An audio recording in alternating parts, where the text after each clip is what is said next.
And a very pleasant good afternoon, baseball fans, and welcome to another edition of Klamath Falls Falcons baseball on 104.3 and 960 Sports and on mybasin.com. It is the season finale for the Falcons today with a trip to the state state tournament on the line between the Klamath Falls Falcons and the Central Point Comets. Glad to be here with you today. My name is Josh Eldridge, live from Mel Anhorn Field in Central Point, Oregon, for this Area 4 doubleheader. The Klamath Falls Falcons and the Central Point Comets both on significant winning streaks coming into today's game, and with a doubleheader in front of us, only one of these teams can make the state tournament. Central Point Comets have had a firm grasp of the top spot in our league since the jump. Their one loss on the schedule, 30-1 on the season, came at the hands of the Klamath Falls Falcons back on June 15th. The Falcons will hope to hand the Comets a couple more losses en route to their own state tournament berth. We'll talk a little bit more about each of these two teams as we get closer to first pitch.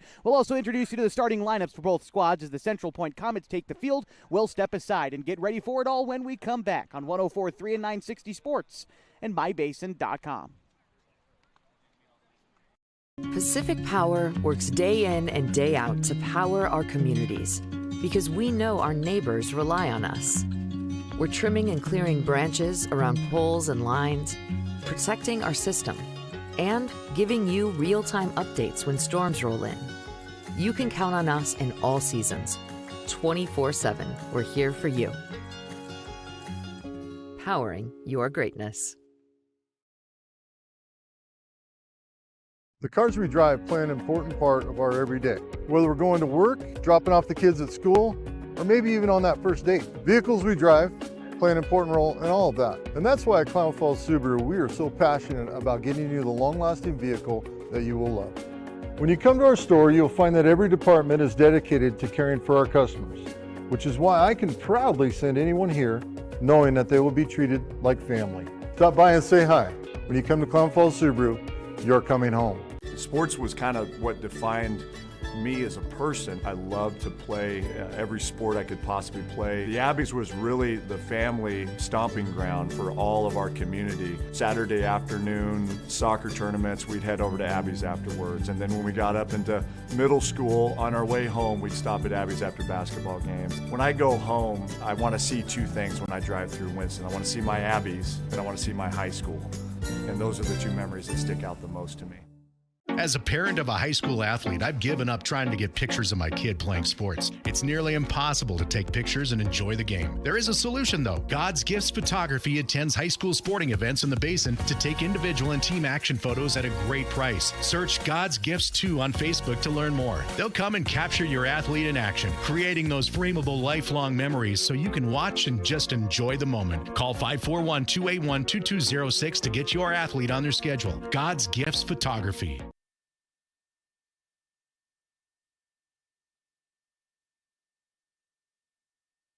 Welcome you back to the ball game. As already one pitch in and one out has been recorded against the visiting Klamath Falls Falcons. Max Price lifting a fly ball into right field and being put away for the very first out. He's followed in the order by Connor Shively. Jacoby Takini bats third. Colin Takini, the starting pitcher for the Falcons, is batting fourth, followed by P.J. Safford, the third baseman, hitting fifth. After that, you've got Carson Pimley. He is batting in the sixth hole in right field. Corbin Hamilton, the first baseman, hitting seventh. Batting eighth is Carson Sims in center field, and Ryan Douglas is in left field. He bats ninth for the Falcons. Right now an 0-2 count to Connor Shively against Mason Snopel on the mound for Central Point, and Shively goes down looking for the second out on a firm fastball that set down the left-handed hitter. So quickly two gone in the top of the first inning for the Klamath Falls Falcons, and in steps Jacoby Takini. Against Mason Snopel, right-hander for Central Point, who today wearing their home white uniforms, Comets written across their chest, cursive in orange with black trim.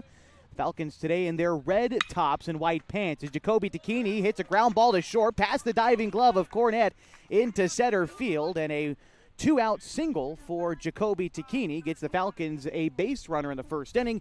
And it'll be Chase Barrett who comes in and courtesy runs for Jacoby, as has been customary this season. And another base hit there for the young catcher for the Falcons brings up Colin Takini.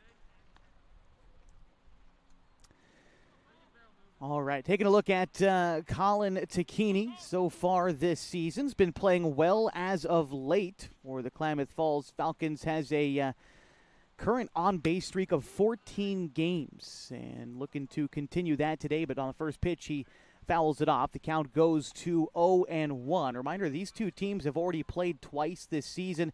It was back on June 15th when these teams split a pair of games at Kiger Stadium. The nightcap of that game, in which the Falcons won 5-4. Tacchini was 1 for 3 in that performance and helped his team to a walk-off victory. Snopel looking in, ready for the 0-1 pitch to Tacchini. There's two gone.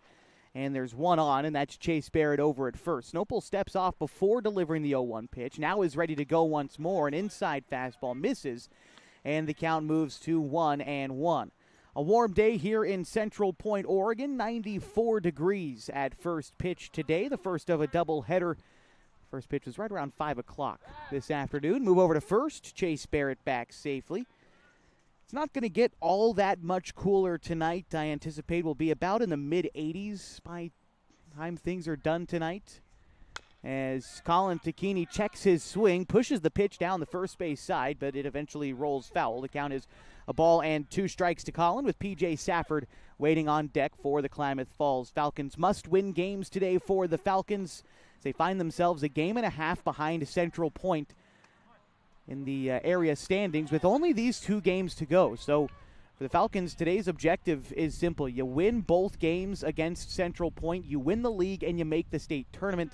If you can't complete the sweep today, you are the first team left out of the state tournament. The 1-2 count to Colin Tacchini is taken for strike 3. A fastball in around the knees on the outside corner is called strike 3 against Collins. So the Falcons get 1 base hit in the inning, but they can't do anything with it. They leave him stranded in the top of the first inning, and we'll go to the bottom half next on 104.3 and 960 Sports and mybasin.com.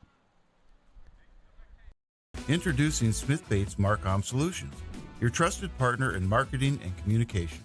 We specialize in crafting compelling campaigns, eye-catching graphics, and impactful branding materials. Smith Bates is like working with dependable friends. They always help us build our professional image. Through the innovative strategies that the team at Smith Bates suggested, we've been able to give the brand at Calor the boost that it desperately needed. Unlock your potential with Smith Bates Marcom Solutions. What rhymes with great? Participate. Where does greatness start? Here, in the classroom. On the stage. In the pool. On the field. Where will your greatness take you? To better grades. To more friends. Yeah! Be great. Participate.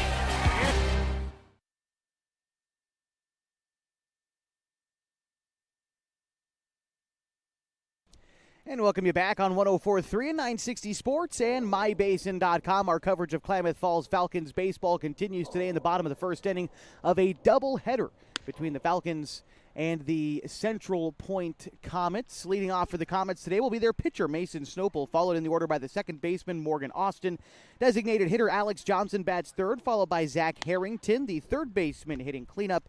Batting fifth is Andy Sweet at first base. Caleb Cornett is the shortstop. He hits sixth. Batting seventh is Jaden Mobley in left field. Oren Jing is in the catcher position, batting eighth. And hitting ninth is Ronix Keyser,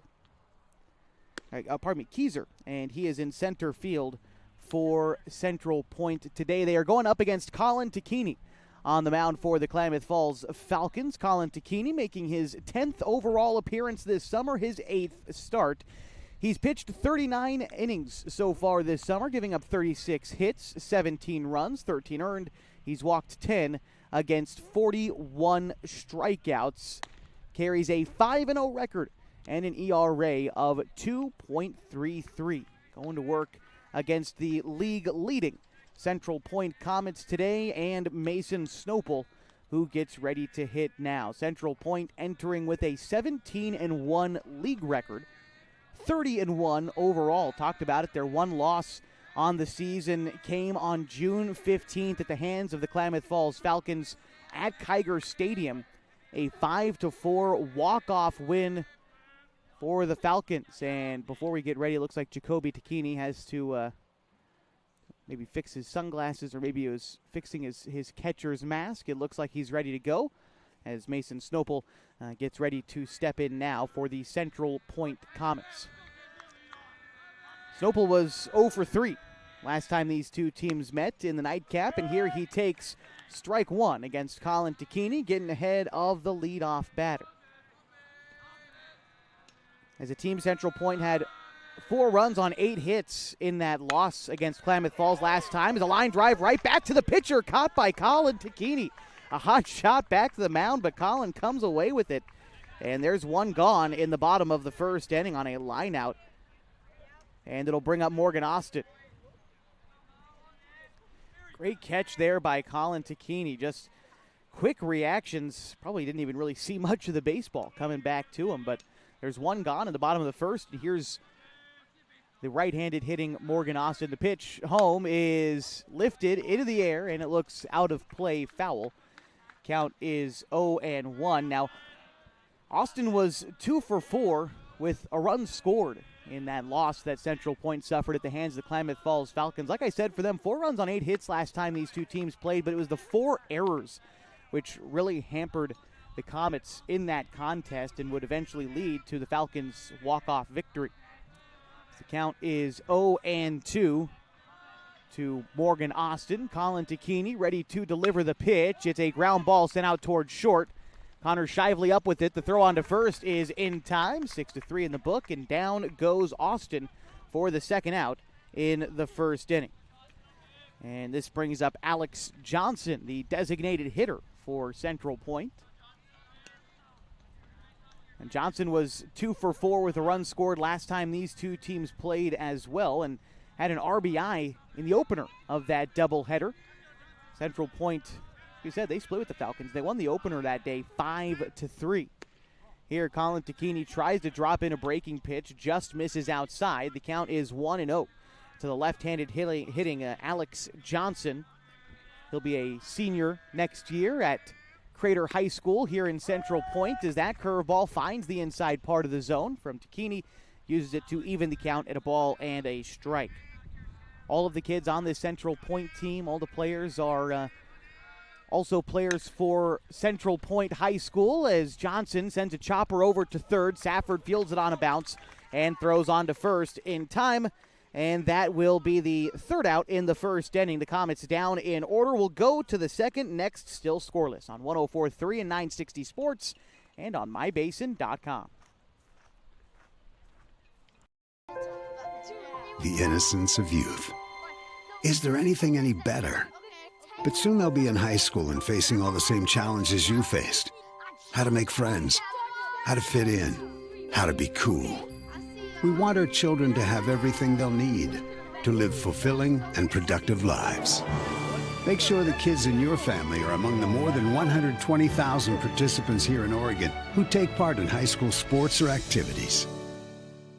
At mybasin.com, we bring you the power of local radio, the pace and reach of social media, the information of 24-hour news, and the excitement of local sports. We do this with a team of radio professionals that is second to none. Klamath Falls is a community that we love and a place that we are proud to call home. Klamath Falls deserves a media group that is as committed to you as you are to Klamath Falls. MyBasin.com is your go-to place for news, sports, events, and everything going on at home in Klamath Falls.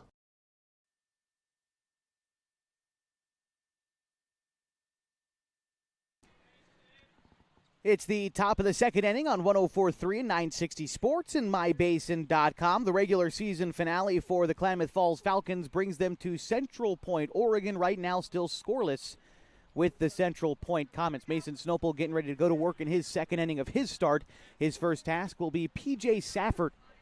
Safford coming into the day batting .342 for the Klamath Falls Falcons as the catcher looking to fix his own gear, as Jacoby had a little bit of an issue with that last time around, too. Gives us a quick moment to introduce you the rest of the defense for Central Point.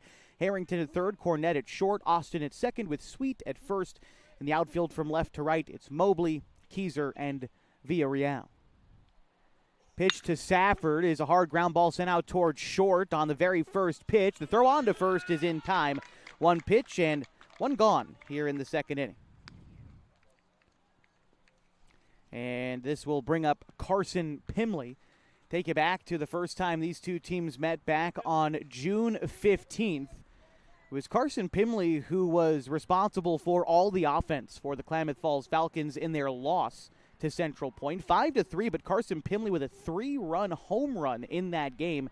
His first and so far only home run of the summer campaign. And unfortunately for him, the team wound up coming up short in that outing, but he apparently saw Central Point pretty good in that first game as that pitch finds the zone. The count is even at 1, not to mention that the pitcher he hit the home run off of was none other than the right-hander out there right now, Mason Snopel.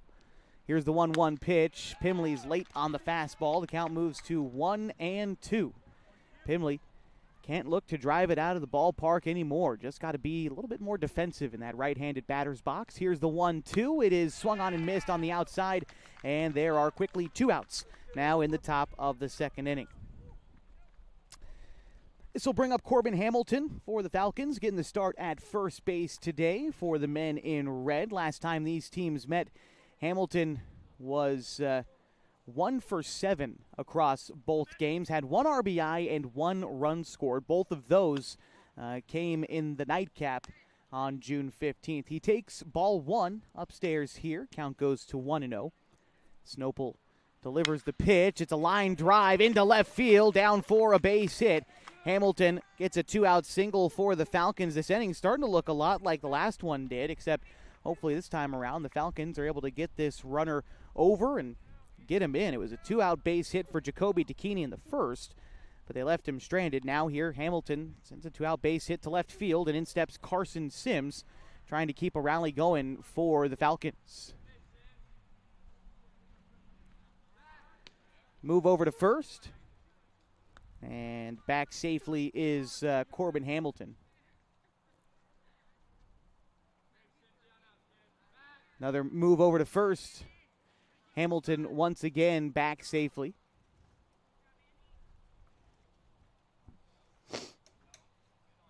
Set on the mound once more is Snopel. Kicks and delivers the pitch to Sims. It's a curveball. Sims checks his swing, but gets called a strike. The count is 0-1 with Ryan Douglas getting ready to swing next on deck.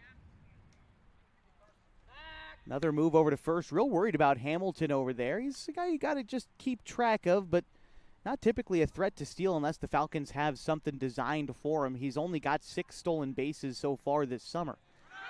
There he goes. It's a hit and run. The ball is bounced back up off the middle. Ricochets off the pitcher's glove, and the throw on to first is in time, and that will retire the side on a fine defensive play by the shortstop Cornett. They throw Sims out at first, and the Falcons will leave a runner stranded in the second, still looking for their first run as we go to the bottom half next on 104.3 and 960 Sports and mybasin.com.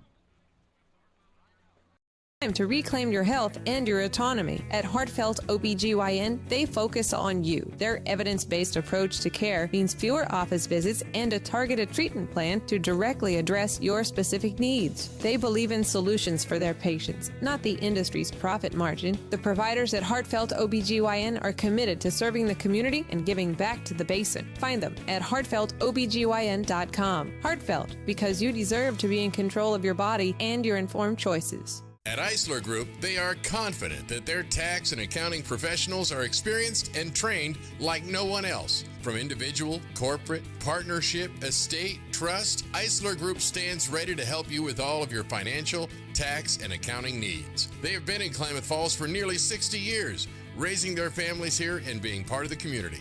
The Eisler Group can be found at eislerkf.com.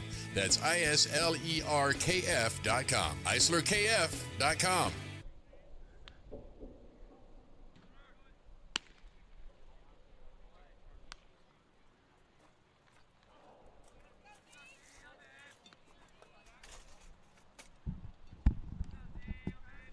Welcome you back on 104.3 and 960 Sports and mybasin.com. It is the bottom of the second inning, and the Klamath Falls Falcons, the Central Point Comets, still tied, and it'll be the middle of the Central Point order due up here. It'll be Zach Harrington, Andy Sweet, and Caleb Cornett. The first pitch of the inning is an upstairs fastball. Count is 0-1 to Zach Harrington, with Colin Tacchini still on the bump for the Falcons, getting ready for the second inning of his start today. The 0-1 pitch on the way to Harrington is hit into the air, right center field. Going back is the right fielder Pimley. That's going to get over his head and roll near the wall. Rounding first, headed for second is Harrington, and he will pull into second safely with a standing double to lead off the bottom of the second inning. So now this will bring up Andy Sweet for the Central Point Comets. Sweet getting the start at first base today, and an early RBI opportunity for him against Colin Tacchini. Left-handed hitting Sweet is a class of 2027 graduate of Central Point High School. Crater here as Tacchini drops in a big bending curveball to get ahead, and the count is 0-1. After Sweet in the order is Cornett, as the Comets looking to get on the board first. Colin Tacchini comes set and now delivers the pitch home. An inside fastball swung through. Count moves to no balls and 2 strikes to Andy Sweet. Tacchini back on the rubber, ready to throw. Looks in to get the sign from Jacoby. Now comes set once more. Shively, the shortstop, trying to keep the runner honest. The pitch home is swung on and missed. Big strikeout there for Colin after giving up the leadoff double. Coming back and getting the next guy on strikes. Setting down Sweet for the first out of the inning. Now in steps Caleb Cornett, the starting shortstop today for Central Point. Also bats from the left side. That's something you'll notice about this Central Point ball club. Bats quite a few from both sides of the plate, so Tacchini's going to have to get used to a few different looks today, and that goes same for the infield too. The ball will spin a little bit different coming off that left side as the first pitch from Colin misses inside on the breaking ball. Count moves to 1-0. On deck after Caleb Cornett would be Jaden Mobley for the Central Point Comets.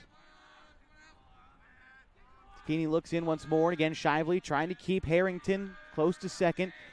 Tacchini checks on him once more after coming set, then delivers the pitch home. It misses upstairs. The count is 2-0.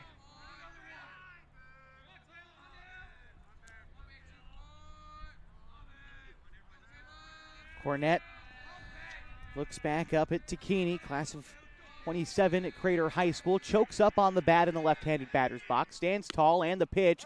It's a 2-seam fastball. Started inside but crept back over the plate. Count moves to 2 balls and a strike to Caleb Cornett. Cornett was 1 for 3 last time these two teams played. Came away with just a single in that contest as Tacchini gets ready to deliver the 2-1. Here it comes. Another curveball, this time chasing it out of the zone. Started about waist high and then just dropped off the plate against Caleb Cornett. So now Colin, after using the breaking pitches to get back into this at-bat, the 2-2 can be selective about what he wants to throw here, especially with first base open. The 2-2 is a fastball. It's hit to the left side of the infield. Shively backhands it, fires to first in time for the out. And a nice play out there by the veteran shortstop for the Falcons. It does advance the runner to third. Harrington now 90 feet away from scoring, but there's 2 outs in the inning for Jaden Mobley. Mobley, last time these two squads met up, was 0 for 2 and 0 for 3 across both games of a doubleheader at Kiger Stadium back on June 15th. But now a golden opportunity to try to get the first run across for his team. 2 outs and a runner at third as Tacchini comes set. The first pitch to the Comets' left fielder is going to hit him. It looks like it got him on the front arm. And so that will put runners at the corners still with 2 outs. So now it's the catcher for Central Point, Oren Ginge. For him, just wrapping up his freshman season with Central Point. Class of 28. And we'll see if with the left fielder aboard at first. If Central Point has any movement in the infield, trying to get an extra guy into scoring position, they'll check on the runner at first. He doesn't have to dive back safely, but Mobley does scamper on back. So Collins going to be conscious of him over there. There's no doubt about that. As he looks in and comes set, Jacoby gives the sign and the pitch. It's an off-speed pitch outside. The runner is on the move. Mobley is going to get in safely. Takini behind the plate just pump fakes the throw to see how Harrington, I think, would react. And in fact, there is no reaction, really. The count will be 1-0 at the plate, with runners at second and third and 2 outs in the bottom of the second inning of a scoreless ball game between the Klamath Falls Falcons and the Central Point Comets. Colin Takini kicks and delivers the 1-0 pitch. It's fouled back. The count is even now at a ball and a strike.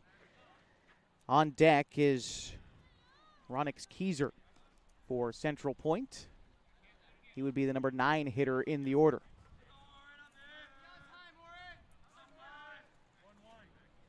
All right, count is 1-1 to the catcher for Central Point. Takini ready to deliver the 1-1 pitch. It's an outside breaking ball that Ginge gets a piece of and tips it into foul territory. Count moves to a ball and 2 strikes in favor of the Falcons right-hander. Trying to get out of a jam after a leadoff double. Zach Harrington still stands at third. Big pitch coming up for Colin Takini, who's worked himself out of jams all summer. The 1-2 is looked at for ball 2. Trying to get Ginge to chase on the outside on the breaking ball. That time he's not biting. So now in a 2-2. Again, first base is open. Takini doesn't have to catch too much of the plate here. We'll see where he goes in the 2-2. Here it comes. Fastball up in the outside corner is lifted into center field. Going back is Sims. It is over his head. And 1 run is going to score. Both runs will score. The throw in is not going to be there. And Ginge advances to second on the play, and Central Point leads 2-0. This will bring up Ronix Keyser.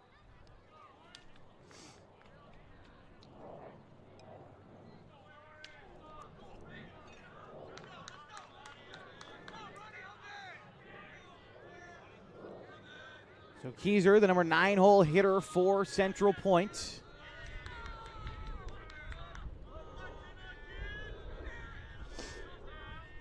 Takini looks in, thinking he probably should be out of this inning already.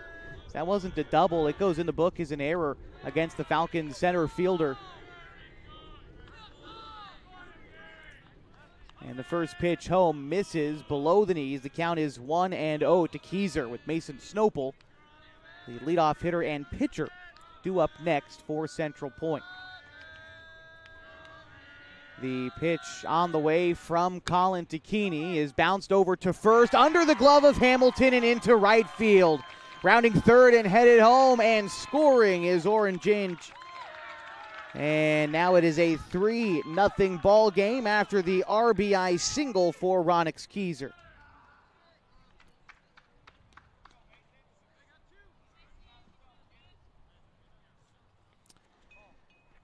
Back to the top of the order now for Central Point and Mason Snopel. Snopel is 0 for 1 today.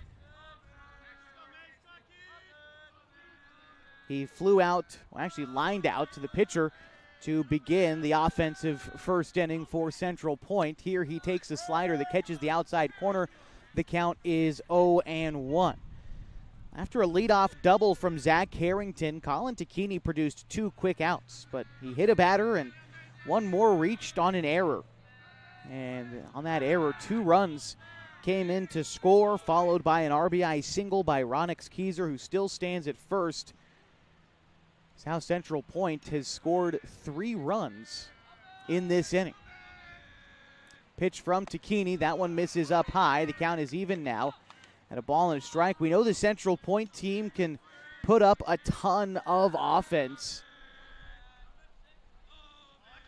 They scored 9 runs against Grants Pass on a Monday in a nightcap of a doubleheader, as that pitch misses outside 2-1. But 9 runs going back just their previous games. 9 runs scored, 11 runs scored, 4 runs scored against South Medford, but then they go 11, 8, 11, 10, 12, 16. So they score a lot of runs. The Falcons are just going to have to be able to respond with some of their own patented offense that we've seen so far this summer, as we are still in the early portions of this ball game.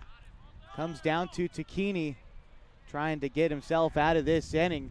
Throw over to first, and it looked like for a second they might have gotten Keyser, but the base umpire deciding better of it, I suppose. Count is 2 balls and a strike to Mason Snopel. Colin Takini comes set and delivers the pitch. It is hit and bounced towards the Central Point dugout. The count is 2 balls and 2 strikes. On deck, if the inning continues for Central Point, is Morgan Austin. Colin back on the rubber. Trying to get himself out of this inning once more. He's been in a 2-strike count with 2 outs a couple of times yet. Trying to find that put-away pitch, but before he does, they'll check on the runner over at first again. Keyser again back safely.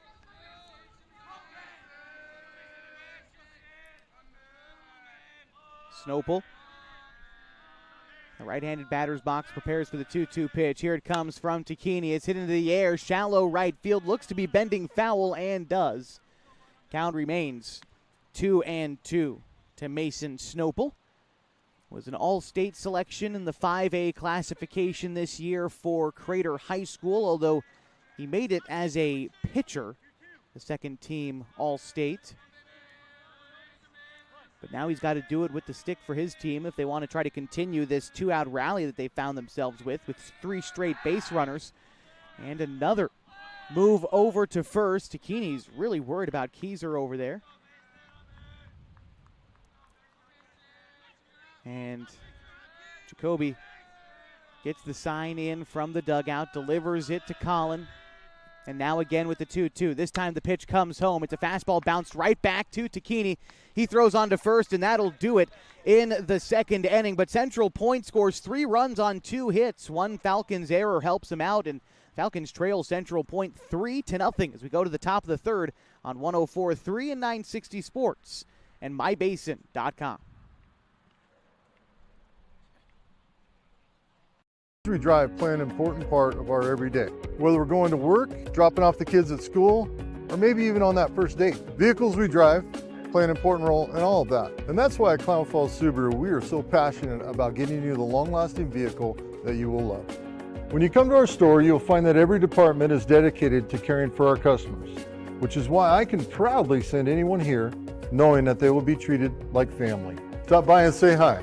When you come to Klamath Falls Subaru, you're coming home. Sports was kind of what defined me as a person. I loved to play every sport I could possibly play. The Abbeys was really the family stomping ground for all of our community. Saturday afternoon soccer tournaments, we'd head over to Abbeys afterwards. And then when we got up into middle school, on our way home, we'd stop at Abbeys after basketball games. When I go home, I want to see 2 things when I drive through Winston. I want to see my Abbeys, and I want to see my high school. And those are the 2 memories that stick out the most to me.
Max Price, a fly ball center field, winds up getting down behind the head of the center fielder. Max Price looking at extra bases, rounding second, headed for third, and will get into third base safely. A one-out triple for Max Price after first batter Ryan Douglas wound up flying out. Now it'll bring up Connor Shively with a runner on third and one out in the top of the third inning for the Klamath Falls Falcons as they trail Central Point 3-0.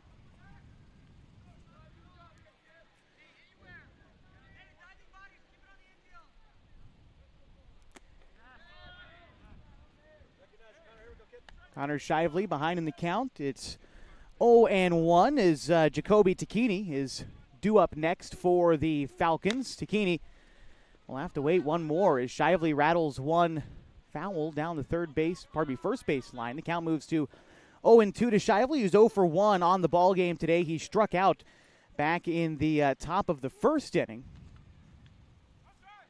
But now with the runner at third and one out, Falcons trying to manufacture at least one of these runs and get back the three that they surrendered in the second. Here, Shively takes an outside pitch. The count moves to 1-2. Set is Snopel, and the delivery is a ground ball left side of the infield. Throw on to first is not going to get Shively. An infield single for Connor. He reaches base safely, and in the meantime, Max Price comes in to score on an RBI single. And the Falcons are on the board by a score of 3-1.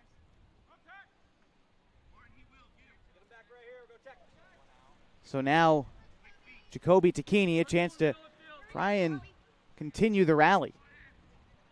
There's one gone in the inning and a runner at first. They check on Shively over there, but he's back safely. Connor, guy that you probably want to keep tabs on if you're Central Point. Shively this season, perfect in stolen bases, 17 for 17 so far this summer. Set on the mound now is Snopel, ready to deliver to Jacoby Takini. A pitch finds the outside corner. Count moves to 0-1. Jacoby singled back in the first inning and was courtesy ran for by Chase Barrett. The runner was left stranded in that inning. But now Jacoby representing the tying run here in the top of the third. He checks his swing but goes around on the 0-1 pitch. The count is now 0-2 to the Falcons catcher. Colin Takini waits on deck for the Falcons. Snopel set again, and another check on the runner over at first. Both teams really trying to protect the bases so far today. A lot of checks on the runner. Seems like after every pitch, get a couple looks over there as the two-strike pitch home to Takini is in the dirt. Shively advances on the pitch in the dirt, even if it just got away from Snopel for a moment. It was swung on and missed by Jacoby, so strike three. There's 2 outs now, but a runner in scoring position for Colin Takini. Colin 0 for 1 in the ball game thus far. He struck out. That was to end the first inning. On deck after Colin is P.J. Safford, but a good opportunity here for Colin to try to bring his team within a single run. Colin this season bats .352 and has 36 RBI. That is good for third most on the team. Set on the mound is Snopel, and the delivery home to Colin is an inside curveball called for a strike. Count moves to 0-1 to Colin Takini. Snopel's gone to that tight breaking ball. It doesn't have that big bending action like Collins does, but that tight spin gives it a lot of late movement. And he used it there to get ahead 0-1. Here he misses upstairs. The count is even at a ball and a strike to Colin Takini.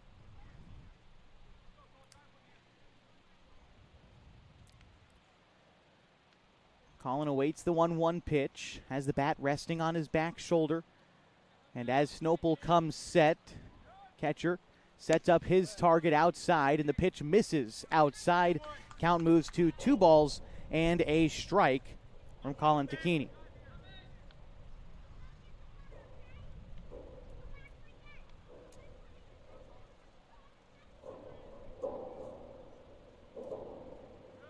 And the pitch on its way home, popped up, looks out of play. Count is now 2 balls and 2 strikes to Colin. About a 5-step lead off of second base for Connor Shively out there. Quite a bit of speed. Colin just needing to put this ball in play. Easier said than done, though. Here's the 2-2. Misses upstairs, and the count is now 3-2.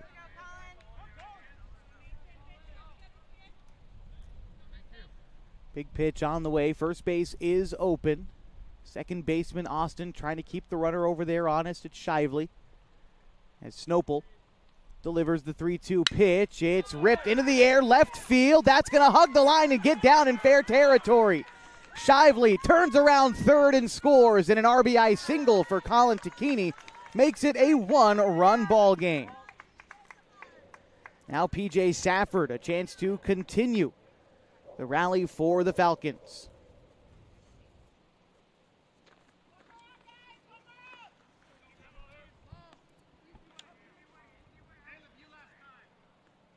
Safford grounded out back in the second inning, had a first pitch ground ball to short, and looks like we're going to have to wait for his at-bat here as the coach for Central Point makes his way out to the mound. Want to remind you that today's broadcast on mybasin.com is brought to you by Gino's Cafe on East Main Street in downtown Klamath Falls. Open every morning at 6:30, serving their famous breakfast burritos. Those are served all day long, along with other menu items like monthly specials and burgers and other Italian favorites. You can order online at iloveginos.com or have it brought directly to you on DoorDash. So the conference out there on the mound is concluded.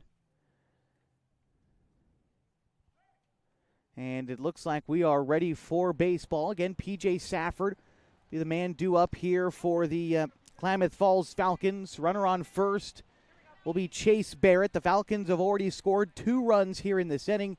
And again, there are 2 outs. Safford 0 for 1 in the contest. Looking to see a few more pitches this time around. Swung and grounded out on the very first pitch of his last at-bat. And here he takes a knee-high fastball, maybe a touch below the knees on the outside. Safford falls behind 0-1. Coach Sean Teeters delivers PJ a few signs from down in the third base coaching box. And he settles back in, but not before a throw over to first, and Colin Tacchini is back safely. Colin with a fairly modest lead for his standards off of first, but there he goes. He's on the move as the hit and run with Safford is not going to go here. A ground ball into foul territory will make the count 0-2. Now it's up to Safford to just try to put the ball in play here. Hit and run likely off in an 0-2 count. Safford's just going to have to battle up there, try to stay alive and keep this inning rolling right along as the tying run stands over there on first base. Another move over to first, and again back safely is Colin Tacchini. After Safford in the order is Carson Pimley for the Klamath Falls Falcons. Pimley waiting right here to my right as the 0-2 is on the way to Safford and misses upstairs. Count moves to a ball and 2 strikes now to PJ. On the season, batting .342 for the Falcons. Safford with 35 RBI would have to hit a pretty good shot into the gap to score a run here. Again, his job just to get on base, which he does at a 44% clip. The 1-2. Another pitch misses outside on a breaking ball. The count moves to 2-2. Inning started with Douglas grounding out, but a Max Price triple followed by a Connor Shively RBI single got the Falcons their first run. Colin Tacchini later followed it up with an RBI single of his own, and he still stands over there at first base. Count is 2 balls and 2 strikes to P.J. Safford as Snopel comes set. Delivers the pitch. It misses high and tight into Safford, and good job here by P.J. to take an 0-2 count, be patient, foul a couple pitches off, and work it back full. 3-2.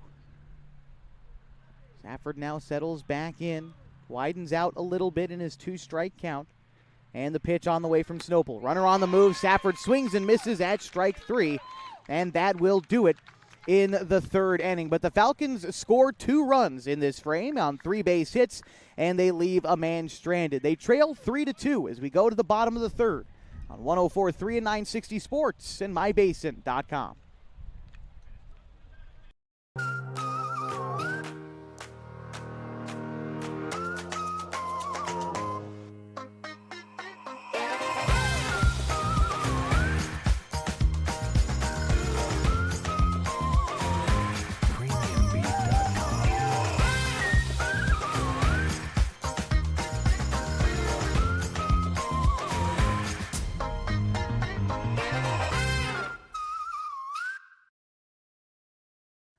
Pacific Power works day in and day out to power our communities because we know our neighbors rely on us. We're trimming and clearing branches around poles and lines, protecting our system, and giving you real-time updates when storms roll in. You can count on us in all seasons. 24/7, we're here for you. Powering your greatness.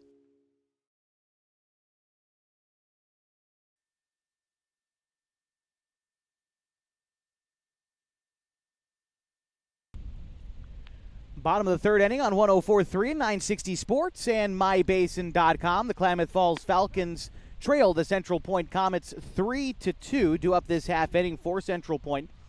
It'll be Morgan Austin, Alex Johnson, and Zach Harrington against Colin Takini. The Comets scoring 3 runs in the bottom half of the second, but the Falcons answering back with 2 of their own in the top of the third. Now in a 1-run ball game, it'll be up to Austin to try to spark a rally for his side of things. Colin Takini looking to find some of the magic that he deployed in the first inning, in which he retired the Comets in order. So here we go with the first pitch. Colin Takini drops in a curveball for strike 1. There was that big bending action I was talking about there for Colin. Just is able to really just drop the hammer on that curveball. There he goes with a changeup, misses outside. Count is even now at a ball and a strike to Morgan Austin. He's 0 for 1 today, grounded out in the first inning. Takini able to work out of the windup yet with the bases empty. The 1-1. Fastball up in the zone is lifted into the air. Right field. Pimley makes the catch on the run in right. And there's the first out in the third inning. Nice catch there by Pimley in right field, having to break out into a sprint, running towards the foul line, but was able to just outstretch his glove far enough to bring in that ball and record the first out here in the bottom of the third inning. So in steps Alex Johnson for the Central Point Comets, another one of those guys on the team who was an all-state player. He was first team All-State as a designated hitter. He's the only designated hitter to be selected at just that position. Here he rips a base hit into center field, and he has a 1-out single in the bottom of the third inning. You can see why, even as just a designated hitter, leaving his impact, getting an all-state recognition just for swinging the bat this past springtime, and another base hit, bringing up Zach Harrington with a runner on and 1 out. Harrington blasted a double to right center field back in the second inning. Would come around to score in that inning as well. Johnson with a modest lead off of first. Takini going to focus on the hitter home. The first pitch misses upstairs. Count moves to 1-0 to Zach Harrington. Class of 27 for Crater High School. The Crater Comets during this past prep season finished with a 17-10 overall record, 14-4 for Crater. It was a number 7 ranking in the 5A OSAA playoffs. The count is a ball and a strike to Zach Harrington. Takini delivers the pitch home. Off-speed pitch lifted into foul territory. Count moves to 1-2. After battling through the slog of the 5A Midwestern League, Crater made the opening round, as I said, as a 7 seed. They met West Albany in the first round, the number 10 seed in the 5A tournament. The 1-2 pitch on its way home misses upstairs. The count moves to 2-2 to Zach Harrington. The Crater was upset on this very field by West Albany. 5-4 was the final score in the first round of the playoffs. Now West Albany would go on and run into 2-seed Thurston, promptly get eliminated 16-7 in the next round. The 2-2 is a line drive right field, gets down and rolls down the line. Rounding second, headed for third is Johnson with Harrington digging for 2. The throw into second is going to be cut off, and everyone is safe. A one-out double puts 2 men in scoring position for Central Point. Second double of the day for Zach Harrington, and in steps Andy Sweet. Fine piece of 2-strike hitting for Zach Harrington, again collecting his second double of this game. Sweet, who struck out his first time up, looking for a change of fortunes as the Comets look to regain the 2 runs they surrendered in the top half of this inning, as they've got a couple of guys in scoring position. One away as Takini comes set and delivers the pitch. It is swung on and missed. The count moves to 0-1 to Andy Sweet. Caleb Cornett is on deck for Central Point.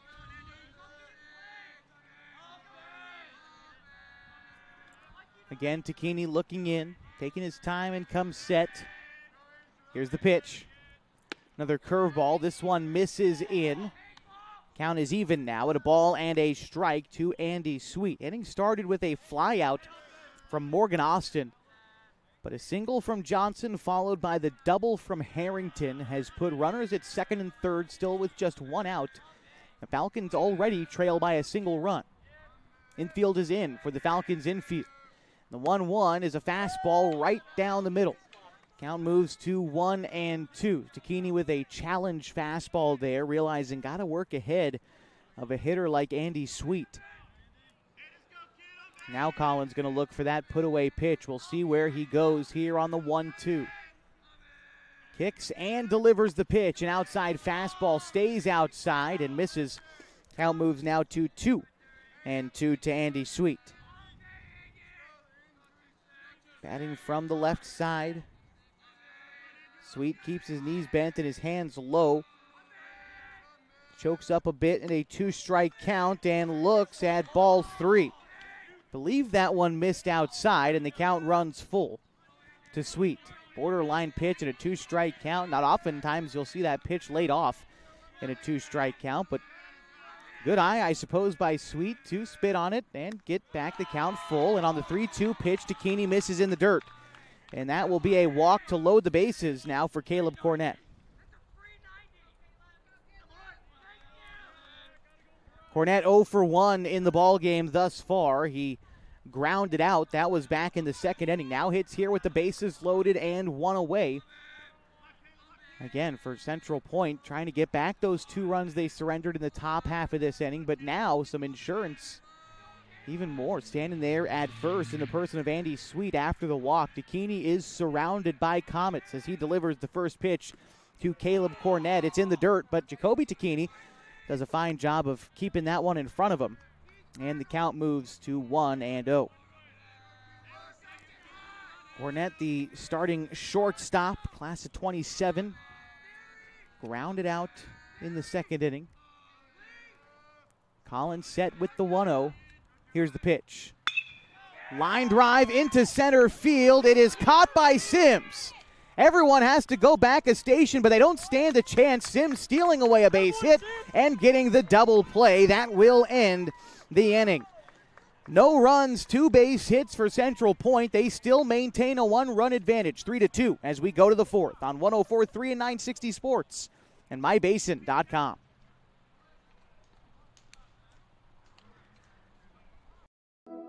Threads. There are many threads that run through our region.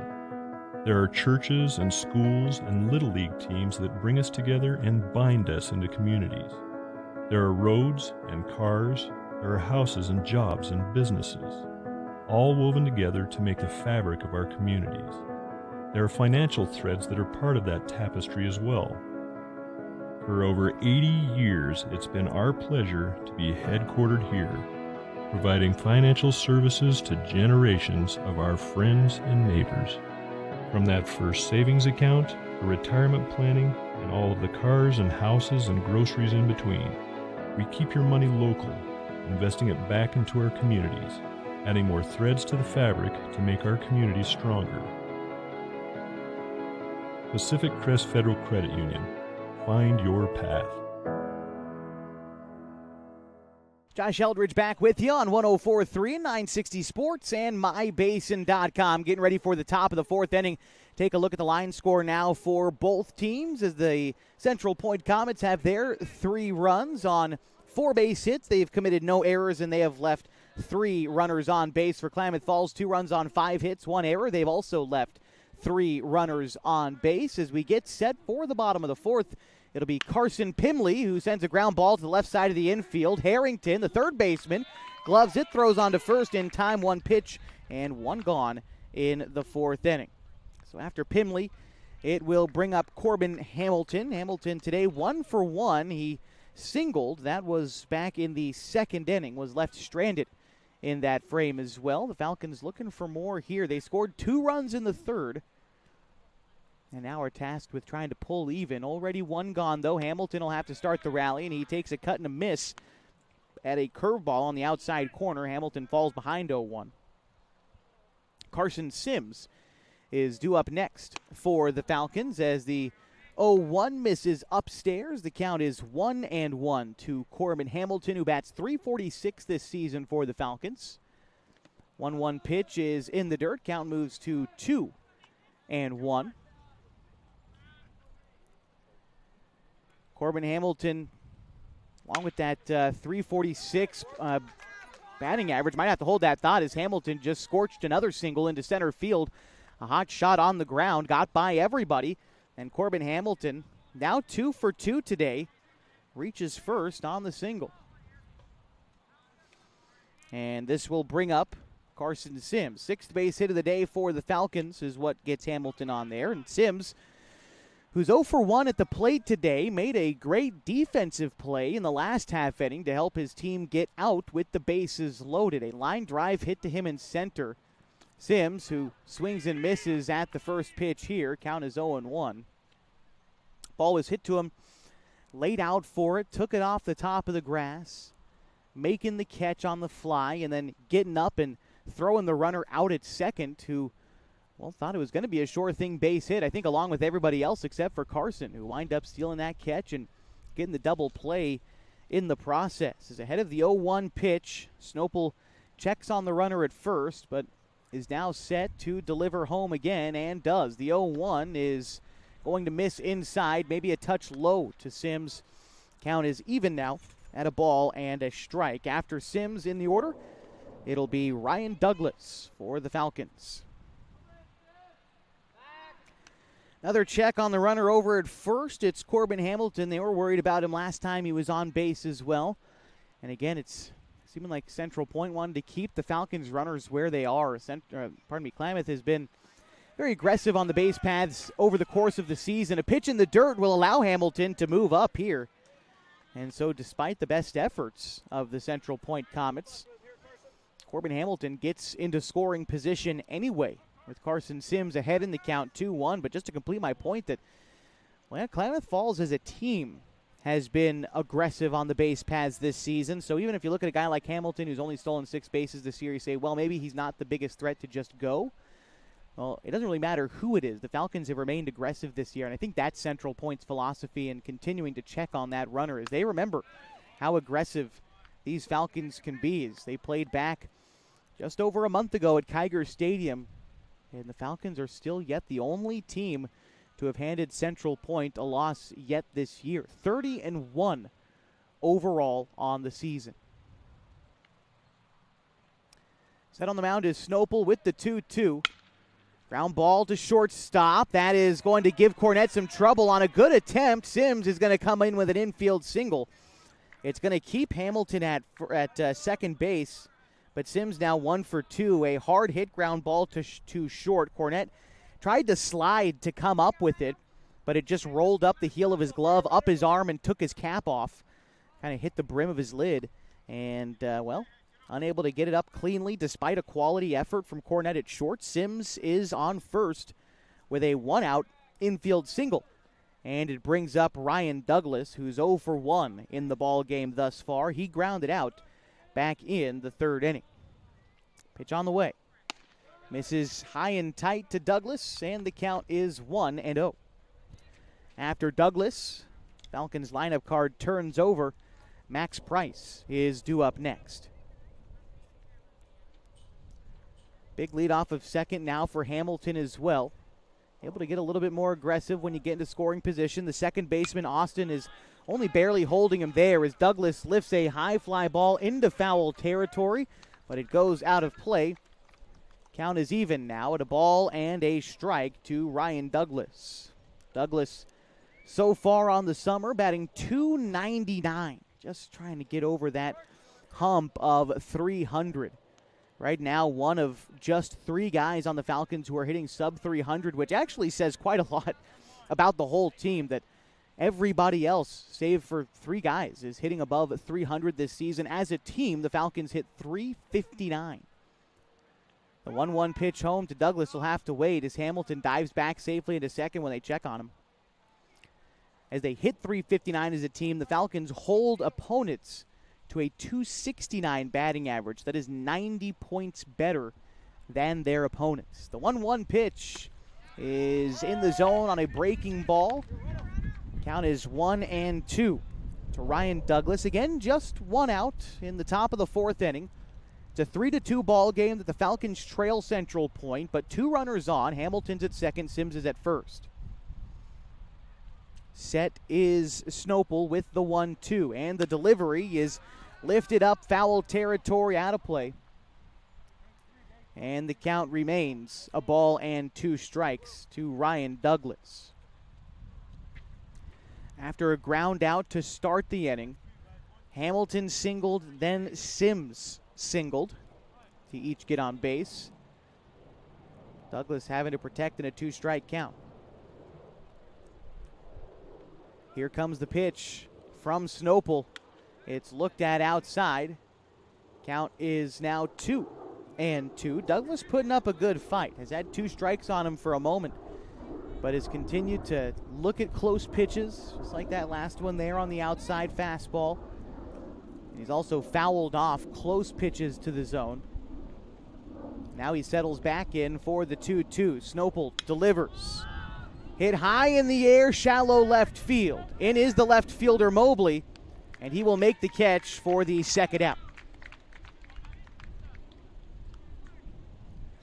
So now there are 2 outs in the bottom of the fourth inning, and we go back to the top of the Falcons order with Max Price. Price 1 for 2 today. Although he flew out in the first, he tripled and scored in the third inning. Actually came across as the first run of the ball game for the Falcons. Now, with the tying run in scoring position, that's his job. Try to get Corbin Hamilton around third and touching home. Here's the first pitch. It's a slider that's knee-high, called a strike. The count is 0-1 to Max Price. That triple for him earlier in the ball game today was his very first of the summer, and actually the 10th triple that the Falcons have hit as a team this year. A couple people have 2. Colin, Corbin, and Ian actually all have 3 triples. Here's a line drive into right field. Settles in for a base hit. They're waving Hamilton in to score. The throw will take the catcher up the first base line. Now trying to get Sims down at third. Everybody is safe. And an RBI single for Max Price ties the game at 3. 2 runners in scoring position and 2 outs in the top of the fourth inning. Big time piece of hitting there for Max Price, able to take that outside pitch the opposite direction, come up with an RBI single, and his aggressive base running winds him up at second base. Carson Sims equally as aggressive, going from first to third on a base hit into right field. And now with 2 men in scoring position, here's Connor Shively. Snowball able to work out of the windup now with the 2 men in scoring position, but he misses with the first pitch low, and the count is 1-0.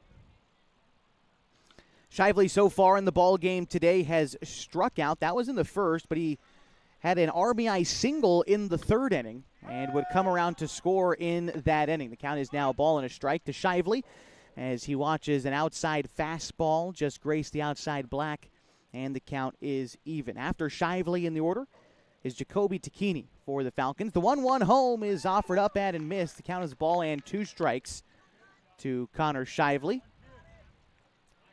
Left-handed hitter for the Falcons settles back in.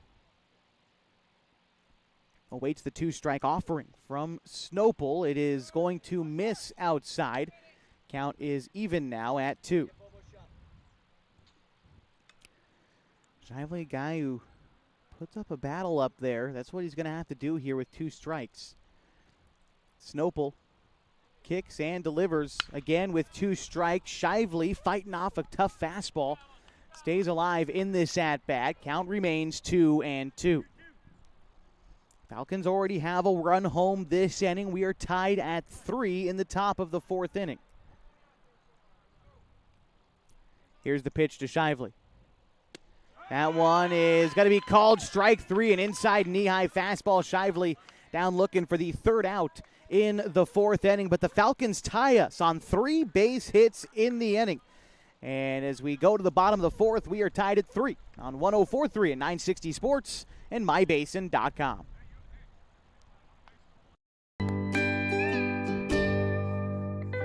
Wait, all I do is wait. So lonely, I just sigh and moan. Seems like I've been waiting forever, wondering if you're coming home. I just saw your face, I know you're coming home. I swear there is no place that feels as good as home. And then I heard your voice, I know you're coming home.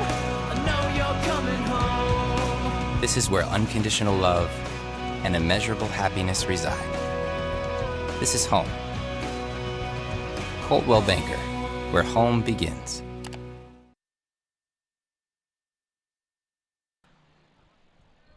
It's the bottom of the 4th inning on 104.3, 960 Sports, and mybasin.com. It'll also be the bottom 3rd of the Crater Comets order. That's 7, 8, and 9. Jaden Mobley, Oren Ginch, and Ronix Keyser do up this half inning for Central Point as the Falcons have battled back in the 3rd and 4th innings after falling behind 3-0 in the bottom of the 2nd. They've scored 3 unanswered runs of their own, putting up 2 in the 3rd and adding 1 more in the 4th. Now Colin Tacchini trying to keep things tied. He was able to get out of a bases-loaded jam with 1 out in the 3rd inning, courtesy of a F8-4 double play on a situation where a runner failed to tag up. Tacchini, I'm sure, thankful for the double play, but trying to find his own dominance here in the 4th inning. The first pitch is bounced over towards the Central Point dugout. The count is 0-1. Mobley was hit by a pitch his first time around. That was in the 2nd inning and would eventually come around to score in that inning. The 0-1 pitch is an outside slider that misses. Good location there for Colin, trying to get Jaden Mobley to chase. But Mobley himself wisely laying off, pushing the count to a ball and a strike. Here's the delivery from Tacchini. That's a fastball that just misses. Only place I can imagine that one missing was inside. And the count is 2-1. Tacchini going to try to challenge Mobley here with the 2-1. Goes with an outside breaking ball. It's popped up. Tacchini's going to run out of room. And the count moves to 2-2. And after Mobley is the catcher, Ginge.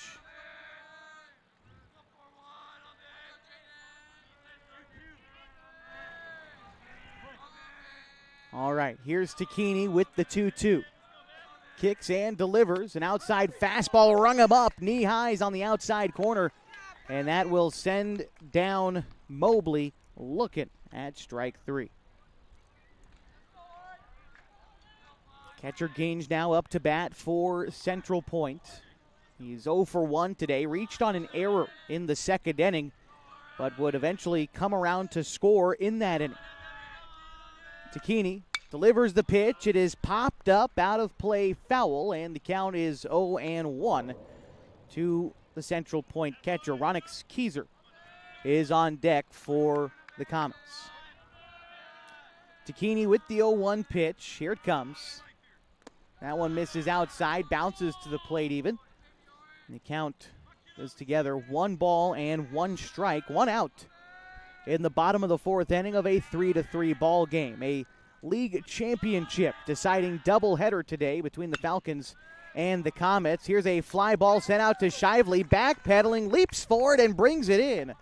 And a nice play by Shively at short. Now there are 2 outs in the 4th inning. Just kind of floated out there to Shively. Thought for a moment it might have gotten over his head, but the quick reaction by Shively to backpedal and then give it a little jump to bring it in. It's a nice touch there by the Falcons shortstop. Now there are 2 gone, and the first pitch will miss inside to Ronix Keyser, who's 1 for 1 today, had an RBI single in the second inning. Takini delivers the 1-0. It's a fastball, blew right by him. The count is even now at a ball and a strike. Back up to the top of the order next in Mason Snopel. Here's the 1-1. It's a curveball swung on and missed. Count moves to 1-2. Might have been the curveball, might have been the slider from Takini. Had a little bit of tailing movement away from the right-hander, whatever it was, and now Colin can go just about anywhere with the 1-2. Goes with the fastball, and it's lifted out of play, foul. Count remains a ball and 2 strikes. Again, a league champion will be decided today. The Falcons needing 2 wins to extend their season and book a trip to the state tournament. Check swing on strike 3. Keyser will have the tag applied, and that will end the inning. The Comets down in order in the 4th inning and will go to the 5th in a tie ball game. 3-all on 104.3 and 960 Sports and mybasin.com. Introducing Smith Bates Marcom Solutions, your trusted partner in marketing and communication. We specialize in crafting compelling campaigns, eye-catching graphics, and impactful branding materials.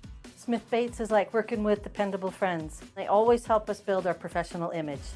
Through the innovative strategies that the team at Smith Bates suggested, we've been able to give the brand at Calor the boost that it desperately needed. Unlock your potential with Smith Bates Marcom Solutions. What rhymes with great? Participate. Where does greatness start? Here, in the classroom. On the stage. In the pool. On the field. Where will your greatness take you? To better grades. To more friends. Yeah! Be great. Participate.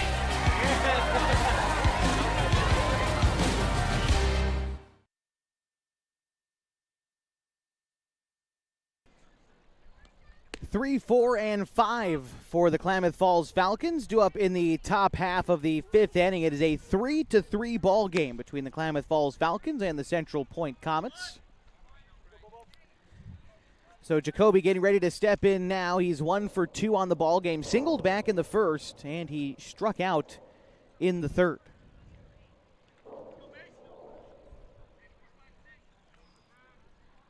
Jacoby on the season, batting .364 for the Falcons. Actually, the team's second most at-bats on the year, trailing only Connor Shively in that statistic.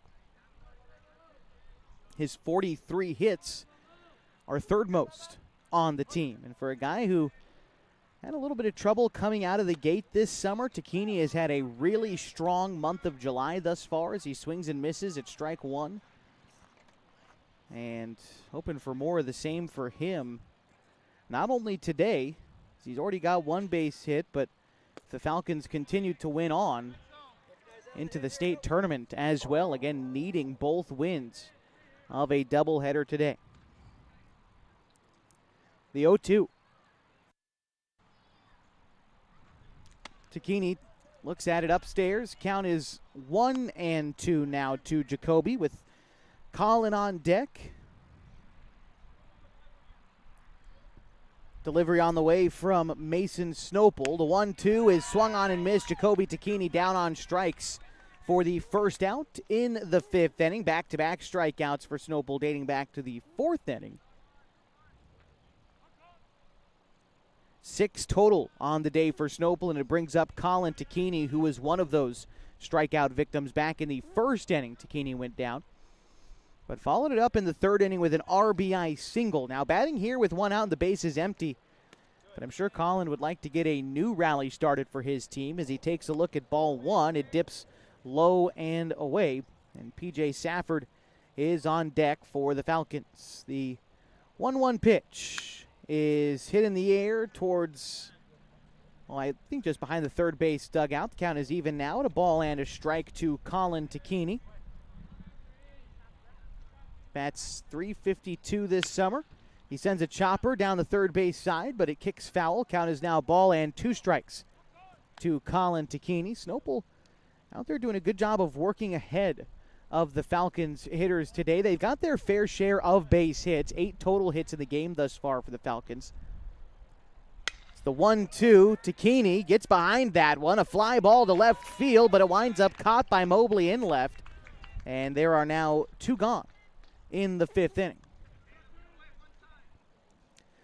The point I was getting at is that Snopel doing a good job of working ahead of these Falcons hitters. He's yet to allow a walk. He's struck out a couple guys, like I said, given up his fair share of hits, but isn't giving up the free pass. He's making the Falcons work for every bit that they've earned thus far. Safford settles in with 2 outs and nobody on. He takes ball 1 below the knees. Count is 1-0.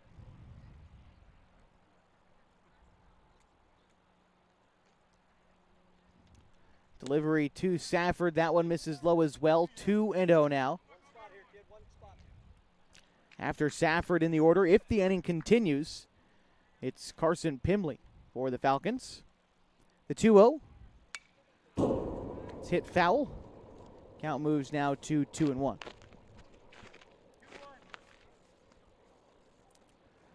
Safford 0 for 2 in the ball game thus far. Grounded out in the 2nd, struck out in the 3rd.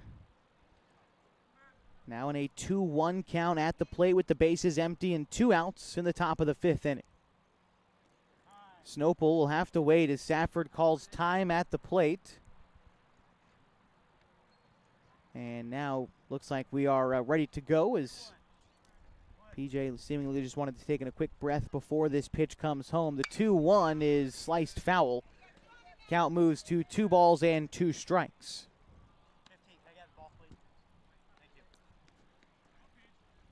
Got to get a couple foul balls in from Carson Pimley there in the on-deck circle. I think always running low on foul balls seems to have been a theme already in this game.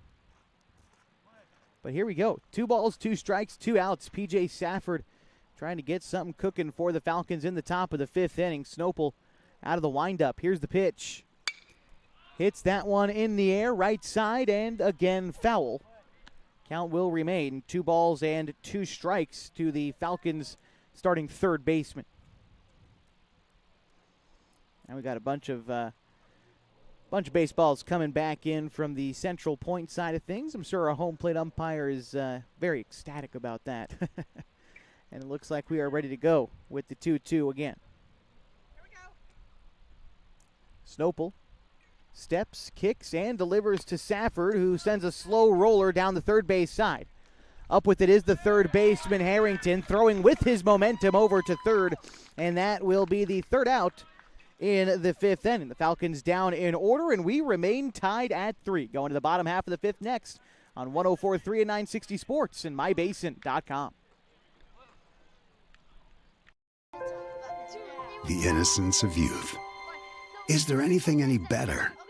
But soon they'll be in high school and facing all the same challenges you faced. How to make friends, how to fit in, how to be cool. We want our children to have everything they'll need to live fulfilling and productive lives. Make sure the kids in your family are among the more than 120,000 participants here in Oregon who take part in high school sports or activities. At mybasin.com, we bring you the power of local radio, the pace and reach of social media, the information of 24-hour news, and the excitement of local sports. We do this with a team of radio professionals that is second to none. Klamath Falls is a community that we love and a place that we are proud to call home. Klamath Falls deserves a media group that is as committed to you as you are to Klamath Falls. mybasin.com is your go-to place for news, sports, events, and everything going on at home in Klamath Falls.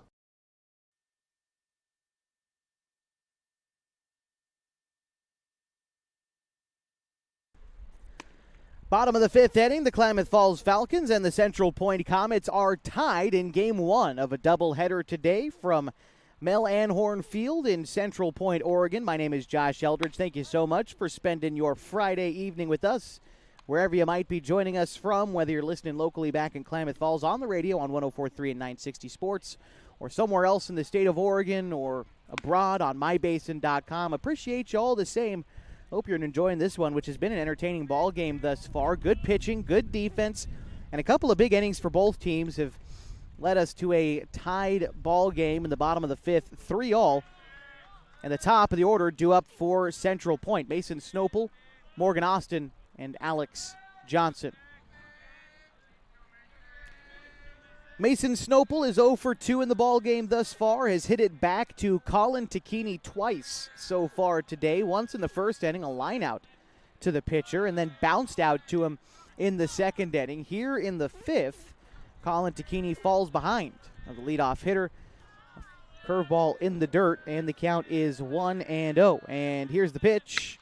Ground ball left side of the infield. Shively up with it cleanly. The throw on to Hamilton is in time, and a simple 6-3 put out to begin the fifth inning. One gone, and here's Morgan Austin.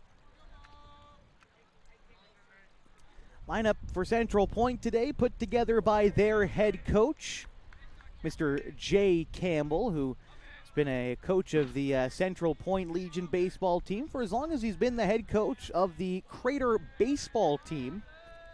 He took over as the head coach at Crater High School in 2006. As the first pitch from Jacoby Takini is called a strike, the count is 0-1. Jay Campbell didn't take him long to get Crater a state championship either. Here's a ground ball set out towards second. Second baseman is up with it. Austin is out, 4-3. Here in the fifth inning, and that is the second out. Campbell winning state championships with Crater in 2007, 24-5 that spring. He would get to 20 wins again in 2014, in 2016, and 2017. Had back-to-back 20-plus win seasons, but it was 2018 in which he put together another state championship winner for the Crater Comets. As the first pitch misses upstairs to Alex Johnson, the count is 1-0. The 2018 team is enshrined here as you walk into the ballpark at Anhorn Field as the 1-0 pitch misses upstairs, 2-0. All the guys who are on that team, some really good players who I remember watching when I was living in the Grants Pass area back in 2018. A lot of good players on that state championship squad who went on to play college ball.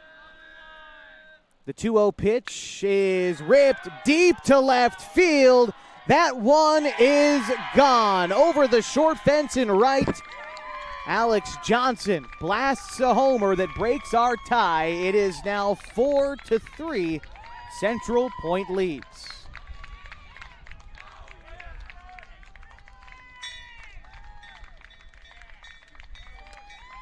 First home run of the season given up by Colin Takini.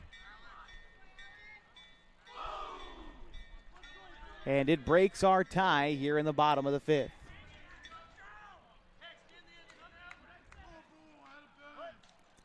So now Zach Harrington will try to pile on with 2 outs in the inning. Takini misses the first pitch below the knees, 1-0. And since that 2018 year, where Jay Campbell won 25 and lost 6 games with Crater High Schools, the 1-0 pitch is on the way. Misses upstairs. He's yet to reclaim that consistency and that pedigree for the program. Of course, missing the year in 2020 due to the COVID pandemic, but in 2021, Crater only winning 4 games. In 2022, they improved to 9 games, then 11 in 2023, 16 in 2024, and 17 this past spring. So they're making the right steps in the right direction, but seemingly having to start from zero after the COVID year in 2020. The 3-1 pitch on the way to Zach Harrington from Colin Takini will miss inside, and Harrington will work a 2-out walk, bringing up Andy Sweet.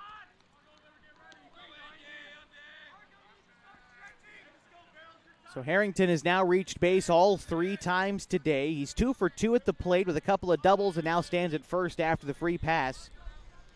We'll bring up Andy Sweet, who is 0 for 1 today, and, well, he walked back in the 3rd inning as well, going along with that strikeout, which he collected in the 2nd. The first pitch to him is lifted into the air, shallow center field. Could be tough to get to, but Sims on a full sprint runs in and makes the catch for the 3rd out. But Central Point breaks our tie, claiming a 1-run lead on the solo homer from Alex Johnson, as we go to the top of the 6th in a 4-3 ball game. It's 104.3 and 960 Sports and mybasin.com.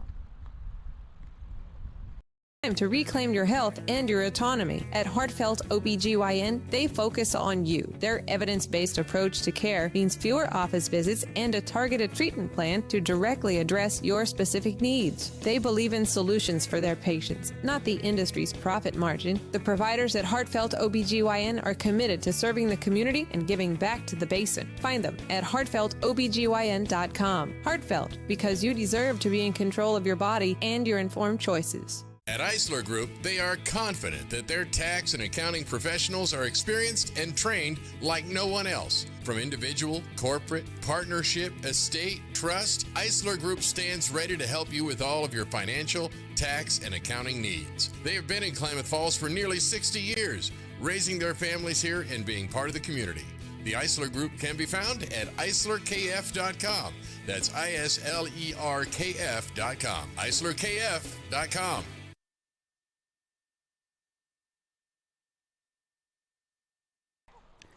Getting back set for the top of the 6th inning on 104.3 960 Sports and mybasin.com. Through 5, the Central Point Comets lead the Klamath Falls Falcons 4-3. For Central Point, 4 runs on 5 hits. They've yet to commit an error, and they have left 3 runners on base. For Klamath Falls so far, their 3 runs come on 8 hits. They've committed 1 error, and they have left 5 runners on base so far in the ball game as they look to get a rally started in the top of the 6th. It'll be Carson Pimley, Corbin Hamilton, and Carson Sims to get things started. That's 6, 7, and 8 in their order. First pitch swung on and missed by Pimley. The count is 0-1. Pimley today is 0 for 2 in the ball game. He struck out in the 2nd inning, and he grounded out in the 4th. Here he takes a pitch in the dirt. The count is now even at a ball and a strike. Nice little breeze here in Central Point, blowing straight to left center field as the 1-1 pitch finds the outside corner. Count a ball and 2 strikes. Our vantage point from Anhard Field stationed off the first base side, facing directly north today. The 1-2 pitch is flared out to right field and down for a base hit. And Pimley will lead things off in the 6th by getting on just what the Falcons needed. They look to reclaim the run that they surrendered on the homer in the bottom half of the 5th. Brings up Corbin Hamilton. First base hit of the day for Pimley, might add. And in steps Hamilton, who's got 2 base hits already today. 2 for 2, couple of singles, once in the 2nd, once in the 4th. And when he got on in the 4th, would come around to score, at the time, the tying run of the ball game. Hamilton shows bunt and comes up empty on the first offering. The count is 0-1 to Corbin, with Carson Sims waiting on deck. Hamilton on the season bats .346 for the Falcons, 22 RBI, decent speed at first. Pimley with a modest lead as well. It's all going to depend on his jump, and they check on him over there. Can sort of look at stolen bases as a speed indicator, but for a guy like Carson Pimley, just too small of a sample size to really make a fair judgment. He's only 1 for 2 in stolen base attempts so far this summer, as the 0-1 pitch is hit weakly foul down the first base side. The count is 0-1 to Hamilton.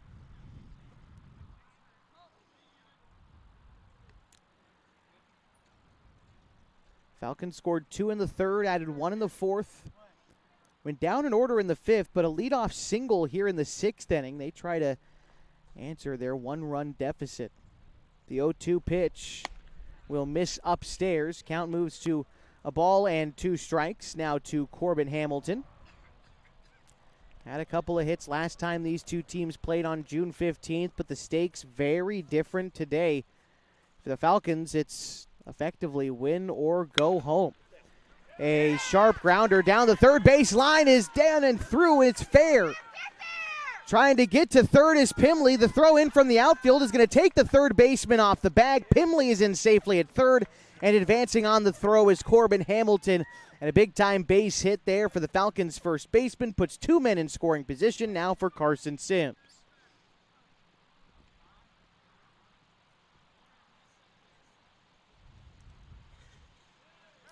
We're trying to see if maybe Pimley didn't touch the second base bag. I'm not sure. There was something going on with the Central Point defense. The base umpire now wanting to have a conversation with the plate umpire. I think trying to see if Pimley actually touched second base would be the only thing that I could imagine that they're discussing out there. While they take pause, well, we might not be able to. He's safe at second.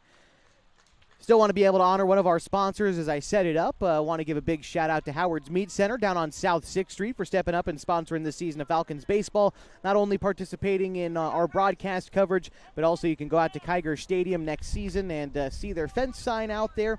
Howard's Meat Center next to Les Schwab Tires on South 6th Street, or the Smokin' H Barbecue up at the Tap House.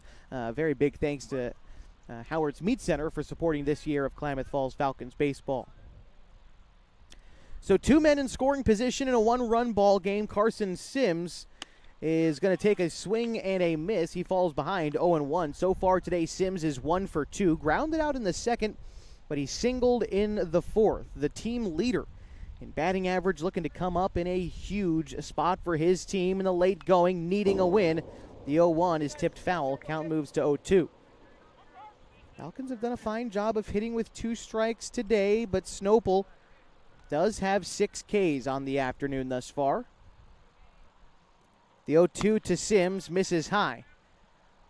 He's able to work it back. 1-2. After Sims in the order, it's Ryan Douglas. Infield for Central Point comes in. They're trying to protect their 1-run lead. The 1-2 is in the dirt, blocked by the catcher, and so no one is going anywhere. Good work by the catcher for Central Point, disallowing the runners to advance after blocking that pitch in the dirt. 2-2 to Sims. The right-handed hitter from Henley High School settles back into the box. Snopel from the windup. The 2-2. Line drive, right field, base hit. 1 run is coming in to score. They're waving in Hamilton. The ball got by the right fielder. Hamilton scores with ease. 2 runs in and the Falcons lead by 1. Sims winds up at second base after the error in right, which allowed not only him to advance, but also Hamilton to score. The Falcons lead 5-4. Still no outs in the inning. The Falcons rallying here in the top of the 6th.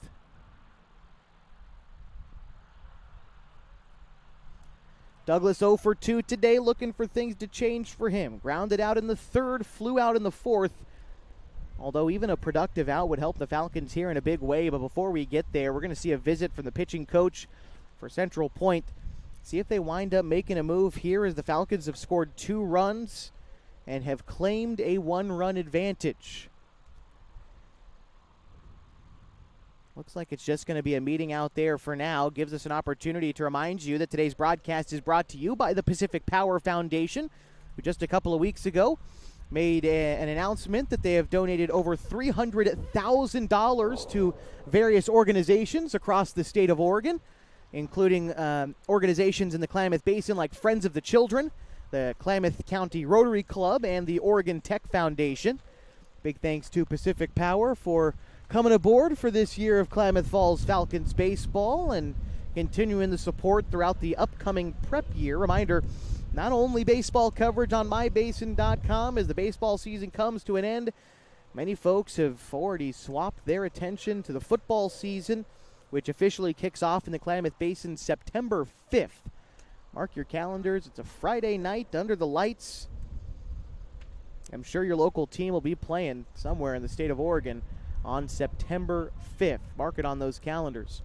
But right now, the Falcons have a different date circled, and that's August 23rd. That's when they'd like to be in Eagle Point playing in the Single A State Championship Tournament. First, they've got to hang on to this lead against Central Point. They're up 5-4. They've got to win a nightcap tonight as well, but it all begins here. As the first pitch gets by off the glove of the catcher, advancing to third is Sims, and he's in safely. And some insurance standing down there at third in the top of the sixth inning. The Falcons lead by 1.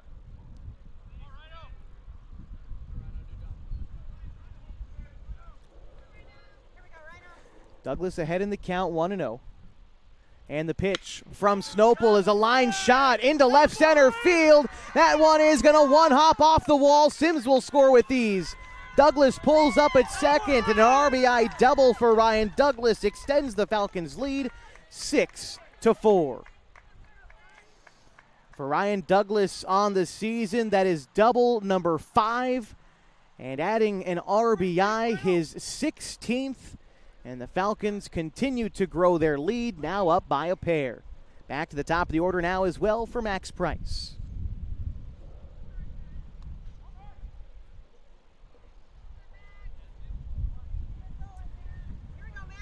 Price is 2 for 3 today. Max tripled in the third and knocked in a run on a single in the fourth.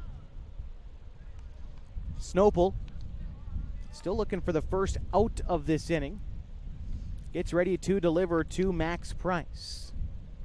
And the pitch is in the dirt. Count is 1-0. Inning started with a single from Carson Pimley. Corbin Hamilton and Carson Sims each followed it with singles. And then Ryan Douglas hitting that double. The Falcons have scored 3 runs here in the 6th to take a 2-run lead. The 1-0 pitch to Max Price. Snopel delivers. It's a slider that finds the outside corner, and the count is even now, to ball and a strike. After Price in the Falcons' order, it is Connor Shively who's due up next. Decent lead off a second for Douglas, but no one's really holding him there. The 1-1 pitch home is a chopper sent out towards first, but kicks foul. Count is a ball and 2 strikes.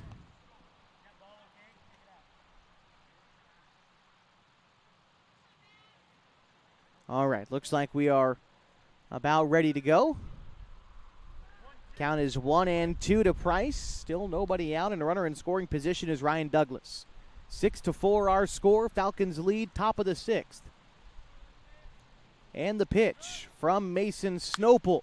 Hit in the air towards right, but drifting foul and out of play. Count will remain 1-2 to Max Price. Price this season bats .342. Batting glove only on his lower hand as he stands straight away in the right-handed batter's box. The 1-2 from Snopel. Misses upstairs, 2-2 the count now. Laid off a couple of close upstairs breaking balls has Price in this at-bat. And he's been able to work the count even at 2 balls and 2 strikes. Snopel set again. Checks the runner at second. Now Douglas grows his lead, and that's going to cause Snopel to want to check on him. Austin, the second baseman, there to receive the baseball. But Douglas with an equally aggressive lead this time, ahead of the 2-2.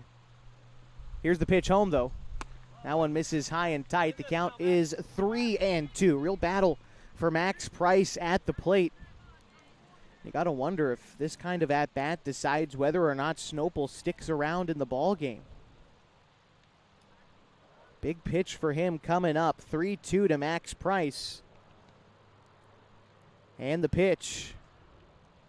No, he's going to make a move over to second. Snopel took a long pause before deciding if he wanted to deliver home or make the throw over to second, deciding instead to check on Douglas. But the left fielder for the Falcons dove back safely. Now we'll do it again to plate in a 3-2 count. The pitch from Snopel is a shot into center field, but the center fielder Keyser comes in a couple of steps and makes the catch for the first out in the 6th inning.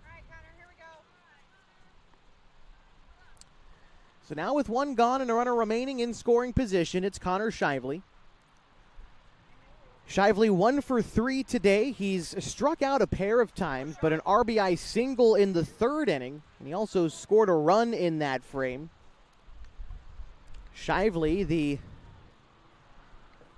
team's leader in RBI, bats with 1 out and a runner in scoring position. Pitch to Shively. Finds the inside corner. Two-seam fastball ran back across the zone. Shively falls behind at an 0-1 count. After Shively in the Falcons order, if the inning continues, it's Jacoby Tacchini. Here's the 0-1. Ground ball to the right side of the infield. Second baseman Austin up with it. Throw on to first is in time. And that will be the second out in the 6th inning. But in the meantime, Ryan Douglas advancing to third. So 2 gone and a runner at third for Jacoby Tacchini. Tacchini 1 for 3 today after singling in the 1st inning. Jacoby has struck out twice, once in the 3rd and once in the 5th. First pitch to him here is swung on and missed. Count moves to 0-1. After Jacoby in the Falcons order, it's Colin Tacchini. That pitch called a strike against Jacoby. Belt-high fastball. And the catcher falls behind in this at-bat.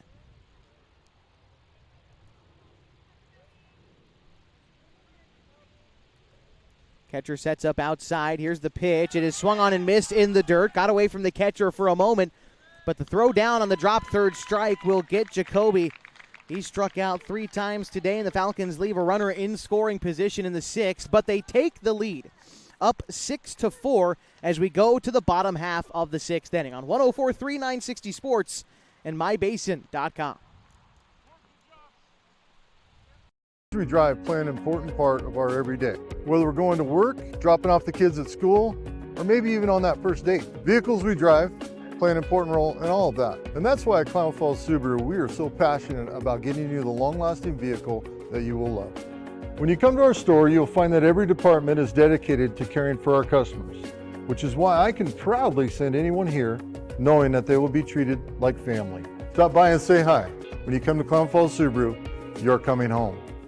Sports was kind of what defined me as a person. I loved to play every sport I could possibly play. The Abbeys was really the family stomping ground for all of our community. Saturday afternoon soccer tournaments, we'd head over to Abbeys afterwards. And then when we got up into middle school, on our way home, we'd stop at Abbeys after basketball games. When I go home, I want to see 2 things when I drive through Winston. I want to see my Abbeys, and I want to see my high school. And those are the 2 memories that stick out the most to me. It's the bottom of the 6th inning on 104.3 and 960 Sports and mybasin.com as Colin Tacchini gets ready to keep on going.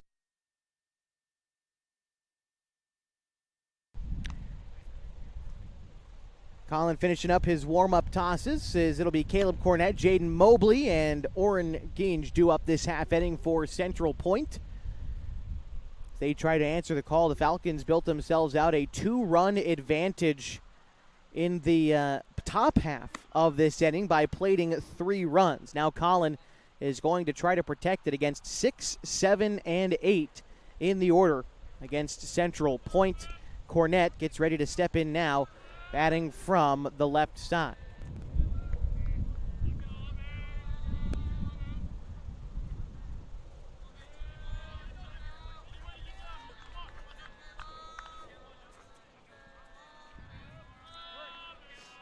So Cornett is 0 for 2 today. He grounded out in the 2nd and flew out in the 3rd. And the first pitch is going to be called a ball. The count is 1-0 to Cornett. Speedy Cornett doesn't take much for him to get on base, especially coming out of the left-handed batter's box as he takes strike one. The count is even now for Cornett. Pitch on the way from Colin. The 1-1 fouled back into the glove of Jacoby Tacchini. The count is 1-2. Colin had gone a couple of innings without allowing a run, coming up until the fifth inning when a solo homer from Alex Johnson broke our tie, giving Central Point at the time a 4-3 advantage. Count stays 1-2. Apologies there on the graphic there on mybasin.com. Count still 1-2. No strikeout yet, but regardless, all to say, Tacchini threw well through the third and fourth innings. And really through the fifth as well. It was just that one mistake, a hanging inside curveball to left-handed hitting Johnson. Took it over the right field fence. But aside from that, Tacchini's been cruising since the second inning. Looking for more of that here. A 1-2 count to Cornett. And the pitch is a check swing. Count is 2-2. Are they going to say, did he go around? Did he go? No, he didn't. Okay, so it is 2-2 to Caleb Cornett. And again, Jaden Mobley waits on deck for Central Point. For Central Point, talked about what's at stake for the Falcons all day long today, but Central Point, for their part, only needing one win to book a ticket to the state tournament for themselves. The 2-2 pitch hit in the air, center field. Sims having to move over a couple of steps, but makes the catch for the out. If Central Point makes it back to the state tournament, they'd be looking to repeat as state champions as Jaden Mobley gets ready to step in. Last year defeating the Redmond Sunwest Builders in the state championship game. That was actually played right here in Central Point. As the first pitch, a check swing, but a called strike as the fastball elevated in the zone gets called as no one count. That's how we get started to Jaden Mobley, who was hit by a pitch in the second inning and struck out in the fourth. The 0-1 is also swung on and missed. The count moves now to 0-2. After Mobley is Oren Ginch. And time is called at the plate. I think home plate umpire calling time. There was a little bit of a kick up of dirt around the home plate area on a little gust of wind. So just trying to call time there and make sure that the home plate umpire can see everything properly. And it looks like we are ready for baseball. The count is 0-2 to Jaden Mobley as Colin Tacchini gets ready to deliver. The pitch is swung on and missed. Mobley down on strikes for the second time today. And now there are two gone for the Central Point catcher, Oren Ginch. He's 0 for 2 today, reached on an error in the second inning, would come around to score in that inning. Otherwise, he popped out to shortstop. That was in the fourth inning. First pitch on the way to him is swung on and missed. The count is 0-1 as Tacchini goes with an elevated, firm fastball to get ahead of Ginch. Ronix Kieser on deck for Central Point. The 0-1 pulls the string on a changeup, floats it across the zone to get ahead 0-2. Colin looking to get out of the sixth in a hurry, ahead 0-2 from the windup. Here's the pitch. Fastball popped out of play, foul. Count will remain 0-2 at least for now.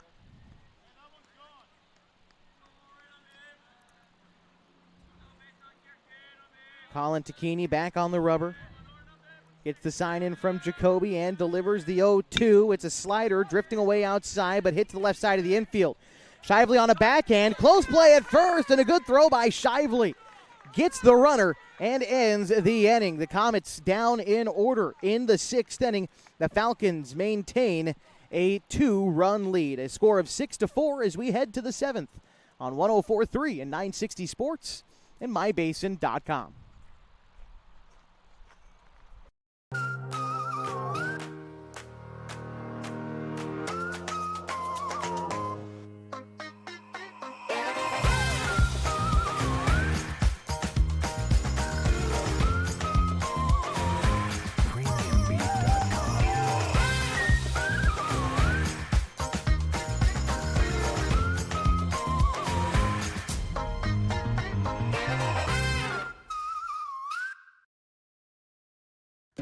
Pacific Power works day in and day out to power our communities because we know our neighbors rely on us.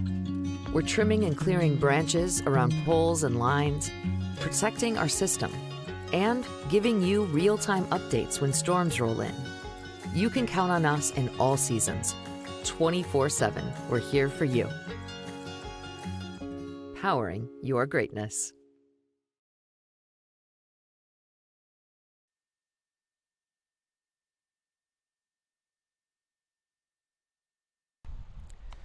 It's the top of the 7th inning on 104.3, 960 Sports, and MyBasin.com. The Klamath Falls Falcons lead the Central Point Comets 6-4. Due up this half for the Klamath Falls Falcons as they look for a little insurance in this inning is going to be the middle part of their batting order, 4, 5, and 6, leading off with Colin Tacchini. He'll be followed by P.J. Safford and Carson Pimley.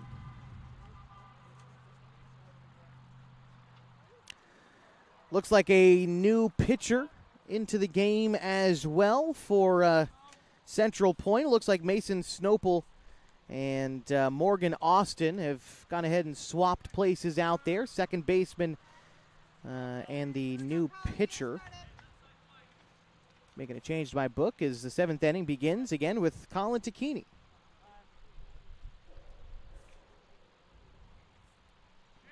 Timeout called by the catcher.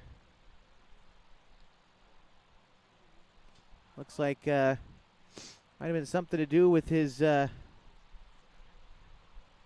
earpiece, perhaps, trying to be able to communicate with the pitcher, maybe. And, all right, looks like we are about ready to go. Colin Tacchini, 1 for 3 today, struck out in the first, singled with an RBI in the third, and here rips a base hit into center field on the very first pitch he sees. Colin now 2 for 4 in this contest, and with the leadoff base hit, Falcons looking to pad their lead a little bit heading into the bottom of the 7th inning. Every run important down the stretch of this ball game, but also down the stretch of the season. Falcons needing all the help they can get to grab 2 wins today and punch their ticket to the state tournament and dethroning the top-seeded Central Point Comets at this point. P.J. Safford lays down a sacrifice bunt, is thrown out at first by the pitcher, but as the intent of the sacrifice goes, doing his job and advancing Colin Tacchini into scoring position, now with 1 out, and it brings up Carson Pimley.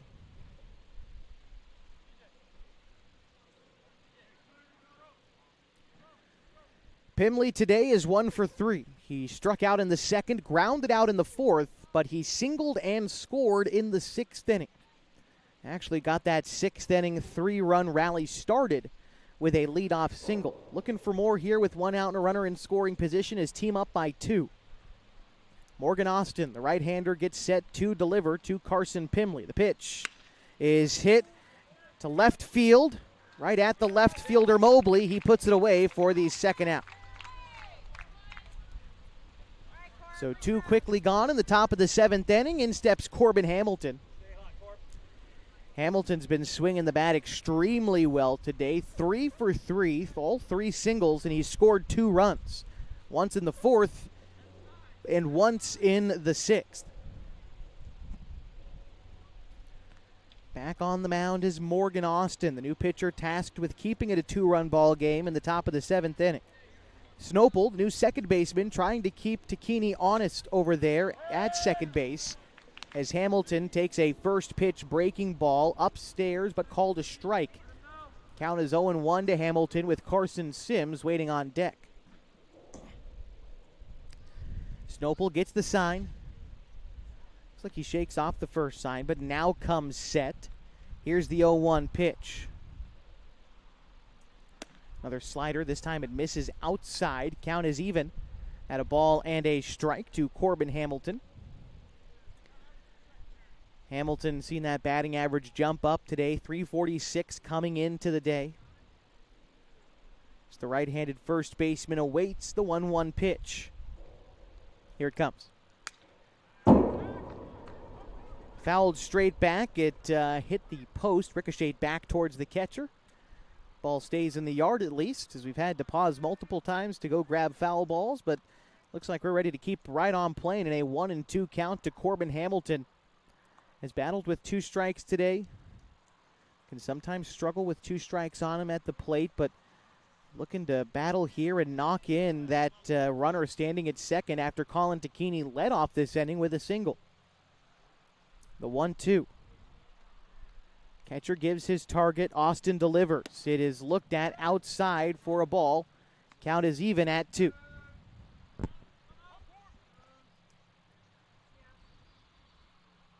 After Tacchini led off this inning with a single, P.J. Safford laid down a sacrifice bunt to move him into scoring position. Carson Pimley hit a fly ball to left, but it was not deep enough and hit too hard for the runner to be able to advance as Corbin Hamilton swings and misses at the outside slider, and that will end the inning. The Falcons leave their runner stranded in scoring position, but carry a 2-run lead to the last of the 7th on 104.3 and 960 Sports and mybasin.com. Threads. There are many threads that run through our region. There are churches and schools and Little League teams that bring us together and bind us into communities. There are roads and cars. There are houses and jobs and businesses, all woven together to make the fabric of our communities. There are financial threads that are part of that tapestry as well. For over 80 years, it's been our pleasure to be headquartered here, providing financial services to generations of our friends and neighbors. From that first savings account, to retirement planning, and all of the cars and houses and groceries in between, we keep your money local, investing it back into our communities, adding more threads to the fabric to make our communities stronger. Pacific Crest Federal Credit Union. Find your path.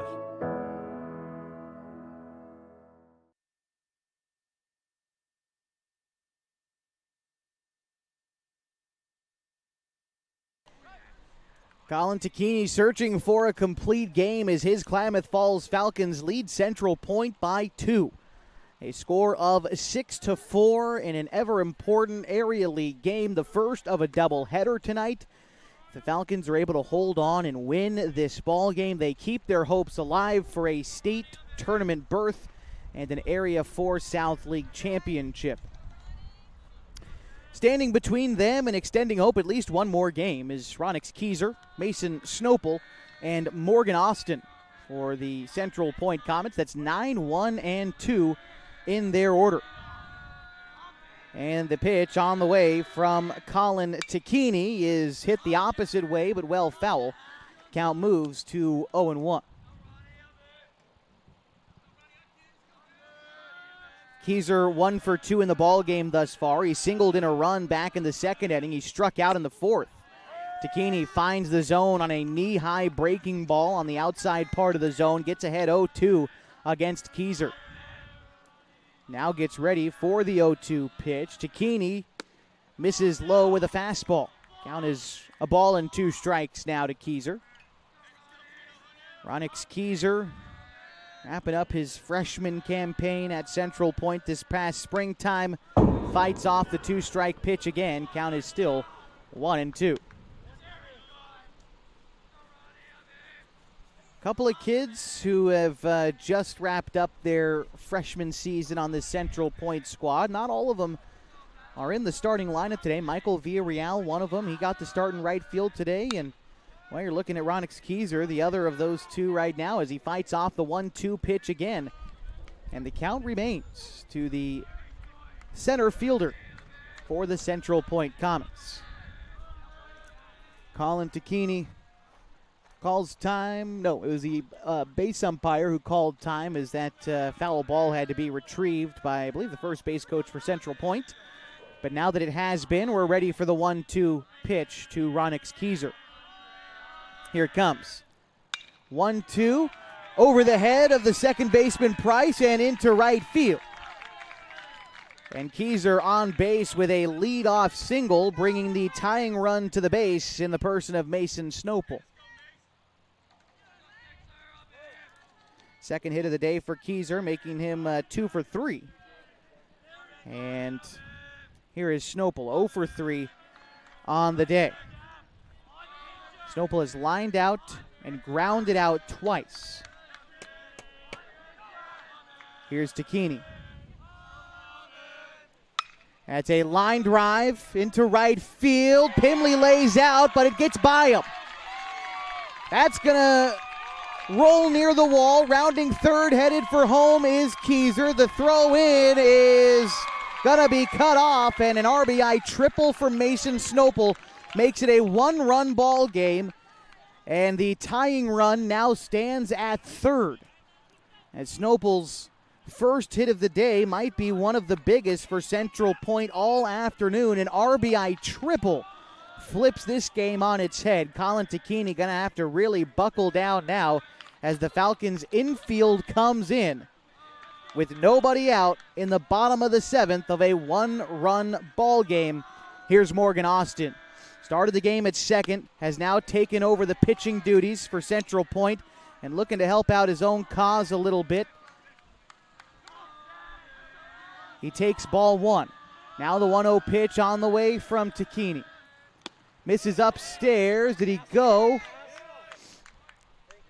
Strike called against Austin. He checked his swing but didn't hold up in time. Count is 1-1 to Austin, who's 0 for 3 today. He's grounded out a pair of times, has flown out once, but no at-bat bigger than this one so far for Central Point. Tying run at third. The 1-1 flared into left field. That is going to be caught by Douglas in left. Tagging from third in scoring is Mason Snopel, and we are tied at 6 in the bottom of the seventh with one out and the base is empty.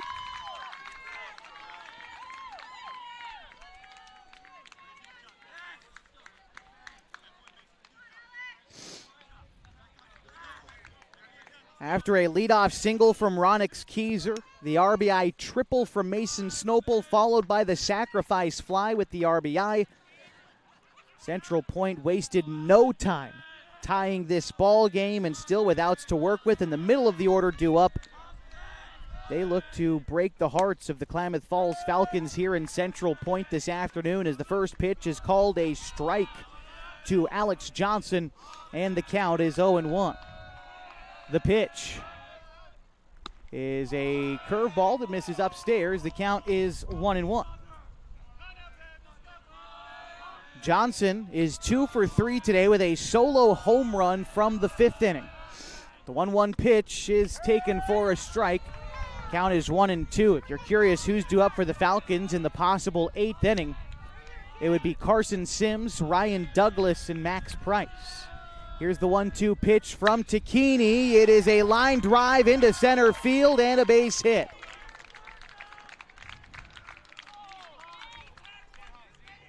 That makes Alex Johnson 3 for 4 today, and it brings up Zach Harrington. I think we're going to have a courtesy runner, maybe a pinch runner in for Alex Johnson, trying to get some speed on the base paths as Johnson represents the winning run.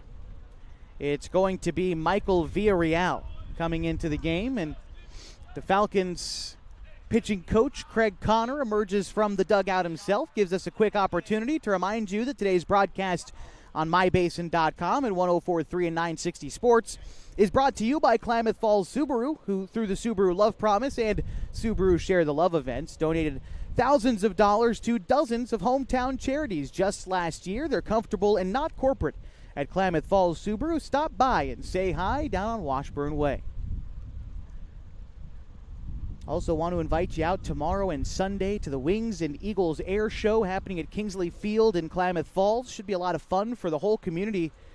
It's free entertainment tomorrow and Sunday. The festivities start around 8 a.m., go until 2 in the afternoon. Should be a fun day in the Klamath Basin. It looks like they are making a move as well.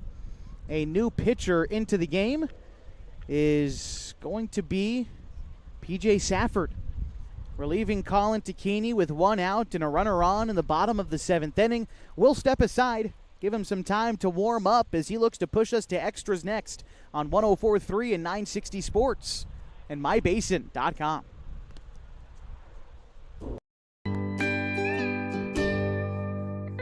Wait, all I do is wait.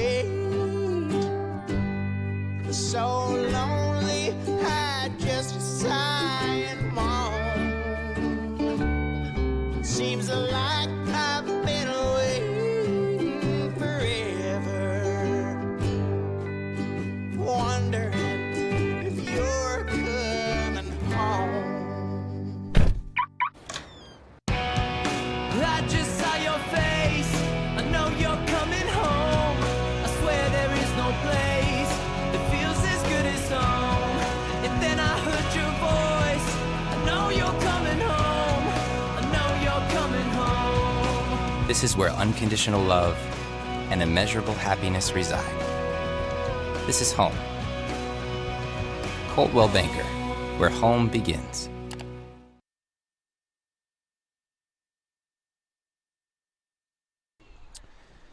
It is the bottom of the seventh inning, and the Klamath Falls Falcons are employing a new pitcher. They're on the mound with a winning run aboard at first for P.J. Safford. The new right-hander into the game is making his 12th appearance of the summer. It'll be his 7th in relief. 39 and 2/3 innings pitched. He's given up 35 hits, 16 runs, 7 of them earned. He's walked 9 and struck out 37 this year, and an ERA of 1.24. Zach Harrington up at the plate for Central Point with the winning run aboard at first. Central Point has already scored 2 runs in this inning to tie us at 6. Pitch from Safford is in the dirt. The count is 1-2. Good job by Jacoby Tacchini to keep that runner there at first. And a quick meeting now between the umpires. Want to again set the stakes for you that the Klamath Falls Falcons needing a win today to extend the season to the Single-A state tournament coming up next week in Eagle Point. Central Point making it tough for them as they also need to win a single game to book their ticket to the Single-A state tournament as a curveball drops in the zone on the outside corner. Count is even at a ball and a strike to Zach Harrington, who's 2 for 2 today. Couple of doubles came in the second and third innings. He walked in the fifth. Safford set with the 1-1. That one misses inside. Count is 2 balls and a strike to Harrington. Andy Sweet is on deck next for Central Point. Timeout called by the batter, Harrington. Looking towards the dugout for some kind of signs. Villarreal aboard at first. Again, he represents the winning run. Move over to first. They nearly got Villarreal, but he slides back safely. Count is 2-1 at the plate to Zach Harrington. P.J. Safford back on the rubber, looking in to get the sign from Jacoby Tacchini. Tacchini gives the target. Safford is agreeable. Comes set. Here's the 2-1. Slider popped foul. Count is 2 balls and 2 strikes to Zach Harrington. Harrington, the junior to be at Crater High School, trying to come up in one of the team's biggest spots so far this season. And that could be said for both of these squads. Safford set with the 2-2. Here it comes. That one in the dirt. The count is 3-2. Harrington making Safford work, coming in relief. By the way, former pitcher Colin Tacchini now stationed at second. Former second baseman Max Price will replace Safford at third. All right, 3-2. On the way to Harrington is a ground ball sent out towards short. Shively underhand toss to second for 1. Throw on to first is in time. And a 6-4-3 double play gets the Falcons out of the 7th inning. And we'll go to extras on 104.3 and 960 Sports and mybasin.com. Introducing Smith Bates Marcom Solutions, your trusted partner in marketing and communication. We specialize in crafting compelling campaigns, eye-catching graphics, and impactful branding materials. Smith Bates is like working with dependable friends. They always help us build our professional image. Through the innovative strategies that the team at Smith Bates suggested, we've been able to give the brand at Calor the boost that it desperately needed. Unlock your potential with Smith Bates Marcom Solutions. What rhymes with great? Participate. Where does greatness start? Here, in the classroom. On the stage. In the pool. On the field.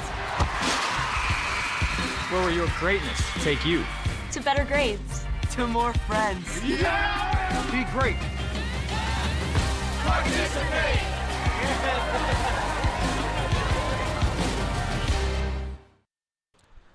Well, the Klamath Falls Falcons gave up the lead in the bottom half of the 7th inning, but were able to keep things tied and force extra innings. So as we enter the top of the 8th, it'll be Carson Sims, Ryan Douglas, and Max Price due up this half inning for the Falcons. That's 8, 9, and 1.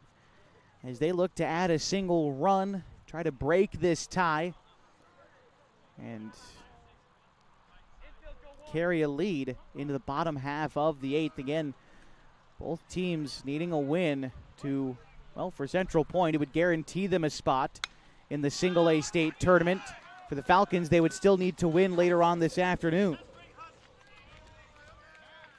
The first pitch is fouled off, and the count is 0-1 to Carson Sims, who is 2 for 3 today. Sims, after grounding out of the second inning, singled in the 4th and 6th. And in the 6th inning, knocked in a run and scored later on himself. That was the inning in which the Falcons scored 3 runs and took a 2-run advantage that they carried into the bottom of the 7th and surrendered back to the Central Point Comets. Not the first time that these teams have come down to the wire this summer, as the 1-1 pitch hit into the air to the right side behind first. The first baseman, Sweet, is going to make the catch in foul territory for the first out. So 1 gone, and in steps Ryan Douglas. Like I was saying, not the first time these teams have come down to the wire this year. I'll take you back to the nightcap of the June 15th meeting at Kiger Stadium in Klamath Falls, a game in which the Falcons were also leading heading into the top half of the 7th inning, leading by a single run. Central Point responded and scored a run in that 7th inning. It took a walk-off win for the Falcons to beat Central Point last time around, and now without the benefit of home field advantage, they're going to have to win this game with a bit of pitching and defense as well, as Ryan Douglas gets ahead 2-0 quickly in this at-bat. He's 1 for 3 today. His RBI double in the 6th inning has been his most impactful today, although here gets ahead in the count 3-0. Max Price waits on deck for the Falcons. The 3-0 called a strike. Douglas spits on the outside fastball, but it finds its way through the zone. Now Douglas in a 3-1 count will have to be a little bit more aggressive, but swings through the 3-1 pitch, and it makes the count full 3-2.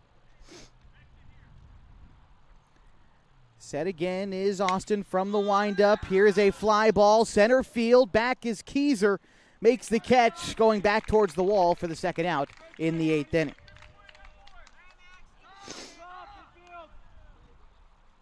All right. Here comes Max Price for the Klamath Falls Falcons. Price is 2 for 4 thus far today. He's flown out a pair of times, once in the 1st, once in the 6th. In the 3rd inning, he tripled, came around to score, also added an RBI single in the 4th inning. Price takes a breaking pitch up in the zone for a strike. The count is 0-1. After Price in the order is Connor Shively. Here's the 0-1 pitch. It is a line drive to left field, down for a base hit. Price with an ace piece of 2-strike hitting gets on base with 2 gone. And now Connor Shively will look to continue the rally for the Klamath Falls Falcons. Shively today is 1 for 4. He struck out a pair of times, grounded out once, but it was in the 3rd inning when Shively collected his lone base hit, added an RBI, and would score later on in that inning. Pitch to Shively. Hits that one to the ground to second. Up with it is Snopel. Throw on to first is in time, and that'll do it in the Falcons' 8th. They get a base hit, but they leave him stranded. We are tied at 6, going to the bottom of the 8th next on 104.3 and 960 Sports and MyBasin.com. The innocence of youth. Is there anything any better? But soon they'll be in high school and facing all the same challenges you faced. How to make friends, how to fit in, how to be cool. We want our children to have everything they'll need to live fulfilling and productive lives. Make sure the kids in your family are among the more than 120,000 participants here in Oregon who take part in high school sports or activities. At mybasin.com, we bring you the power of local radio, The pace and reach of social media, the information of 24-hour news, and the excitement of local sports. We do this with a team of radio professionals that is second to none. Klamath Falls is a community that we love and a place that we are proud to call home. Klamath Falls deserves a media group that is as committed to you as you are to Klamath Falls. mybasin.com is your go-to place for news, Sports, events, and everything going on at home in Klamath Falls.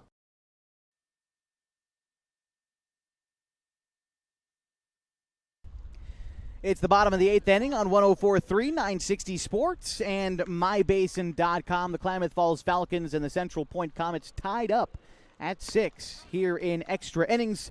P.J. Safford continuing to work for the Klamath Falls Falcons. He'll have to go through 5, 6, and 7 this half inning against the Comets to try and get us to the 9th with the tie still intact. Andy Sweet leads off.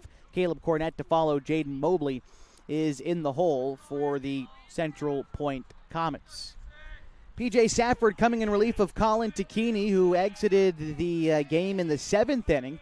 Can close the book on Colin, who pitched 6 1/3, giving up 8 hits, 6 runs, 5 earned. He walked 2 and struck out 4. Will not be able to earn a decision today. This game's squarely a bullpen game now, as the left-handed hitting Andy Sweet steps in. He takes ball 1 low, 1-0. The opposing starter would be Mason Snopel, who pitched 6 innings of baseball, giving up 12 hits, 6 runs, all of those earned, no walks, and 8 strikeouts. In fact, there have only been 2 walks issued all game, and they were both from Colin Takini. It's been a lot of early swings, and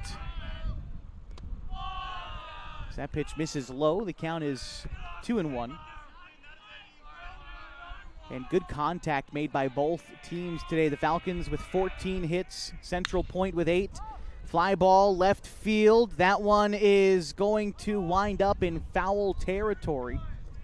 Count is 2 balls and 2 strikes to Andy Sweet. Sweet is 0 for 2 today. He walked, though, to reach base in the 3rd inning. Sweet thought he might have had extra bases on that foul ball to left field, but instead has to head all the way back, now finding himself back in the batter's box in a 2-2 count. Safford delivers. Pitch misses high and away, and the count is full now, 3-2. And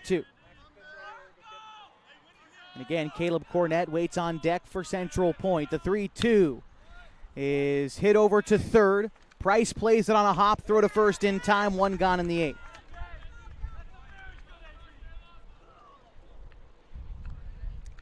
So now, Caleb Cornett, a chance. He's 0 for 3 today. Grounded out in the 2nd inning. Flew out in the 3rd, flew out in the 6th. Safford's already got 1 out here in the 8th inning, as PJ gets back on the hill before the first pitch to Cornett. Delivers from the windup. Drops in a breaking pitch for a called strike 1. Jaden Mobley is on deck for the Central Point Comets. The left-handed hitting Cornett chops one down the right side of the infield, but it kicks foul. Count is 0-2. Now to Cornett.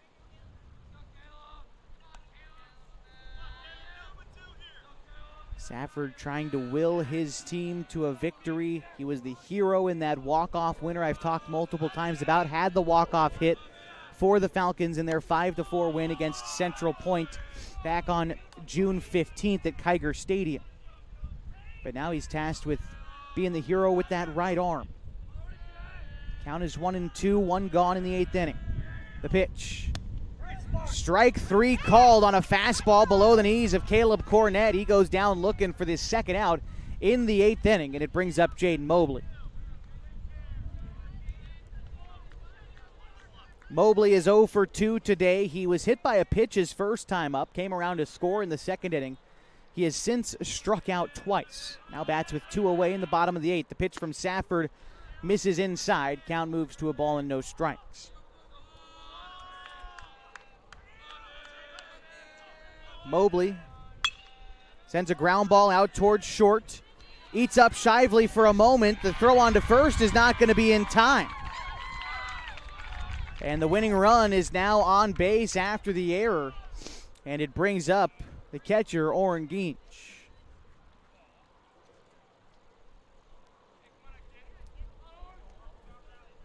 For the Falcons, I believe that is their second error of the contest. They've played good defense overall today.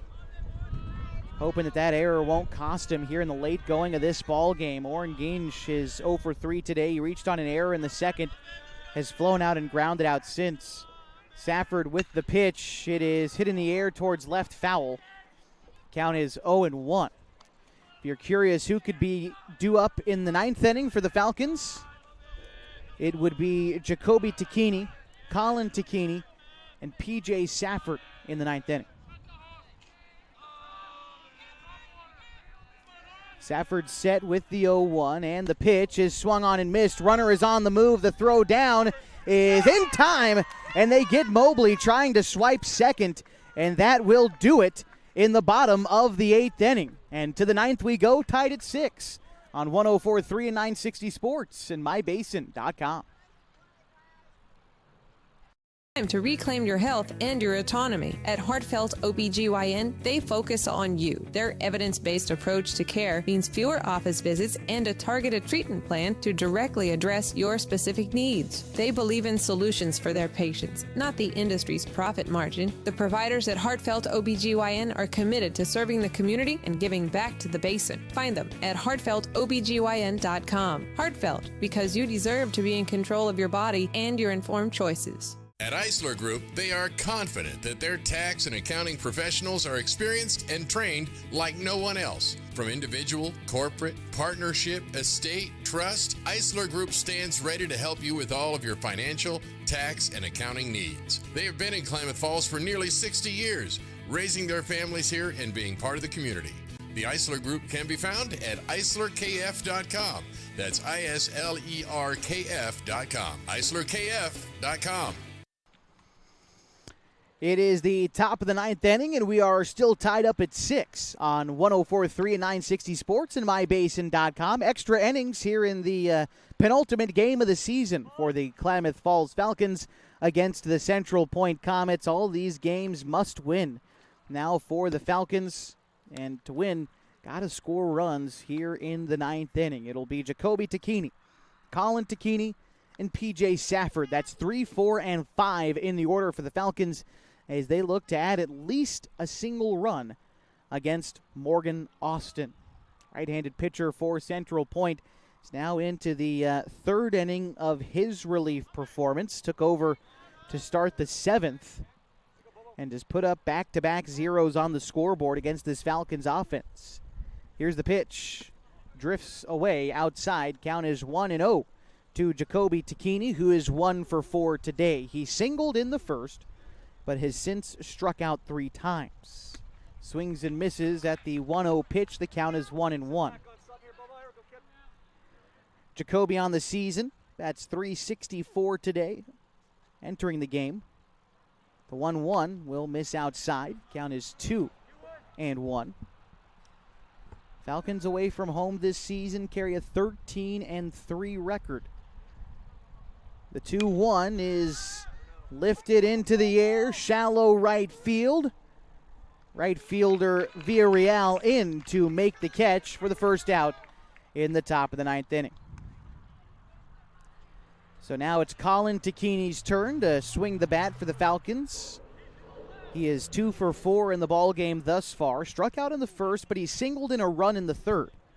Flew out in the fifth, but again another base hit in the seventh. He would ultimately be left stranded in scoring position.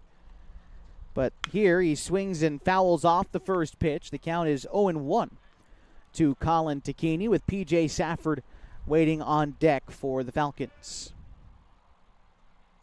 Austin gets the ball back, ready to deliver out of the windup.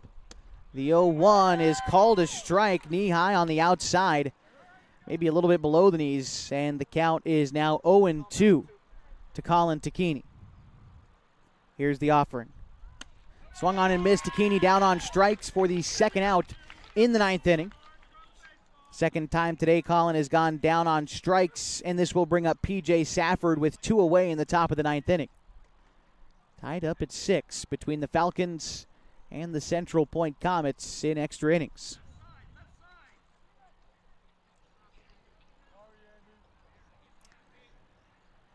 All right.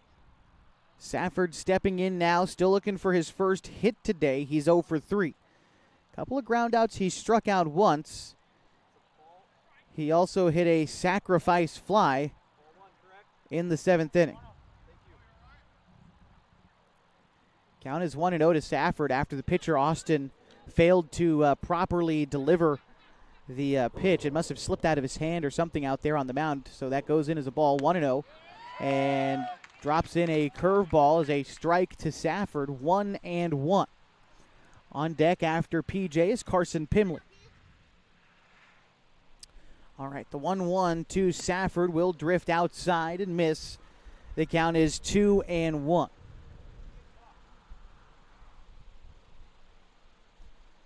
All right, Austin back on the hill, kicks and delivers the 2-1. That one misses outside, 3-1. Good take there by Safford on that running off-speed pitch. Safford lays off to get ahead 3-1. This time a fastball is lined into center field and down for a base hit. Nice piece of two-strike hitting there 3-1 hitting. Safford was squarely in a hitter's count, taking advantage, I should say. And that is his first base hit of the ball game, and it comes in the top of the 9th inning. Ryan Glidden going to come in as the courtesy runner for Safford, it looks like. So welcome to the ball game, Ryan Glidden. And in steps Carson Pimley with 2 gone and a runner at first. Pimley today is 1 for 4, struck out in the 2nd, grounded out in the 4th, but he singled and scored a run in the 6th inning. He flew out in the 7th. Now just trying to keep the rally going for the Falcons. They look to break our tie. Pimley comes up empty, swings and misses at the first offering, falls behind 0-1. Pimley on the season, batting .298 for the Klamath Falls Falcons. That pitch misses to him outside. The count is even at a ball and a strike. Pimley will be a senior next year for the Henley Hornets. He awaits the 1-1. Swung on and missed 1-2. Pimley out in front of the breaking ball. And now Pimley going to have to protect in a 2-strike count. Go-ahead run stands over at first. The 1-2. And we'll have to wait as Austin steps off before the pitch. Now gets back on. Checks the runner, comes set. Glidden with a small lead. The pitch home is just fouled off. Pimley getting a piece of it to stick around in this at-bat. And the count remains 1-2. Corbin Hamilton is on deck for the Falcons if the inning continues. Pimley awaits. The 1-2, here it comes. Pimley looks at ball 2 as it misses outside. Count is even. Ryan Glidden aboard at first after Safford reached with the 2-out single. Pitch to Pimley is ripped down the left field line, but well foul. Count remains 2 balls and 2 strikes. Big at-bat here for Pimley. Again, he hit his only home run of the season thus far off these Central Point Comets back at Kiger Stadium on June 15th. A 3-run shot helped lift the Falcons to an early lead in that game that they would wind up surrendering, falling 5-3 in that contest. Here's the 2-2 on the way from Austin. It's an off-speed pitch that drifts outside, and the count is full. And with 2 outs and the full count, Ryan Glidden is going to be getting a head start over there at first. Ball in the gap could cause some trouble here for Central Point. That's got to be the objective here for Pimley. Just try to poke something out there with Glidden taken off. They're going to check on him first before the 3-2 pitch home.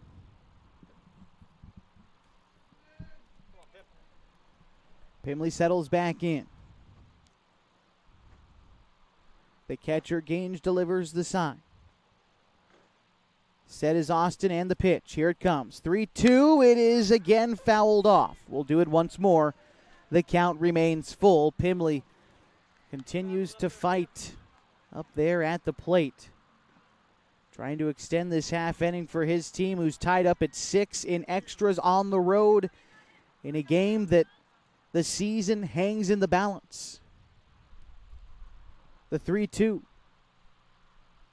Austin steps off ahead of the pressure-packed pitch.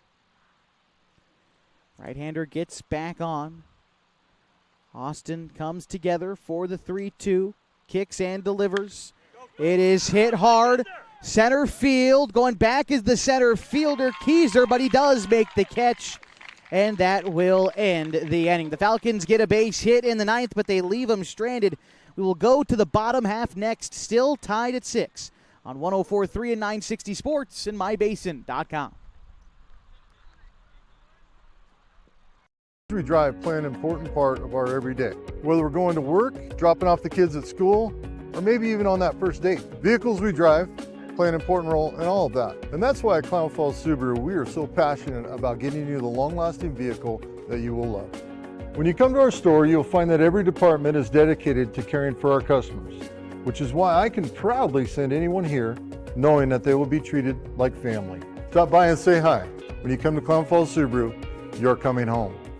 Sports was kind of what defined me as a person. I loved to play every sport I could possibly play. The Abbeys was really the family stomping ground for all of our community. Saturday afternoon soccer tournaments, we'd head over to Abbeys afterwards. And then when we got up into middle school, on our way home, we'd stop at Abbeys after basketball games. When I go home, I want to see two things when I drive through Winston. I want to see my Abbeys, and I want to see my high school. And those are the two memories that stick out the most to me.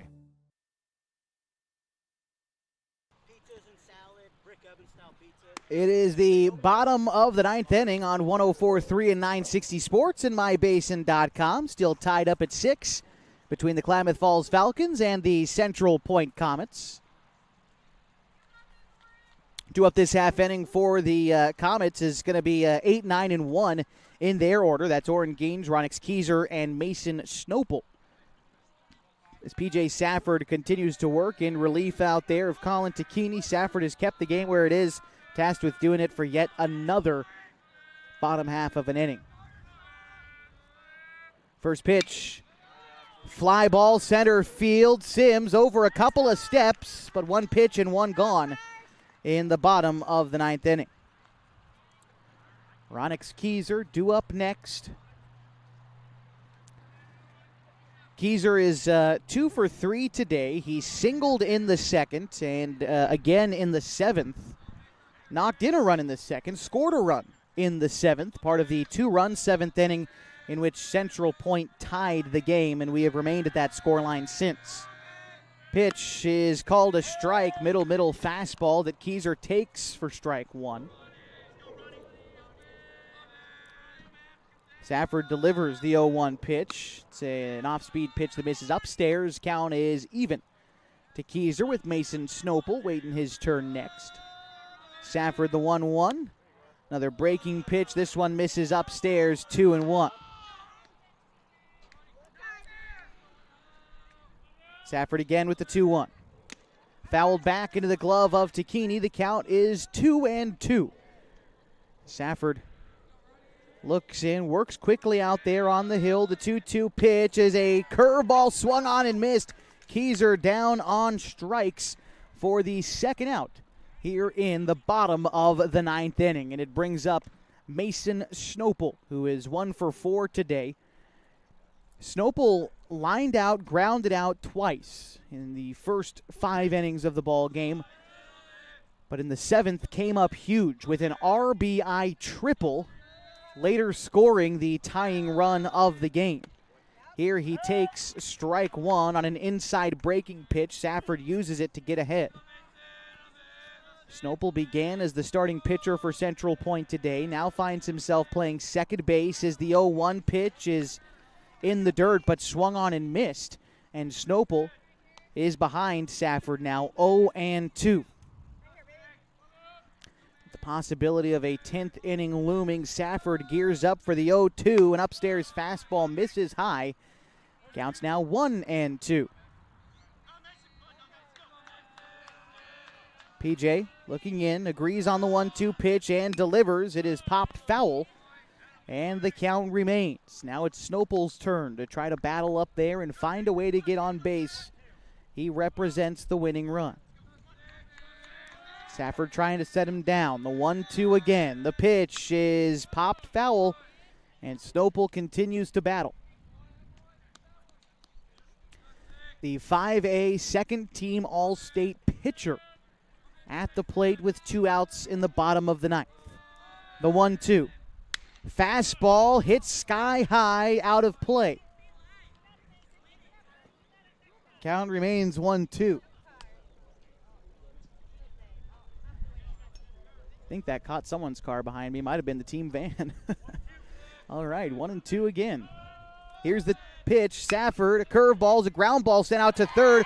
Price not going to be able to knock it down, and a runner gets on for Mason Snopel, extending this inning and bringing up Morgan Austin.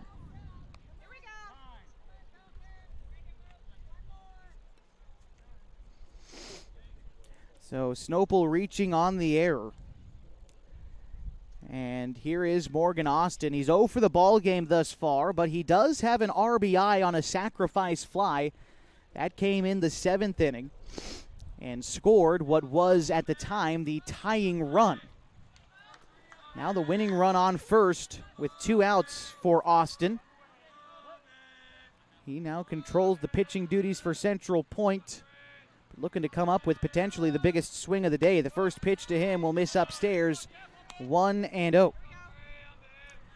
Austin 0 for the day today, but back in the first 2 meetings between these two squads was 3 for 8 with 3 RBI across both games of a doubleheader. The 1-0 pitch is dropped in with an inside curveball called for strike 1, and the count is even to Morgan Austin with Alex Johnson waiting on deck. Safford set with the 1-1. Move over to first. Back safely is the runner, Mason Snopel. PJ Safford looking in, the 1-1. Curveball misses high, and now the count is 2-1 to Austin. Veteran Austin, he'll be a senior next year for Crater. Steps back in, keeps his hands low in the right-handed batter's box. The 2-1 pitch is a chopper sent out towards third.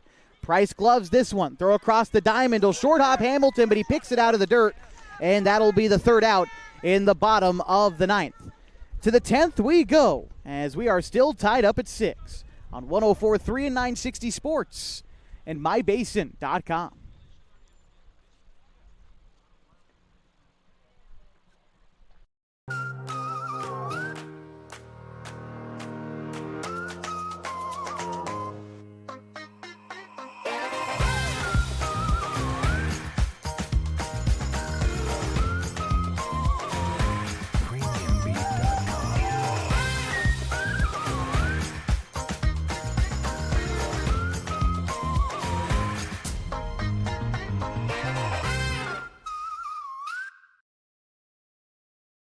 Pacific Power works day in and day out to power our communities because we know our neighbors rely on us. We're trimming and clearing branches around poles and lines, protecting our system, and giving you real-time updates when storms roll in. You can count on us in all seasons. 24/7, we're here for you. Powering your greatness.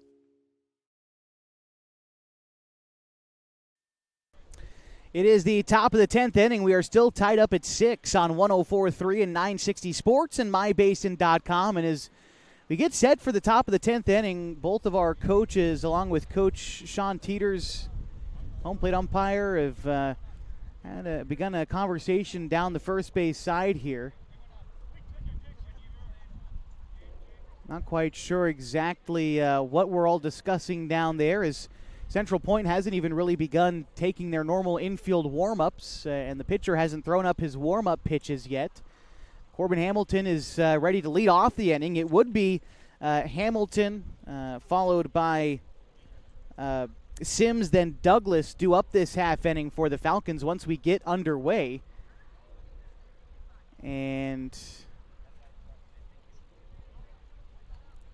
it looks like we're ready to go.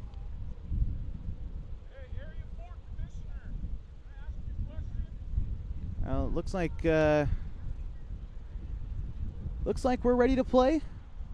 Not entirely sure here, but warm-up pitches are being thrown, and it looks like we'll be ready to go here in just a couple of minutes. As some kind of confusion. Let's see what we can find out as soon as we can here on 104.3 and 960 Sports and mybasin.com. Is the top of the 10th inning, still tied up at 6 in what would be an area-deciding doubleheader today. The Falcons needing 2 wins to extend their season to the Single-A state tournament. Central Point needing 1 win in this doubleheader today to advance to the state tournament. And Coach Sean Teeters is returning to apparently keep on talking to the home plate umpire. As that conversation continues all the way down the line. Looks like we're about ready to go, though. Again, not entirely sure what the postponement was, but we look ready for baseball here in the top of the 10th. Corbin Hamilton settles into the right-handed batter's box. Hamilton is 3 for 4 today. He singled in each the 2nd, 4th, and 6th innings, but he struck out in the 7th. Now going to try to get the rally started in the 10th for the Falcons. First pitch swung on and missed. The count is 0-1. Morgan Austin going with a little bit more of a sidearm action delivery on that first pitch to Hamilton. Here's the 0-1. Hamilton rolls a ground ball to the right side of the infield. The first baseman, Sweet, is up with it. The race to the bag is won by Sweet. And that is how we will start the 10th inning. Carson Sims due up now for the Falcons. Sims today 2 for 4. Grounded out in the 2nd, but singled in each the 4th and 6th innings. Then the 6th added an RBI and a run scored on his base hit. Would later fly out in the 8th inning. Here's the first pitch to Sims. It drifts outside, and the count is 1-0. After Sims in the order is Ryan Douglas. And the 1-0 pitch is fouled straight back. Count is even at a ball and a strike.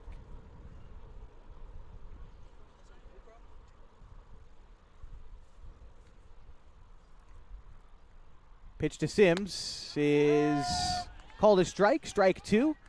Bit below the knees on the outside corner, but that pitch location has been favored by the pitcher so far in today's contest. Now Sims is going to have to protect in a 2-strike count. Sends a ground ball out towards second base. Snopel up with it and tosses on to first for the 2nd out in the 10th inning.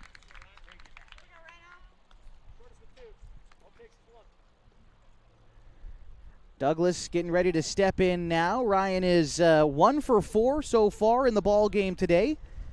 He grounded out, flew out in his first 2 at-bats, but added an RBI double in the 6th.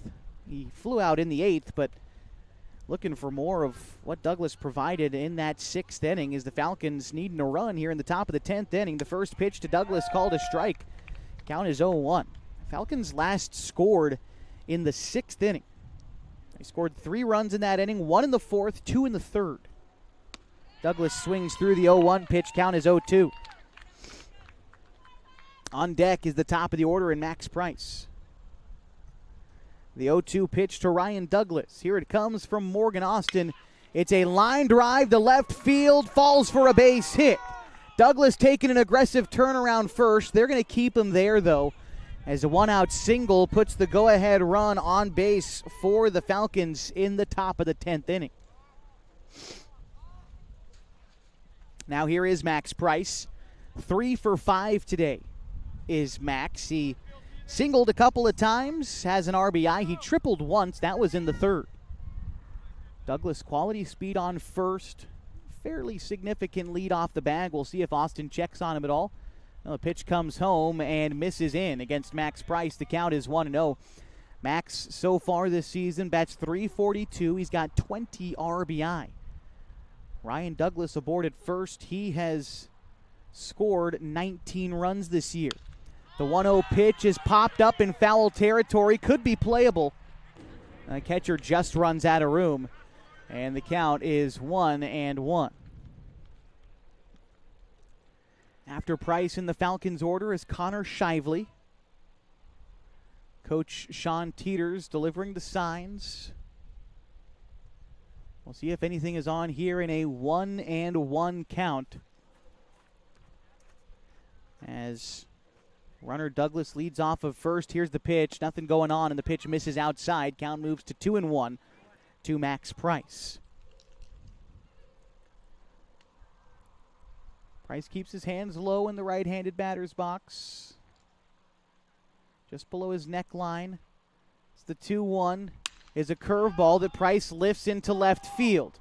Could be trouble in shallow left. It's the shortstop Cornett who calls everybody off to make the catch and end the inning. The Falcons get a base hit in the 10th, but they leave them stranded as we go to the bottom half next, tied up at 6 on 104.3 and 960 Sports and mybasin.com.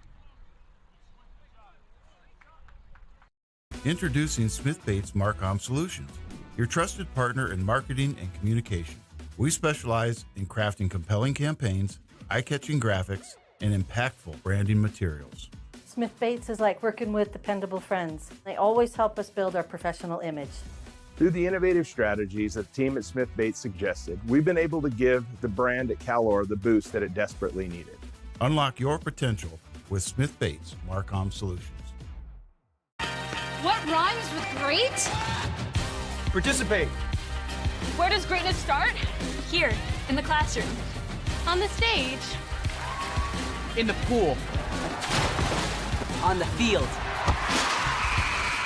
Where will your greatness take you? To better grades. To more friends. Yeah! Be great. Participate.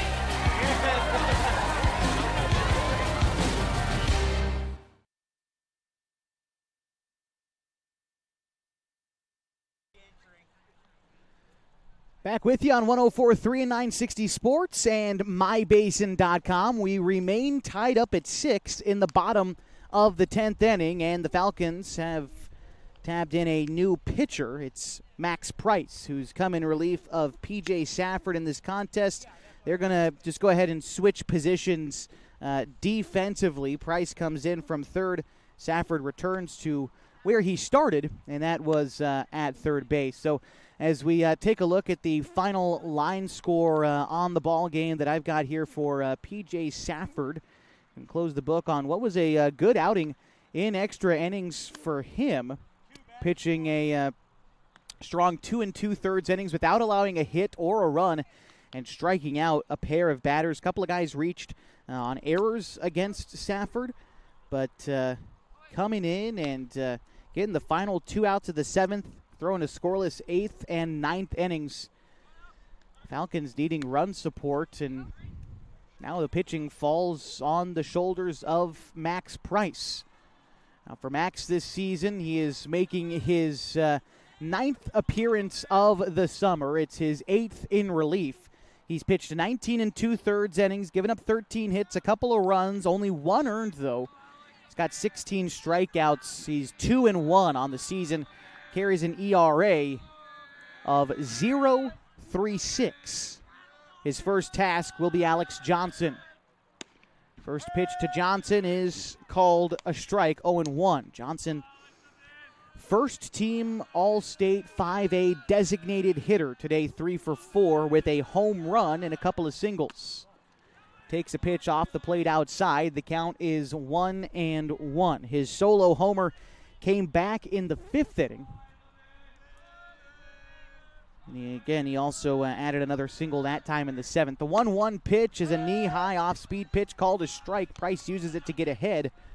A ball and 2 strikes now. After Johnson, it's Zach Harrington, and Andy Sweet is due up next.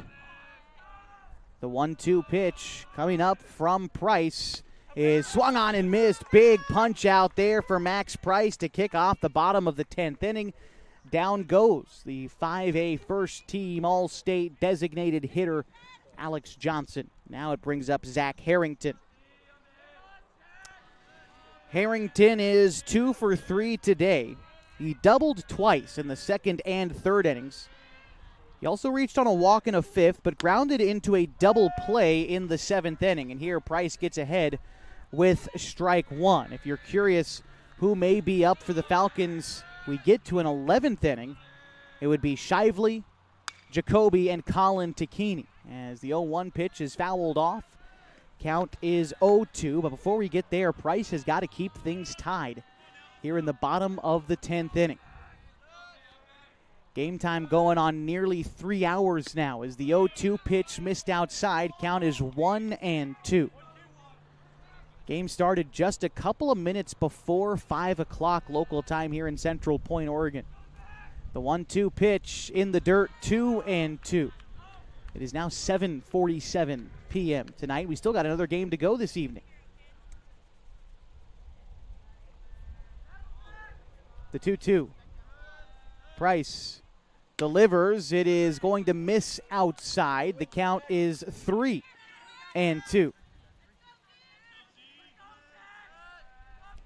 Harrington battled back from down 0-2 to now the count full, then sends a bouncing ball to third. Safford plays the hot shot, throw on to first in time, and there are 2 gone now in the bottom of the 10th inning. This will bring up Andy Sweet, still looking for his first base hit of the ball game today. Sweet struck out in the second, walked in the third, flew out in the fifth, and grounded out in the 8th. The left-handed bat 0 for 3, now hits with 2 gone in the bottom of the 10th inning.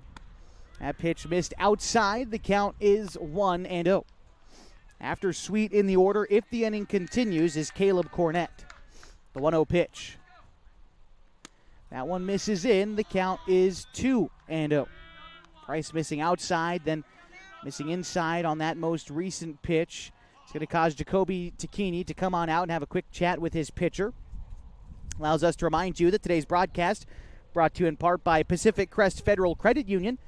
They know that picking the right path can make the journey easier, the distance shorter, and can assure that you end up at the right place. Whether you're dreaming of owning a home or you just want a great checking account, Pacific Crest Federal Credit Union can help you reach your goals. All right. A 2-0 count at the plate to Andy Sweet, and the pitch from Price. He misses, just misses outside. Count is now 3-0 to the Comets' first baseman. The 3-0 from Price, taken for a strike. That pitch, similar level in terms of up and down, about bell tie, but that time the fastball, just creeps over the plate. Here's the 3-1 from Price. That one misses upstairs.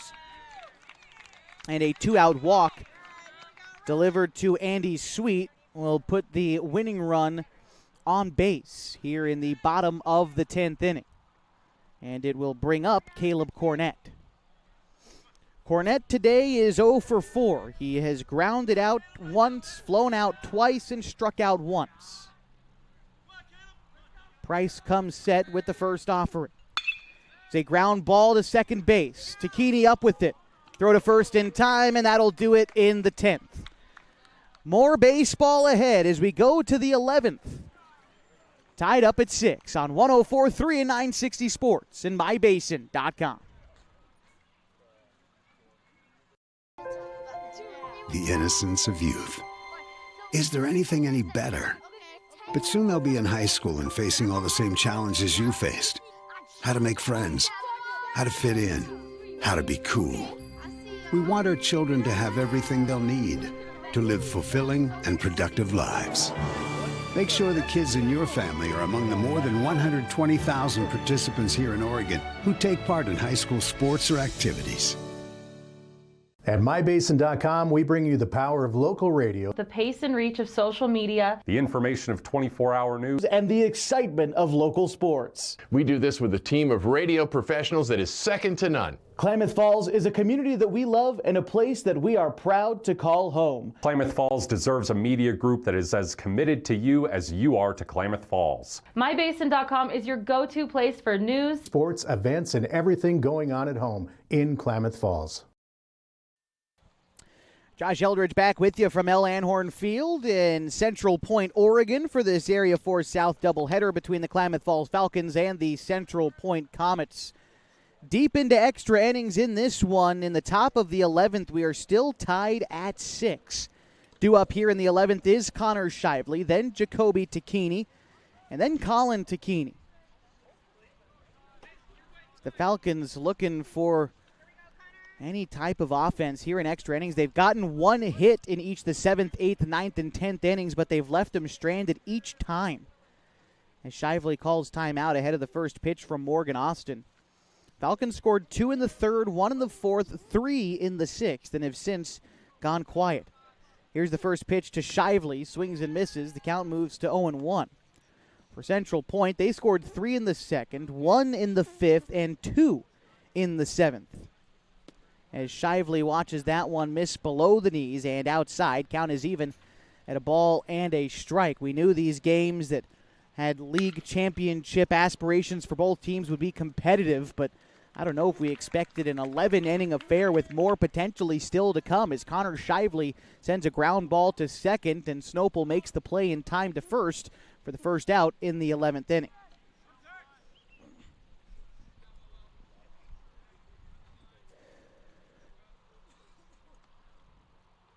So now it'll bring up Jacoby Takini, who is 1 for 5 today. Takini, who has 3 strikeouts in the game, has flown out most recently in the 9th, hasn't singled since the first inning. Looking for that to change here in the 11th as the first pitch to him misses inside, and the count is 1-0 to the young catcher from Henley High School. Has basically caught a game and a half in this game already for his team. The 1-0 misses outside, 2-0. I wonder if Takini might get a little bit of rest for behind the dish at the nightcap tonight.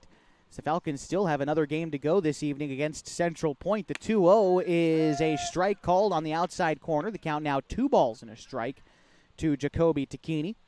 And again, Colin Takini waiting on deck for the Falcons. That one is hard hit, deep to left field. Mobley going back near the wall, but he makes the catch. A loud second out in the 11th inning will now bring up Colin Takini. Colin so far today 2 for 5. Struck out a pair of times, but he singled twice as well. One collecting an RBI in the 3rd inning. He started the 7th inning with a single, but was left stranded in that frame. Here's the first pitch to him here. It's a curveball that's bounced out towards short. Cornett, throw on to Sweet, is there, and the Falcons down in order in the 11th inning. Crater gets their chance coming back in the bottom of the 11th next on 104.3 and 960 Sports and mybasin.com.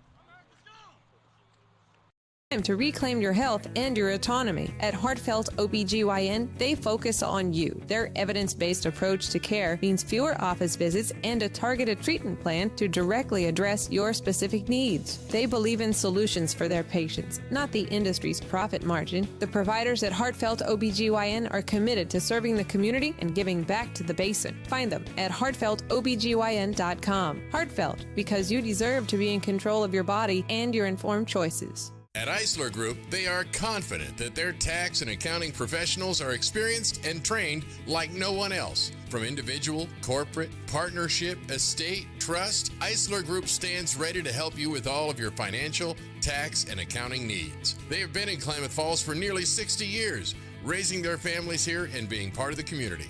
The Eisler Group can be found at eislerkf.com. That's ISLERKF.com. eislerkf.com. Josh Eldridge back with you, getting ready for the bottom of the 11th inning on 104.3 and 960 Sports and on mybasin.com. We are tied up at 6 as we go to the bottom of the 11th. It'll be the bottom third of the Central point order here in this half inning. Jaden Mobley along with Oren Gange and Ronix Keyser. 3 men due up for Central Point against Max Price as they look to win the ball game in the bottom of the 11th. Price threw well in the 10th, produced a couple of groundouts and got a strikeout. He did walk 1, but left Sweet stranded in that frame. So Jaden Mobley gets ready to step in now. Mobley 0 for the ball game thus far. He's 0 for 3. The first pitch to him is hit in the air towards the right side. Hamilton giving chase, but it winds up in the Falcons' dugout. Count is 0-1. Mobley struck out in each the 4th and 6th innings. He reached on an error in the 8th, and he was hit by a pitch way back in the 2nd inning. The 0-1 is a chopper to the left side of the infield, but winds up perfectly placed and rolls through into left. And a leadoff single gets the winning run on base for Central Point in the bottom of the 11th inning.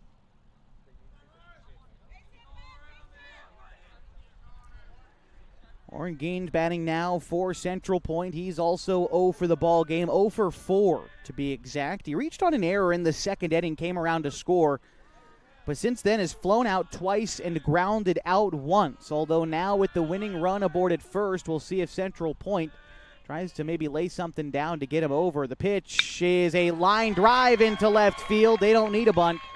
And Mobley will advance into scoring position after back-to-back singles in the bottom of the 11th inning. I'm going to have a courtesy runner come into the game for the catcher. Let's see. Looks like number 37. I think that's Brady Greether. So Greether over there at first. Standing at second is Jaden Mobley. And there's nobody out in the bottom of the 11th inning. Here's Ronix Keyser. Keyser had an RBI single in the 2nd inning. He also singled to lead off the 7th, in which Central Point scored a pair of runs, tying the ball game at 6. We're still there 5 innings later, but now Keyser a chance with a base hit to try and end this ball game. He's going to show bunt, and he pulls back, gets called a strike. Keyser falls behind 0-1. If Keyser can't get it done, Mason Snopel is on deck. Max Price looking for a big first out here in the bottom of the 11th inning. Got ahead of the hitter 0-1. Corners remain in, and here's the pitch. That one misses outside. The count is even at a ball and a strike to Keyser. Mobley and Gange each singling to lead off the inning. Now, again, Gange has been replaced at first by Greether. It's the courtesy runner. The 1-1 pitch. Here it comes. It is bounced in front of home plate. Takini up with it. Throw to third to get the lead. Runner is in time. Safford gets the out at third. What a play by Jacoby Takini to get the lead runner. They got him, right? Yeah, he did. They showed the out sign down the base umpire. What a great play there to get the lead runner. And Mobley is cut down. Gange advances to second. Keyser is aboard at first. The situation doesn't change all that much, except for now there's one out in the inning and a double play is in order. Mason Snopel, though, the leadoff hitter, he's going to show off his speed on an infield ground ball. So far today, he is 1 for 5. As we come out, Craig Connor comes on out to have a discussion with his team and his infield. Couldn't ask for a bigger spot for it. Bottom of the 11th inning, tied up at 6. Both teams needing a win. Central Point looking to book their ticket to the state tournament. Klamath Falls needing a win to do it next game. As still another ball game set to be played tonight from Mel Anhorn Field. A little bit off of campus from Central Point High School. But a doubleheader scheduled tonight. I don't know if anyone expected this opener to go into the 11th inning. I expected some good baseball to be played between two of the top teams in the state of Oregon at this level. But I don't know if anyone expected this slog of a game. It's been entertaining. Big outs made, big defensive plays made. Big situations, much like the one we find ourselves in right now. In the bottom of the 11th inning, the winning run is in scoring position. There's one out. Top of the order due up for Central Point, and Max Price now alone on the rubber as the infield disperses and Craig Connor heads back to the dugout. At the plate is Mason Snopel, and a fresh count to the leadoff hitter for the Central Point Comets. Max Price delivers the pitch. It's a curveball, a line drive into center field. It's going to settle down in front of Sims. Rounding third and headed home. The throw is not going to be in time, and Central Point walks off the Klamath Falls Falcons in the bottom of the 11th inning. A 7-6 final, and the home team is victorious. We're going to step aside, and we'll wrap things up for you when we come back on 104.3 and 960 Sports and MyBasin.com.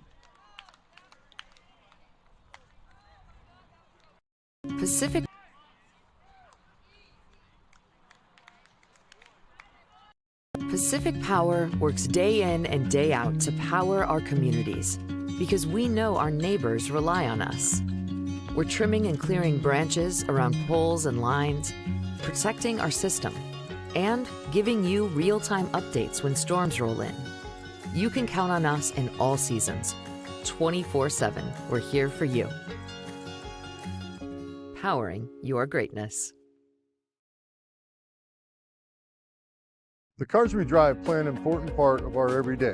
Whether we're going to work, dropping off the kids at school, or maybe even on that first date. Vehicles we drive play an important role in all of that. And that's why at Klamath Falls Subaru, we are so passionate about getting you the long-lasting vehicle that you will love.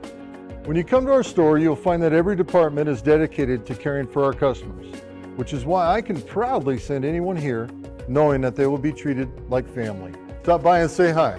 When you come to Klamath Falls Subaru, you're coming home. Sports was kind of what defined me as a person. I loved to play every sport I could possibly play. The Abbeys was really the family stomping ground for all of our community. Saturday afternoon soccer tournaments, we'd head over to Abbeys afterwards. And then when we got up into middle school, on our way home, we'd stop at Abbeys after basketball games. When I go home, I want to see two things when I drive through Winston. I want to see my Abbeys, and I want to see my high school. And those are the two memories that stick out the most to me. As a parent of a high school athlete, I've given up trying to get pictures of my kid playing sports. It's nearly impossible to take pictures and enjoy the game. There is a solution, though. God's Gifts Photography attends high school sporting events in the Basin to take individual and team action photos at a great price. Search God's Gifts 2 on Facebook to learn more. They'll come and capture your athlete in action, creating those frameable lifelong memories so you can watch and just enjoy the moment. Call 541-281-2206 to get your athlete on their schedule. God's Gifts Photography. Game one of a doubleheader has gone final tonight here in Central Point, Oregon, and the Comets walk off the Klamath Falls Falcons by a score of 7-6. For the Comets, 7 runs for them comes on 11 hits. They committed 1 error, and they left 5 runners on base. For Klamath Falls today, 6 runs for them comes on 16 hits. They committed 3 errors, and they left 10 runners on base. The winning pitcher tonight is Morgan Austin, who pitched 5 innings in relief, giving up 4 hits without a run and striking out 2. The losing pitcher tonight is Max Price, who pitched an inning and a third for the Falcons, giving up 3 hits and a run in extra innings, and the Falcons fall in this one. Couple of notables for the Klamath Falls Falcons. We'll go down the lineup card as Max Price finished 3 for 6 with an RBI and a run scored tonight. Connor Shively was 1 for 6 with an RBI and a run scored. Jacoby Takini was 1 for 6. Colin Takini was 2 for 6 with an RBI. PJ Safford 1 for 4 tonight. Carson Pimley 1 for 5 with a run scored. Corbin Hamilton added 3 hits and 5 tries and 2 runs scored. Carson Sims was 2 for 5 with an RBI, and Ryan Douglas was 2 for 5 with an RBI as well. A couple of notables in for Central Point. A 3 for 4 night for Johnson. He finished with a solo home run, adding in an RBI, and a 2 for 4 night for Zach Harrington. He finished with an RBI, as well as Mason Snopel, who finished 2 for 6 with 2 RBI, including the game-winning base hit that pushed Central Point to a 7-6 victory. Now, one thing that we did find out tonight is I've been saying that the Klamath Falls Falcons have been playing for their tournament lives tonight. against the Central Point Comets. In fact, due to some other teams around the state not being able to field enough players, some other teams have bowed out of state tournament contention, leaving the Klamath Falls Falcons as their next choice. And so even though the Falcons lose this game, they are still destined for the state tournament and will close out the regular season with a nightcap coming up in just a little bit. So what we're going to do is what we've been doing all season. Going to step aside for just a little while, about 25 minutes. If you're listening on the radio, you'll be joined by Fox Sports Radio. If you've been watching here on mybasin.com, stick around. We'll be back in just a minute, and we'll be live from Anhorn Field for the finale of the Klamath Falls Falcons regular season in just a couple of minutes. So stick around, and we'll be back in just a bit on 104.3 and 960 Sports and mybasin.com.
And we welcome you to, or welcome you back to Klamath Falls Falcons baseball on 104.3 and 960 Sports and on mybasin.com. The Klamath Falls Falcons getting ready for their nightcap tonight as they take on the Central Point Comets here at Mel and Horn Field in Central Point, Oregon. My name is Josh Eldridge. Glad to be back with you for the second leg of a doubleheader tonight.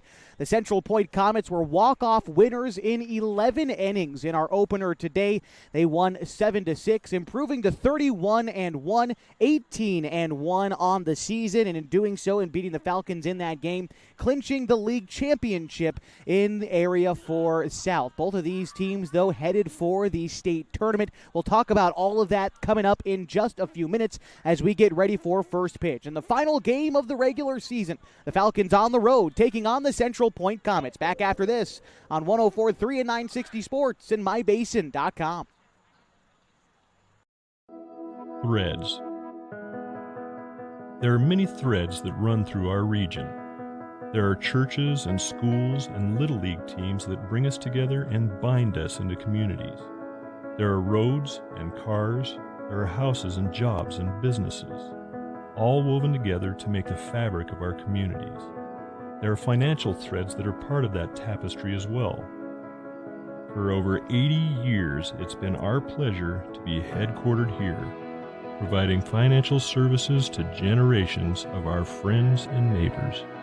From that first savings account, to retirement planning, and all of the cars and houses and groceries in between, we keep your money local, investing it back into our communities, adding more threads to the fabric to make our communities stronger. Pacific Crest Federal Credit Union. Find your path. What rhymes with great? Participate. Where does greatness start? Here, in the classroom.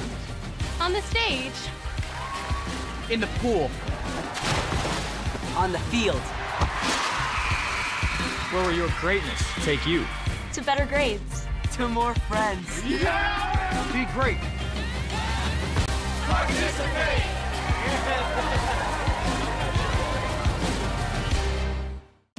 Introducing Smith Bates Marcom Solutions, your trusted partner in marketing and communication. We specialize in crafting compelling campaigns, eye-catching graphics, and impactful branding materials. Smith Bates is like working with dependable friends. They always help us build our professional image.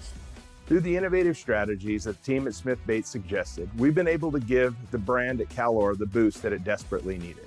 Unlock your potential with Smith Bates Marcom Solutions.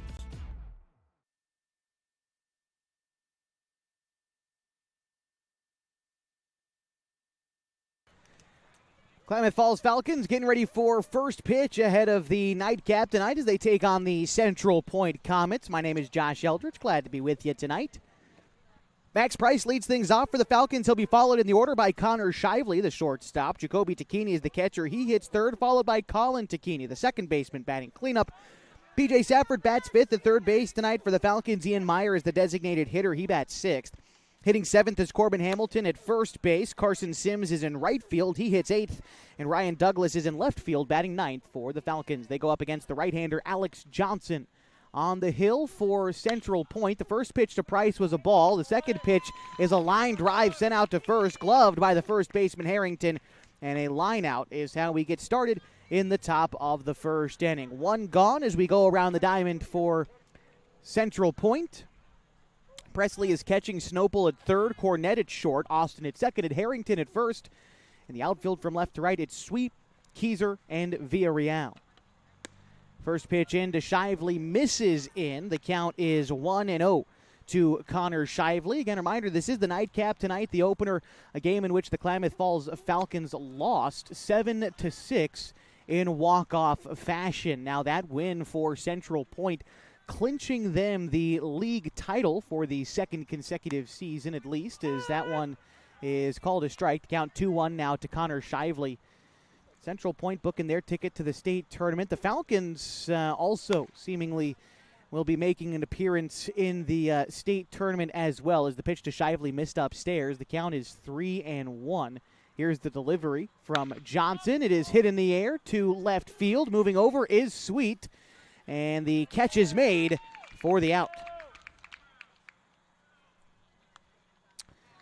2 gone now for Jacoby Tacchini. And in talking about the Falcons making a trip to the state tournament, other teams around the state unable to field enough players. There was originally a plan to have the Falcons try to play in to the state tournament with the team from Coos Bay, based off of other teams, not being able to find enough players. But then, as it turns out, the team from Coos Bay, who is meant to be done as a playing game, also doesn't have enough players. So by default, it seems the Klamath Falls Falcons have secured a berth to the state tournament. It's the 0-1 pitch to Tacchini is fouled off. The count is now 0-2 to the Falcons catcher. Still a lot of pride on the line, though, between these two teams. I mean, everybody knows it. I think there's a general consensus between these two squads and the fans of both of these teams that we are probably looking at the very two best teams in the state of Oregon at this level. And so, at least in this broadcaster's opinion, would have been a shame, I think, if one of these teams wound up missing the playoffs due to the league that we play in getting 2 automatic bids and one going to the host, a 500 third place team, as the pitch is fouled back. You'd think that typically a league in which gets the host an automatic bid, you'd get a second place team in the league to get that next spot out of the league, but that's not how it works. But luckily the Falcons finding a way around that through no real effort of their own, as Tacchini lines a single into right field for a 2-out base hit.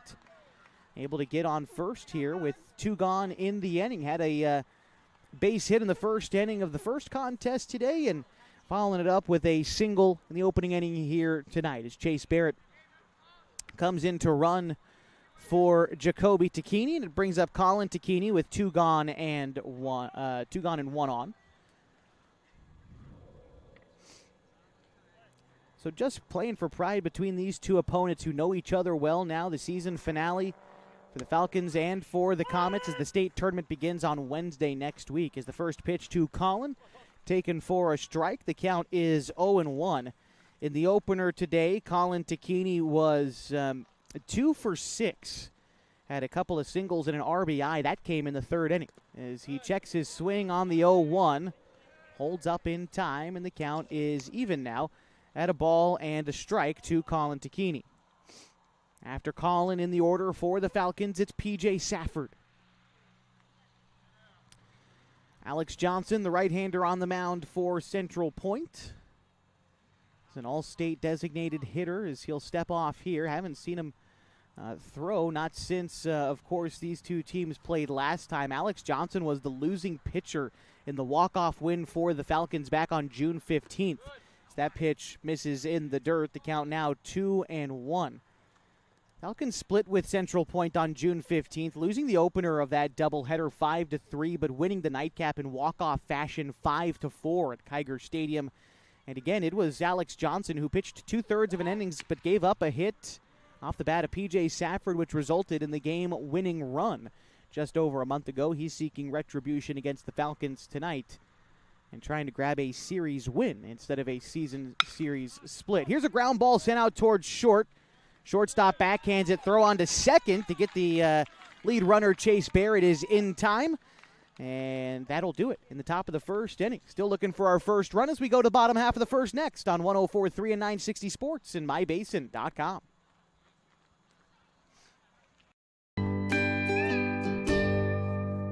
Wait, all I do is wait. So lonely, I just sigh and moan. Seems like I've been waiting forever, wondering if you're coming home. I just saw your face, I know you're coming home. I swear there is no place that feels as good as home. And then I heard your voice, I know you're coming home, I know you're coming home. This is where unconditional love and immeasurable happiness reside. This is home. Coltwell Banker, where home begins.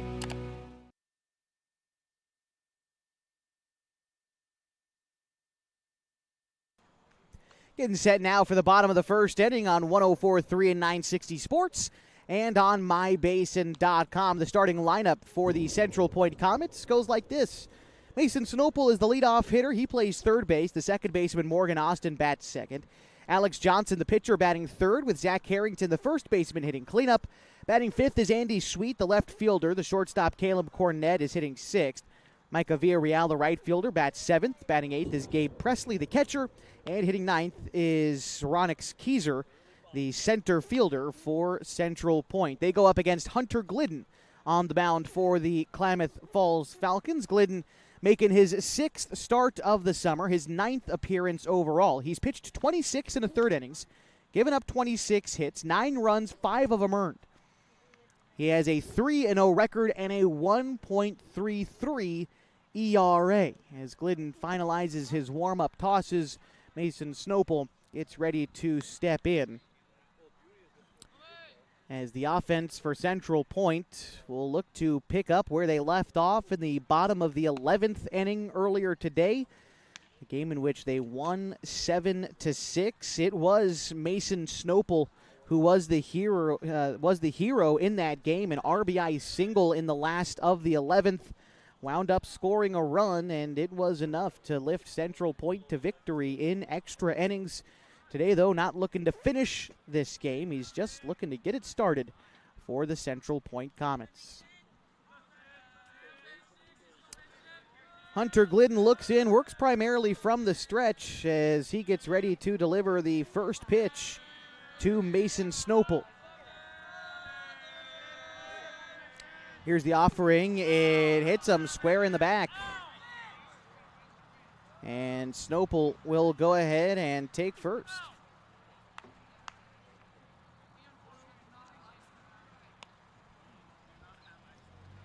This will bring up Morgan Austin. Austin, the second baseman, will hit here with a runner on and nobody out. I'm sure not the way Glidden hoped to start this game, but a chance to regather himself. Glidden has worked himself out of a few jams this season. Opponents batting .274 against him. That's just above the team average for pitchers who, as a team, the Falcons typically allowing teams to hit around .269 against them this summer. So they have a little bit more success against Hunter Glidden, but he's more of a pitch-to-contact guy anyway. As here he finds the zone. The count is even at a ball and a strike. Glidden through 26 innings has struck out 20 batters. The 1-1 as Glidden checks on the runner at first before coming set. Here's the pitch. Bunt laid down the first base side. Glidden comes up with it. The throw on to first is in time. But the runner advancing to second is Mason Snopel on the sacrifice. And so this will bring up Alex Johnson with a runner in scoring position and one gone in the bottom of the first inning of a scoreless ball game. Johnson, the starting pitcher here in this contest. Take a look at what he did at the plate in the opener today. Johnson was 3 for 5. Had a couple of singles, but his biggest was a solo homer in the 5th inning of that game. Here's the first pitch now. It is taken for a ball, and the count is 1-0. Johnson and then Zach Harrington due up next for Central Point here in the bottom of the first. Hunter Glidden comes set, looks at the runner Snopel at second base. The 1-0 is hit hard foul over to left field. The count is 1-1.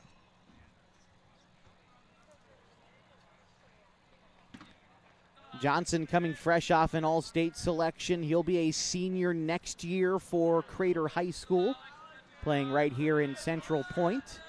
We're here at Anhorn Field, the home of the Comets, as the 1-1 pitch gets away from the catcher Takini for just a moment, but not enough for Snopel to feel like advancing. The count will move to 2 balls and a strike, but the young catcher Takini doing a nice job behind the plate there to try to keep things right where they are. Gosh, Takini catching 11 innings in the opener and is the starting catcher here tonight. The 2-1. That one will miss wide, 3-1. Was talking with the Central Point coaching staff before this game started, just very briefly, and they were telling me how tired their guys are after an 11-inning game like that, and specifically their catcher who caught all 11 innings. It's a 3-1 pitch is sliced foul. Count will be 3-2. We're talking about that, and I was thinking to myself, don't want to give away anything, of course, but I'm thinking Jacoby's probably going to be behind the dish even after an 11-inning catching outing just half an hour ago. And, well, I was right. He's back there behind the dish. He's certainly a workhorse back there. You can give him that. Count is 3-2 to Alex Johnson. There's one away in the bottom of the first and a runner at second. Pitch on the way from Hunter Glidden is looked at for ball 4, just missing off the outside. And now there are 2 men on with 1 man out for Zach Harrington. Harrington, right-handed hitting first baseman for Central Point. In the opener today, Harrington was 2 for 4. Had doubles in the second and third inning and scored a run in the second inning. Mixed in a walk in there as well. He also grounded out twice in that contest from earlier today. First pitch to him here. Glidden drops in a curveball for a strike. Cal moves to 0-1. Big lead off a second for Snopel. The second baseman, Takini, trying to keep him honest. We'll go around the diamond for the Falcons here in just a moment as the pitch is swung on and missed. Count moves now to 0-2. P.J. Safford plays third. Connor Shively at short with Colin Takini at second and Corbin Hamilton at first. In the outfield from left to right, it's Douglas, Price, and Sims. The 0-2 to Harrington. Here it comes from Glidden. A curveball that's hit in the air, shallow center. Coming in is Price. He makes the catch for the out. Runner not tagging from second on a good throw in from the outfield. So Harrington is the second casualty here in the first, and it brings us to Andy Sweet. Sweet starting in left field in this contest after starting at first base in the opener today. Also in the opener today, Sweet was without a base hit, but he did walk twice, once in the third inning and once again in the 10th inning. Didn't score either time. In fact, didn't make it past first base either time as he swings and misses at a firm fastball from Ryan Glidden. The count is 0-1. Sweet with an early RBI opportunity, though, for his team in the bottom of the first inning. Standing at second is Mason Snopel. He was hit by a pitch to start the game, advanced on a sacrifice bunt.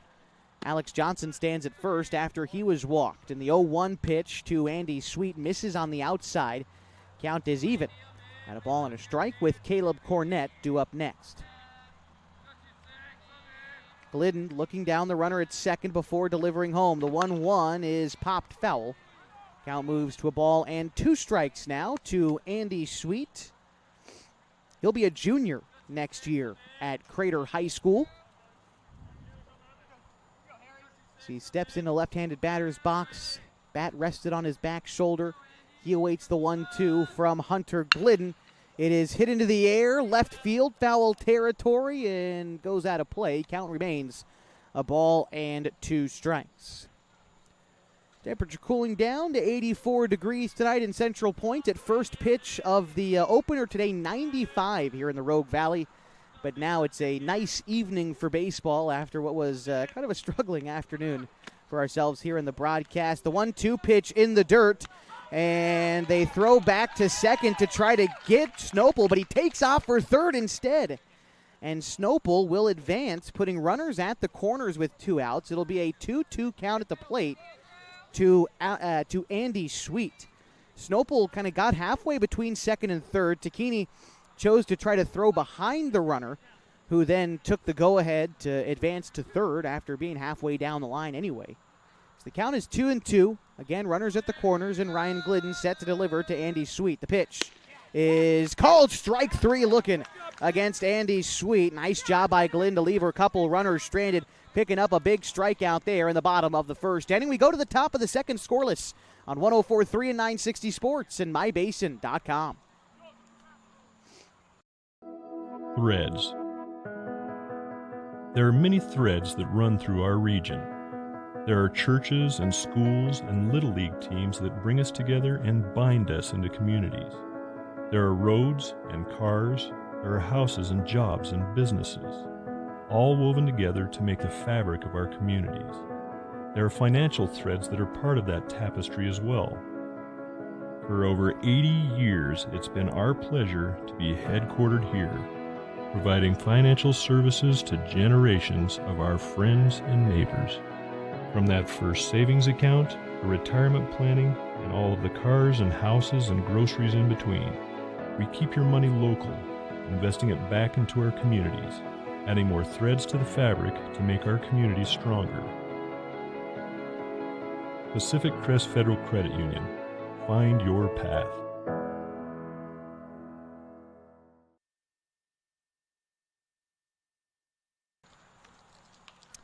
It's the top of the second inning on 104.3 and 960 Sports and MyBasin.com. My name is Josh Eldridge. Thank you so much for joining us on a fine Friday evening, live from L. Anhorn Field in Central Point, Oregon, as we are scoreless here in the top of the second inning between the Falcons and the Central Point Comets. Due up this half for the Falcons is P.J. Safford, Ian Meyer, and Corbin Hamilton. That's 5, 6, and 7 in the order for the boys in red out there on the field.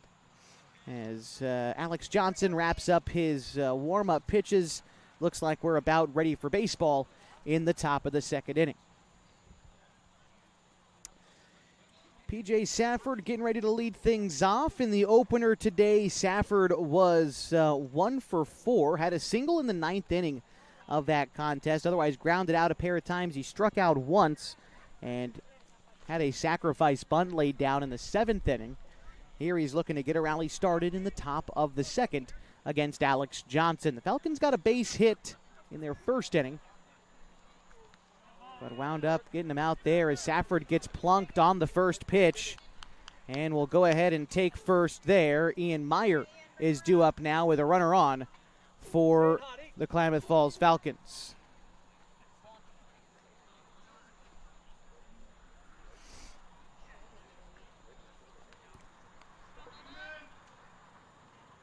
Meyer getting his first at-bat of the day. The DH didn't get a chance to swing at all in the opener, so he's probably the freshest guy out there. First pitch to Meyer is going to miss upstairs. The count is 1-0. On the season, Meyer bats .343. And is making his 26th start of the summer. Pitcher Johnson takes a look at Safford at first. Here's the pitch. It misses upstairs. The count is 2-0. Safford, small lead off of first, only about 4 steps.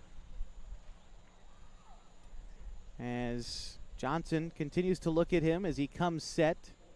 The 2-0 home is a fastball letter high over the plate, called a strike against Ian Meyer as Corbin Hamilton waits on deck for the Falcons. Johnson again. Ian Safford over at first. Again, not a huge lead for PJ as the 2-1 comes home. Ground ball sent to third, and it is through into left field. And a base hit for Ian Meyer will move Safford into scoring position. The Falcons are in business here in the top of the second inning. 2 men on and nobody out now for Corbin Hamilton.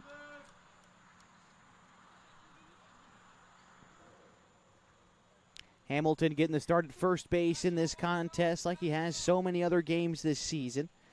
In the opener today, Hamilton was 3 for 5. 3 singles came in his first 3 at-bats. He scored a couple of runs in the contest as well, and now has a chance to help the Falcons get across their first run of this ball game. Here's the pitch. Hamilton showing bunt. He pulls back the bunt in time to take ball 1 upstairs. Count is 1-0 to Corbin Hamilton. Carson Sims waits on deck for the Falcons. Hamilton batting .346 this summer for Klamath Falls, 22 RBI for him. 7 of those RBI coming at the Alaska 529 midseason classic at the end of June. Here Hamilton lays down a bunt. It's fielded by the pitcher. They go to get the lead runner at third, and they do. P.J. Safford is thrown out trying to advance to third on the bunt. Everyone else advances safely, though. Hamilton reaching on the fielder's choice. Meyer moving up to second. Safford cut down as the first out in the inning. You got a similar situation here now for Carson Sims. Sims in the opener today was 2 for 5.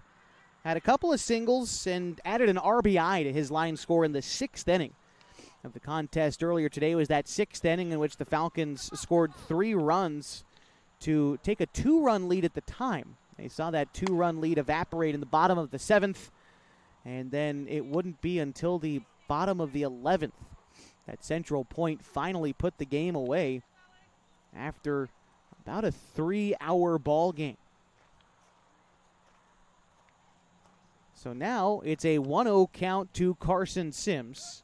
And here's the pitch. It is fouled back. The count is now a ball and a strike.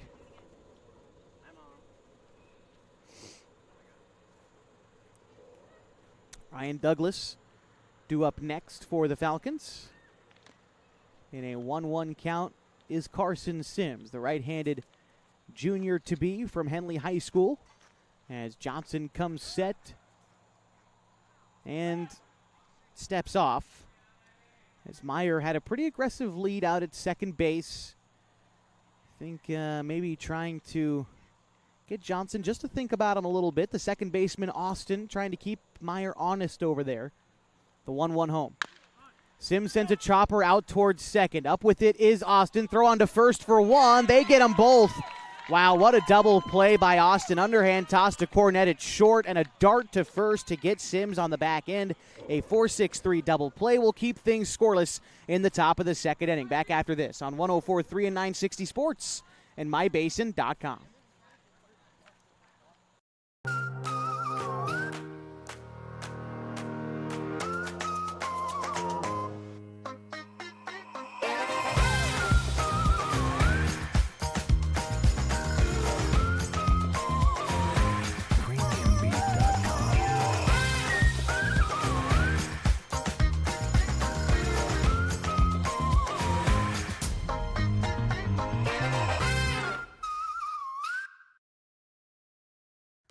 Pacific Power works day in and day out to power our communities because we know our neighbors rely on us. We're trimming and clearing branches around poles and lines, protecting our system, and giving you real-time updates when storms roll in. You can count on us in all seasons. 24/7, we're here for you. Powering your greatness.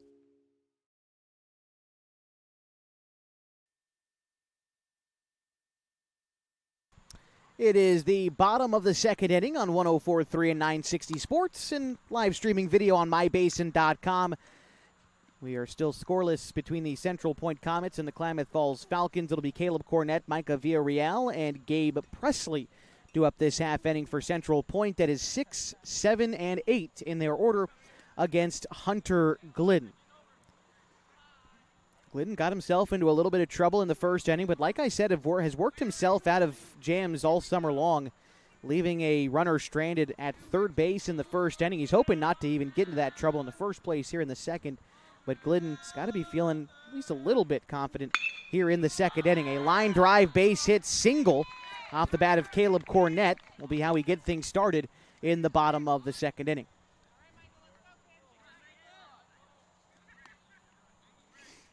So with a runner on, here's Michael Villarreal. Didn't get to see him take any at-bats in the opener today. Came in as a courtesy runner at a certain point. He did get the start in right field in the opener, but had a designated hitter hitting for him in that instance. And so now, with the former designated hitter now pitching in Alex Johnson, Villarreal gets to hit for his own self in the batting order. The left-handed right fielder gets ready for the first pitch from Hunter Glidden. It winds up in the dirt, and the count is 1-0. Villarreal will be a sophomore next year at Crater High School, the class of 2028. As Glidden gets ready to deliver the 1-0 pitch, Villarreal shows bunt but pulls back in time. The count is 2-0. After Villarreal in the Central Point order, it's Gabe Presley, the catcher, batting in the 8-hole. Glidden takes a look at the runner at first, Cornett. Not much of a lead for him over there as the 2-0 finds the inside corner about knee level in the zone. Count moves to 2 balls and a strike to Villarreal. as Glidden gets back on the hill, ready to throw. Takes a deep breath and checks on the runner before coming set. Here's the 2-1. Again, Villarreal shows bunt. And again, Glidden misses upstairs. Count moves to 3 balls and a strike to Villarreal. Middle infield ready to turn 2 for the Falcons. Shively and Tacchini shading towards the second base bag. Here's the 3-1. It is hit in the air towards left field and settles down for a base hit. Cornett advancing to second, and Villarreal aboard at first. Back-to-back singles for Central Point to begin their second inning. So this now brings up Gabe Presley. Didn't get to see him at all in the opener today. Didn't get a hit, didn't come in as a courtesy runner, but class of 27, listed as one of 3 catchers on this Central Point roster. As this pitch misses inside, the count is 1-0.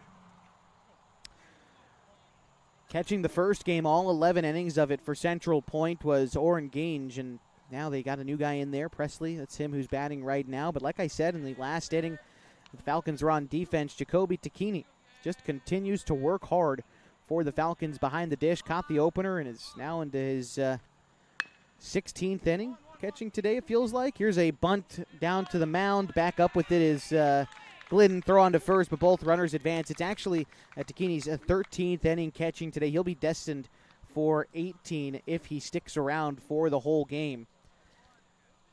As there's one away now for the number 9 hitter in Ronix Kieser. 2 men in scoring position and 1 man out for Kieser. In the opener, Ronix Kieser was 2 for 5. Came away with singles in the second and 7th innings. Added an RBI in the second inning, and scored a run in the 7th.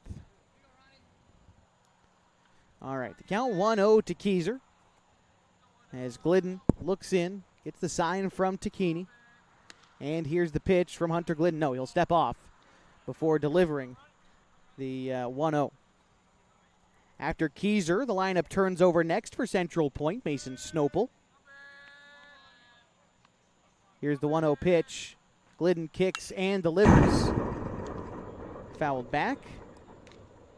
Count is 1-1.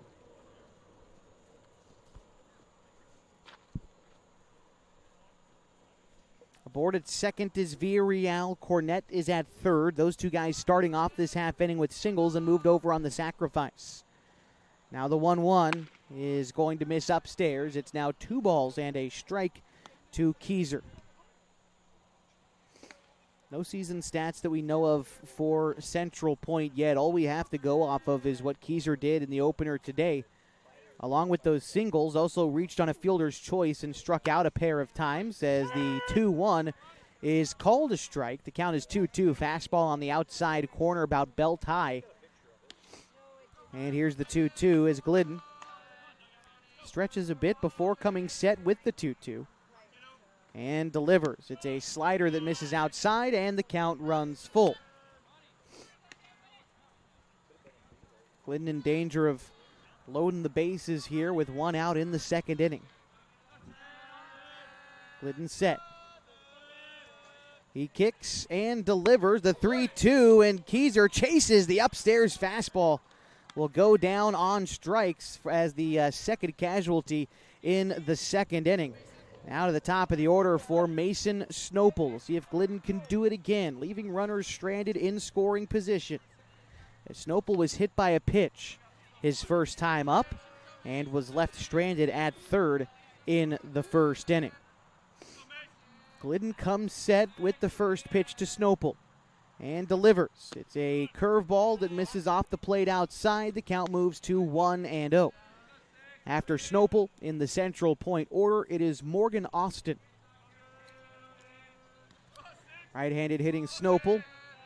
Settles back in, and the pitch on the way from Glidden. The 1-0 fouled off. Count moves to 1-1 now for the starting third baseman from Central Point.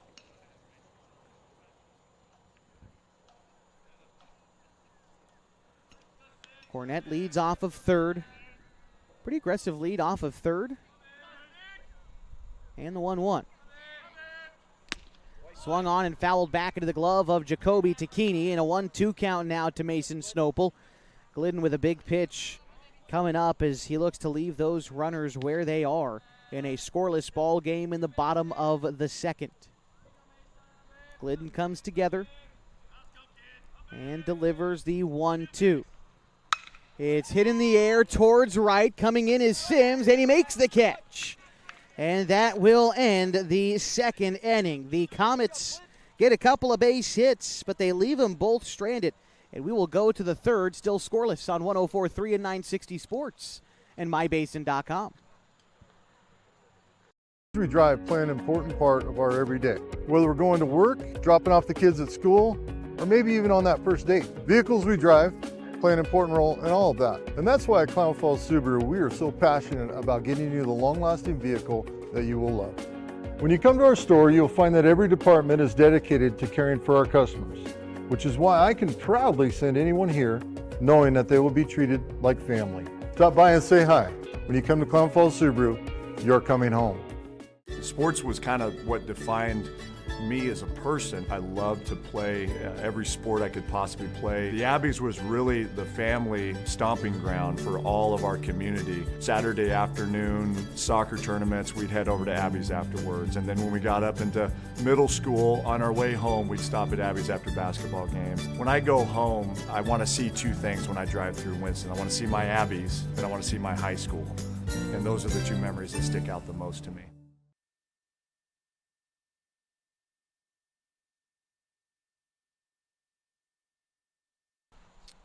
It is the top of the third inning here from Mel Anhorn Field in Central Point, Oregon, for an Area 4 South doubleheader between the Klamath Falls Falcons and the Central Point Comets. Still scoreless in this ball game.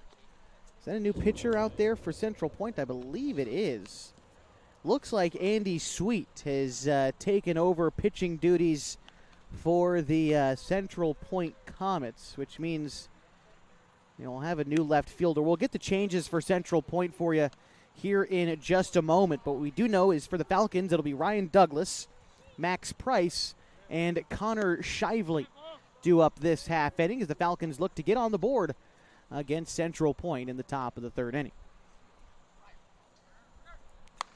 So Andy Sweet, the new pitcher.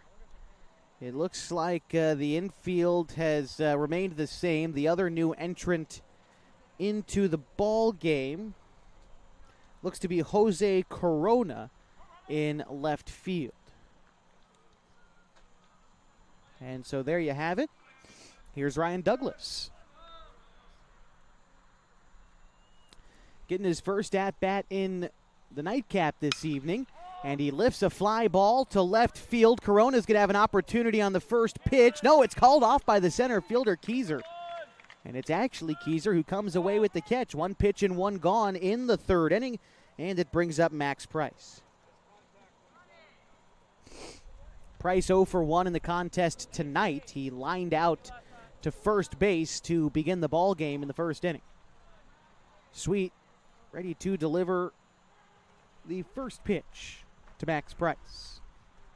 It's a curveball that misses wide, and the count moves to 1-0. On the season, Price batting .342. His 50 total bases rank him top 5 on the team. It's the 1-0 pitch, finds the zone, and the count is even at a ball and a strike. Here's the offering from Sweet. 1-1 is an off-speed pitch, lifted into the air again, left center field. And it's put away again by the center fielder, Keyser. 2 flyouts to center to start the third inning. And here comes Connor Shively. Shively 0 for 1 in the contest thus far. He flew out to left field, and that was in the first inning as well. So 0 for 1 in this one, but Shively, base hit in the opener, scored a run and had an RBI as well, as Shively looks at ball one, missing outside, 1-0. After Shively, if the inning continues, it's Jacoby Takini. Shively takes a pitch upstairs. The count moves now to 2-0. Shively settles back in. Here's the 2-0 pitch. It's a curveball. Shively sends a shot to straightaway center field, but it's right at Keyser. And he stays busy here in the third inning, catching 3 straight foul balls and setting the Falcons down in order. So we'll go to the bottom of the third next in a scoreless ball game on 104.3 and 960 Sports and mybasin.com. Time to reclaim your health and your autonomy. At Heartfelt OBGYN, they focus on you. Their evidence-based approach to care means fewer office visits and a targeted treatment plan to directly address your specific needs. They believe in solutions for their patients, not the industry's profit margin. The providers at Heartfelt OBGYN are committed to serving the community and giving back to the basin. Find them at heartfeltobgyn.com. Heartfelt, because you deserve to be in control of your body and your informed choices. At Eisler Group, they are confident that their tax and accounting professionals are experienced and trained like no one else. From individual, corporate, partnership, estate, trust, Eisler Group stands ready to help you with all of your financial, tax, and accounting needs. They have been in Klamath Falls for nearly 60 years, raising their families here and being part of the community. The Eisler Group can be found at eislerkf.com.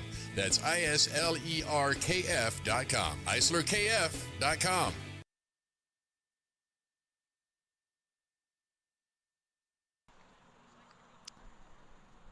Bottom of the third inning on 104.3 and 960 Sports and mybasin.com. Still looking for our first run of the ball game in the bottom of the third.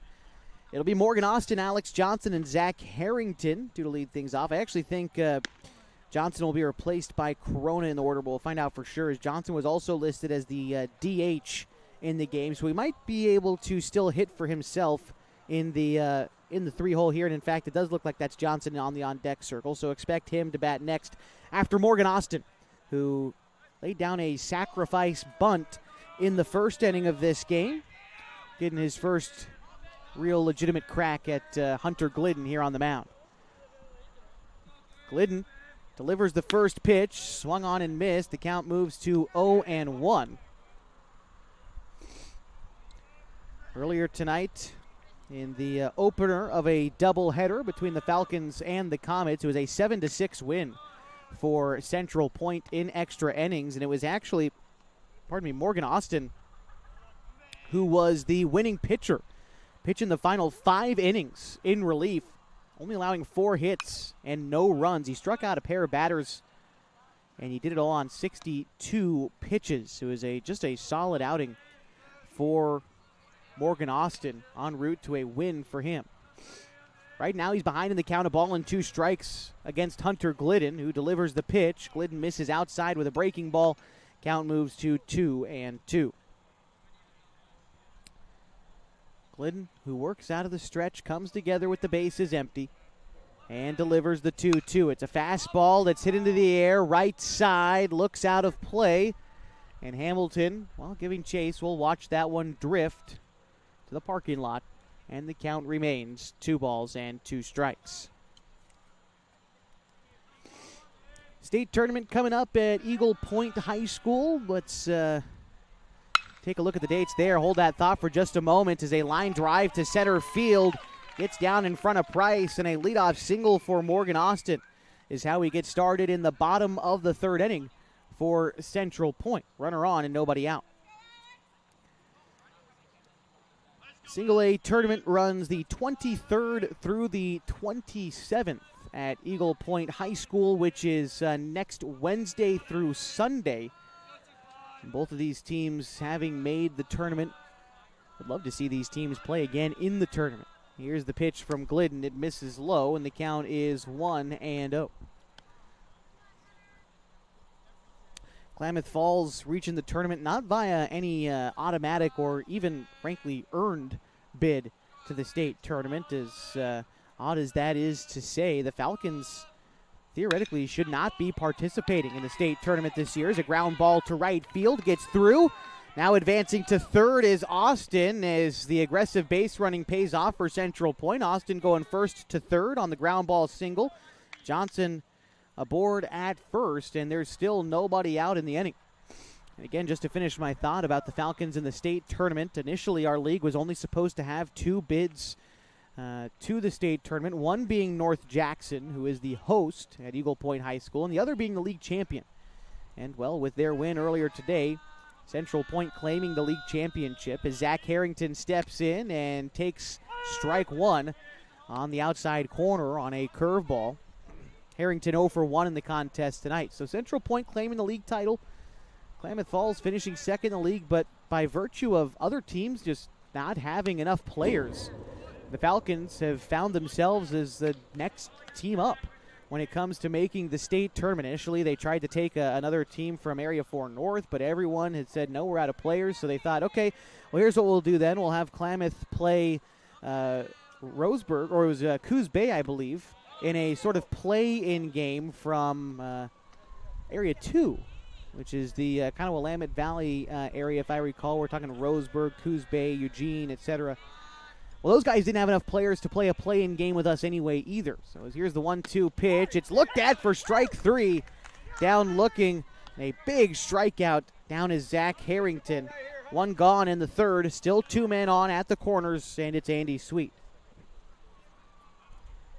But again, sort of by just everyone else turning in their jerseys or not having enough players or whatever the case might be, the Klamath Falls Falcons have just been plucked into making the state tournament. Here's a sharp grounder through into right field. That'll score a run. They are going to hold Johnson at second, but as Austin touches home, give Andy Sweet an RBI single, and the Central Point Comets are on the board. They lead 1-0 in the bottom of the third inning. This will bring up Caleb Cornett. Cornett is 1 for 1 tonight. He singled back in the second inning. Here's the pitch from Glidden. Loops in a slider for a strike. The count is 0-1.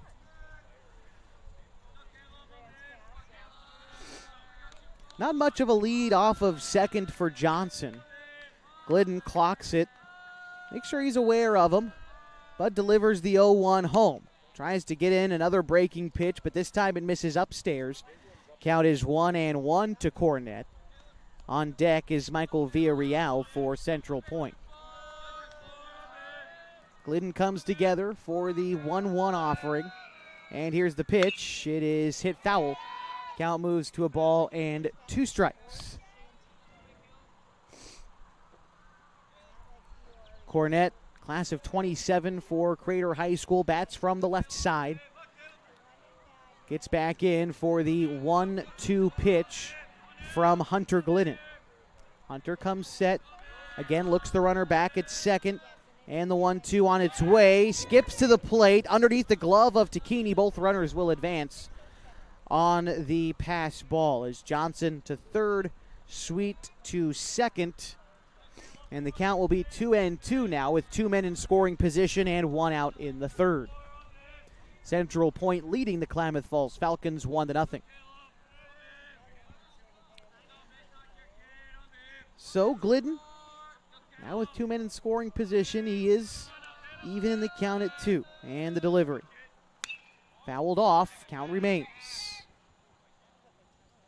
Still quite a few fans in attendance tonight at Central Point, even though that first game going a lot longer than I think anyone anticipated. Everyone, for the most part, still sticking around for Game 2, which is nice to see. These two teams very competitive with each other. It's guaranteed to be a tight, high-wire baseball, and we've even seen that so far in the first 2.5 innings. Glidden trying to create another high-wire act out of this inning, having only allowed a single run. But as the 2-2 pitch is fouled off again, Cornett will stay alive in this at-bat. Two balls, 2 strikes, 2 on, and 1 out. In a 1-0 ball game in the bottom of the third inning, the Klamath Falls Falcons trail the Central Point Comets. Here comes Glidden again with the 2-2. This time a curveball misses in. The count runs full.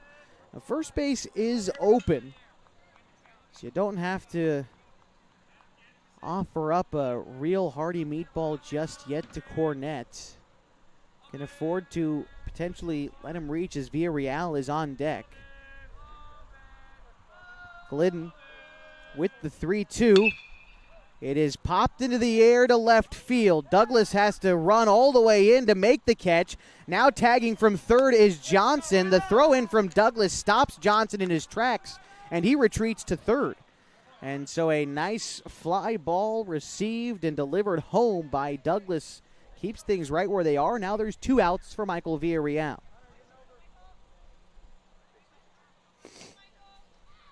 Villarreal 1 for 1 in this ball game. The nightcap, he singled and was left stranded in the second inning.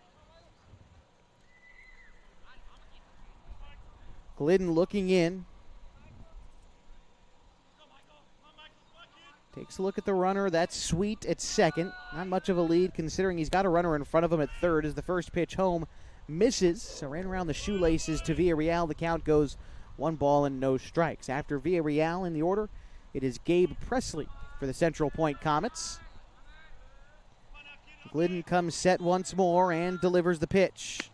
That's a fastball over the middle of the zone. Count is even now at 1 ball and a strike.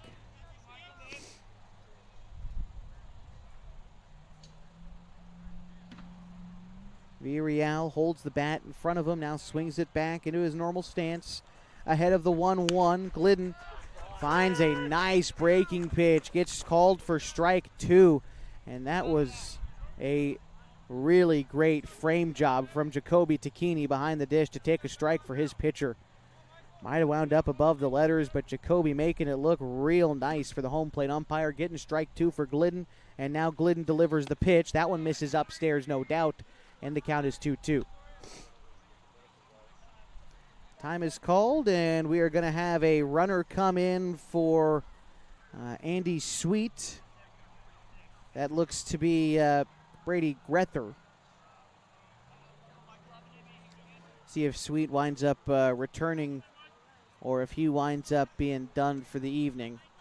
Regardless, it's a 2-2 count with 2 outs to Villarreal at the plate. Glidden delivers the pitch. That one misses high and tight, nearly got the hitter, Villarreal. He bends out of the way of it. And the count is full once more, 3-2. Glidden having to work hard, throwing a lot of pitches in these 3 innings, but he's been effective. He's got to dig deep for another big pitch here. 3-2. Glidden offers it up. It's popped foul. Count will remain full, 3-2. Say Glidden has thrown quite a few pitches through these first 3 innings. Glidden about to fire pitch number 65 here in the bottom of the third. Here's the pitch. Hit in the air, left field. Douglas has a chance, has to run in again. And he is able to make the catch after running quite the distance to set that one away for the third out. But Central Point does score in the inning. 1 run on 3 hits. They leave a couple guys stranded. They now lead 1-0 as we go to the 4th next on 104.3 and 960 Sports and mybasin.com. The innocence of youth. Is there anything any better? But soon they'll be in high school and facing all the same challenges you faced. How to make friends, how to fit in, how to be cool. We want our children to have everything they'll need to live fulfilling and productive lives. Make sure the kids in your family are among the more than 120,000 participants here in Oregon who take part in high school sports or activities.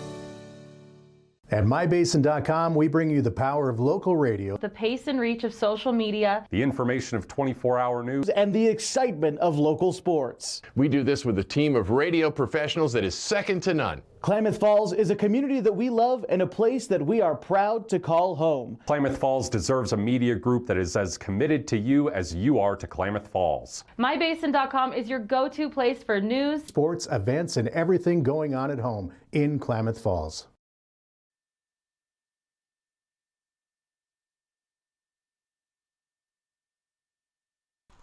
Getting set in the top of the 4th inning here on 104.3 and 960 Sports and on mybasin.com. In the top of the 4th inning, the Central Point Comets lead 1-0. They've got their 1 run on 5 hits. They've yet to commit an error, and they've left 6 runners on base through the first 3 innings. Klamath Falls, no runs, 2 hits, no errors. They've left 1 runner on base so far. Due up to try to get this run back in the top of the fourth is going to be Jacoby Takini, Colin Takini, and P.J. Safford. Still on the mound is Andy Sweet. Sweet comes in relief of Johnson, who pitched the first 2 innings of the game, allowing 2 hits and no runs, of course. Sweet did not allow a hit in his 3rd inning. Sweet delivers the first pitch of the 4th inning, and it misses wide to Jacoby. The count is 1-0. Jacoby singled in the 1st inning, and Chase Barrett came in to courtesy run for him. Barrett was out on the base paths. Jacoby rattles down a ground ball down the third base side. Foul. Shaken off his hand. Sounded like he hit it off the end of the bat. Probably doesn't feel great. Luckily, it's warm weather for Jacoby. You hit that ball off the end of the bat like that in April, well, it probably feels a whole heck of a lot different. Here's the 1-1. That's a line drive over the head of the shortstop into center field, and Takini now 2 for 2. Coming up with a leadoff single here in the top of the 4th inning to try to get the Falcons back even or better with the Central Point Comets. Is we going to have a courtesy runner again? It looks like we will. Chase Barrett in for Jacoby Takini, as has been customary this season. And here's Colin. Colin Takini 0 for 1 in the nightcap this evening. He did reach on a fielder's choice to end the 1st inning, though. Move over to first. Chase Barrett dives back safely. Barrett's been used in that role of a courtesy runner oftentimes this year, as Colin fouls off the first pitch he sees. 0-1 was the similar case for Chase during the prep season for the Henley Hornets as well. He's a guy who is able to play his role and do it in a big way more often than not. Here's the 0-1 pitch. Taken on the outside for a strike. 0-2. Not a lot of people in high school baseball are content with being able to fill a much-needed role on the team, which can sometimes be as simple as courtesy running for a catcher, but you got guys like Chase Barrett, you got guys like Ian Meyer, like Ryan Glidden, who are okay with playing some of these roles that you don't really think about too much when you think about a good baseball team. But the Falcons certainly fit that role of a good baseball team, and it's because they got those guys who are willing to do the job. As Colin Takini sends a line shot to third, and it gets by the third baseman into left field. Back-to-back singles from the Takini family get the Falcons set up in the 4th inning. 2 men on, nobody out. Tying run in scoring position, and here's P.J. Safford. Safford was hit by a pitch. That was in the 2nd inning of this game. Has yet to get his first official at-bat yet, but no better time to come through than the present for PJ, who bats with 2 on and, again, nobody out. Sweet going to step off, orient himself, check on the runners a little bit, be familiar with the situation before he throws the first pitch to P.J. Safford. Looks in and gets the sign from Presley, now is set. Here's the delivery. P.J. showing bunt, pulls back, and the count is 1-0. Safford, they're going to have him bunt. It's something that he's accustomed to. Laid down a sacrifice bunt in the first game tonight, the game in which the Falcons lost 7-6 in 11 innings. Safford also came away with a single in that contest as well. That was in the 9th inning. The 1-0.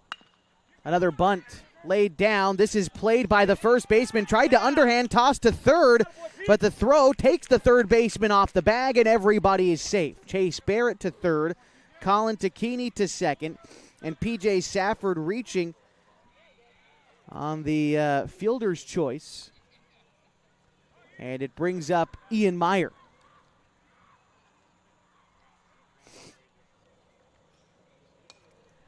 Meyer, 1 for 1 tonight.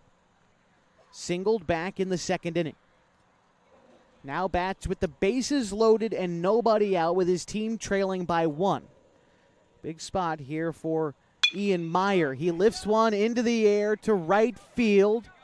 That'll wind up well foul. The count is 0-1. Ian, one of those guys I was talking about a moment ago, who's able to fill his role for this team, whether it's playing first base or playing third base, or coming in to pitch in a pinch, or just being the designated hitter, Meyer does his job with no complaints. And again, one of those guys who just fills in those roles you don't always think about. Meyer takes strike 2, but now is an opportunity for Ian to come up in a big spot, something that everyone wants to do, and that's with the bases loaded and your team trailing. Now in the middle innings, Meyer is hoping to come through with his team. He's got to be a little bit defensive, though, now in a 2-strike count. Here's the pitch to Meyer. It's popped foul. Count remains 0-2. After Meyer in the order is Corbin Hamilton for the Klamath Falls Falcons. As Sweet looks in. Gets the sign in from Presley. And delivers. That pitch is in the dirt. Gets by Presley. Now breaking for the plate is Chase Barrett, and he scores. And Falcons are on the board. We are tied at 1. The count is a ball and 2 strikes to Ian Meyer. And now the go-ahead run stands at third. That's Colin Takini. P.J. Safford is in scoring position at second. And Meyer just looking to put the ball in play here. Could score the Falcons a run as the infield comes in for Central Point. The 1-2 is hit into the air, shallow center. Keys are in a few steps. Catch is made. Tagging from third is Takini. The throw in is not going to be in time. And the Klamath Falls Falcons take a 2-1 lead in the top of the 4th inning. Also tagging, advancing on that play was P.J. Safford going to third. Like I said, Takini scored. Sacrifice and an RBI for Ian Meyer. There's one gone in the inning now for Corbin Hamilton as the Falcons still hungry for more in the top of the 4th inning. Set on the mound again is Sweet, and the delivery. Hamilton watches a first pitch curveball find the outside part of the zone. The count is 0-1. After Hamilton in the order, it's Carson Sims. The pitch is swung on and missed. Count moves to 0-2 against Corbin Hamilton. Falcons have scored 2 runs in this inning. Jacoby and Colin Takini both singled to start the frame. And Chase Barrett and Colin Takini have come in to score. Here's the 0-2 pitch. Hamilton fouls it back and stays alive. Count remains. On deck after Corbin Hamilton is Ryan Glidden. He'll be batting in the 8th spot.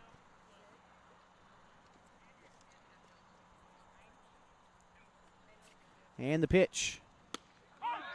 Hamilton looks at strike 3 on the outside, goes down looking for the second out in the inning.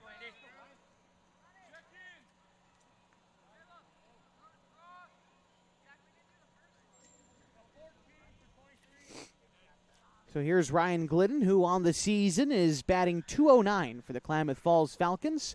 An RBI opportunity for him here. He's got 7 of those this year. Bats in place of Carson Sims, who grounded into a double play earlier in the ball game. Ryan Douglas scheduled to be on deck. We'll see if the Falcons start to filter in different guys at this point in the game as that pitch is taken in the dirt. Count will be 1-0. It looks like it'll be Chase Barrett coming on out to bat in the 9-hole for the Klamath Falls Falcons. Likely will stick around in the game on defense too, although we'll find that out obviously when the Falcons get back out onto the field.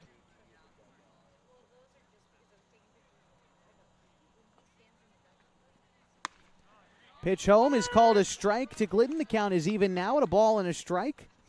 Glidden didn't get a chance to hit in the opener today, so this will be the first chance he'll have seen Central Point tonight. The 1-1. Here it comes. Glidden looks at one that misses outside. 2-1.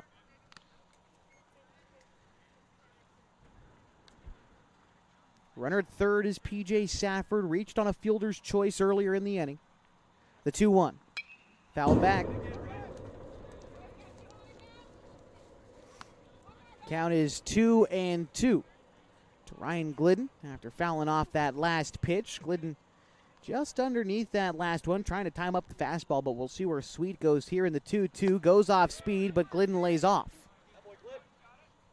And that will run the count full for Ryan Glidden. A tough pitch to lay off there as it was a curveball going away from the righty, but now see as the veteran Glidden attacks the 3-2, swings and misses at the fastball, and that will end the inning. But the Falcons take the lead 2-1 on 2 base hits in the inning, and they leave a man stranded. We go to the bottom of the 4th next on 104.3 and 960 Sports at mybasin.com.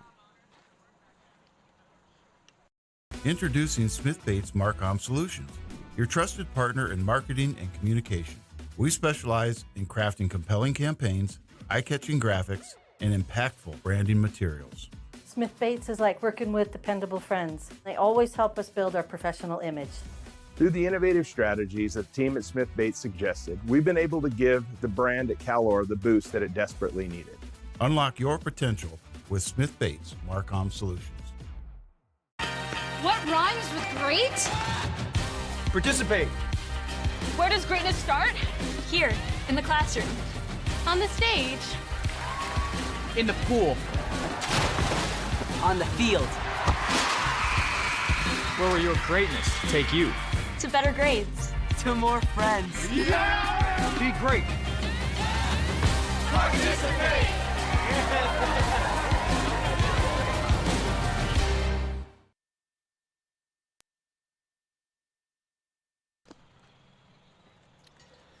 It's the bottom of the 4th inning on 104.3 and 960 Sports and mybasin.com. The Klamath Falls Falcons leading 2-1 and due up this half inning for the Central Point Comets will be Gabe Presley, Ronix Keyser, and Mason Snopel. New pitcher on the mound for the Klamath Falls Falcons is Colby Medeiros, coming in relief of Hunter Glidden. We'll give you the final look at Hunter in just a moment, but first introducing Colby out there on the mound.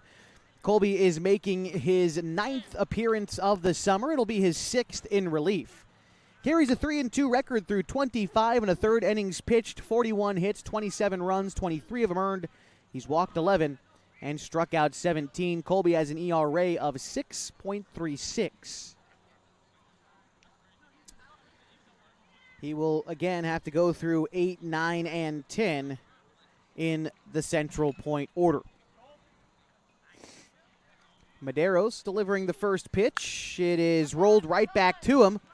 Comes up with it easy, and the throw on to first is in time. 1-3 in the book, and there's one gone in the 4th inning.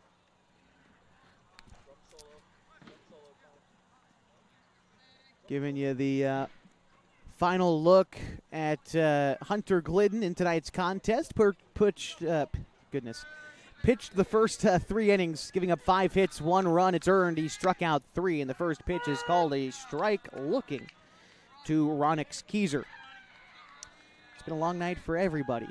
It was 11 innings in the opener, and we're through 3.5 here in this one as that pitch misses outside 1-1. I think the 11-inning contest is the longest game that I've called in one sitting. I've called 4 games in a day. That's my max I've done. That's a lot more than 11 innings of baseball. Here's a ground ball out towards second. Takini up with it. 2 quick outs now in the inning. But one 11-inning game somehow feels more exhausting than 4 7-inning games. I don't quite know how to explain it, but I'm certainly feeling that right about now. But that's all right. Coming to the end of the regular season, the Falcons have the state tournament ahead. That's the part of the love for the summer baseball season is that grind. You got to embrace it, and the Falcons certainly have this year. As that pitch is called a strike, count is 0-1 to Mason Snopel with 2 gone in the bottom of the 4th. These 2 teams really both are maybe the only teams in our league who have really what I would consider embraced the grind. As the 0-1 pitch called a strike, the count is 0-2. Both of these teams playing the most games. The Falcons playing the most games in the league this year. This is their 39th contest on the summer as a line drive into right field, a base hit in an 0-2 count will extend the bottom of the 4th inning as Mason Snopel collects a base hit, bringing up Morgan Austin. The Falcons playing their, like I said, 39th game in this one against Central Point. For the Comets, they're playing in their 33rd game. Everyone else in our league has played right around 20 or so. Next most would be Grants Pass, who's played 25. All right, here's the pitch. misses upstairs. The count is 1-0 to Morgan Austin, who is 1 for 1 in this game tonight. After laying down a sacrifice bunt in the first, he singled and scored in the third. Here's Medeiros with the 1-0. Austin connects with one, sends a shot to left field, and it gets down in front of Barrett. Back-to-back two-out singles for Central Point will bring up the middle of their order. Here's Alex Johnson.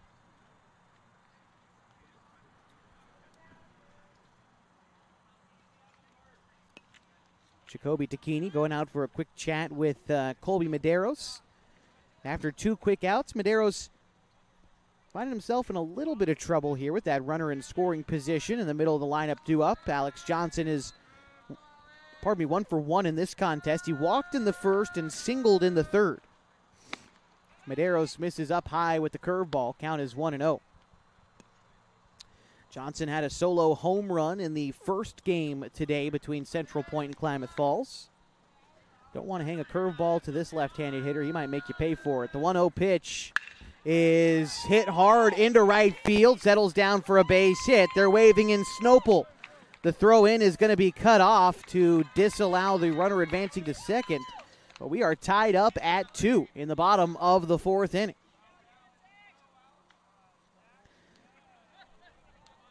Austin advanced to third on that base hit.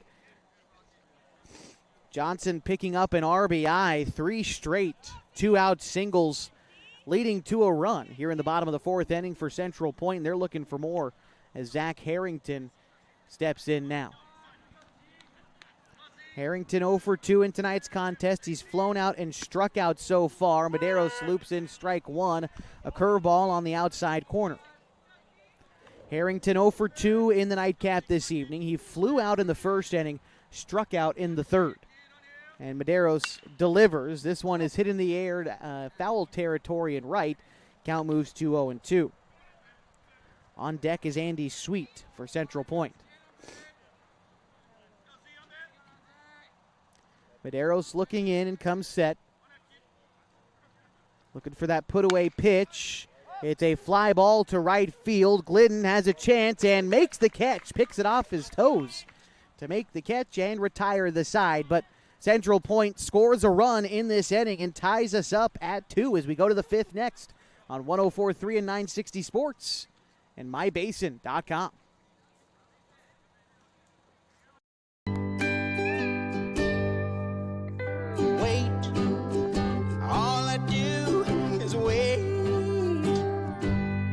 So lonely, I just sigh and moan.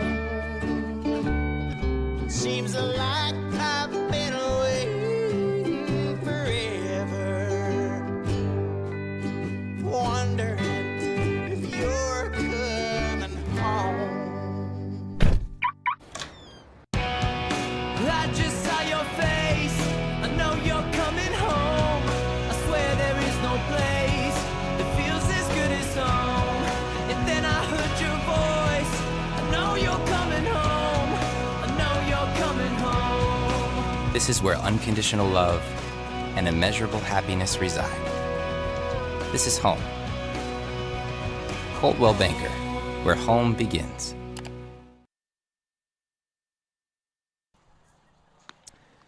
Top of the fifth inning, tied up at 2 on 104.3 and 960 Sports and on mybasin.com. It'll be 9-1-2 due up this half inning for the Falcons. That'll be Chase Barrett, Max Price, and Connor Shively.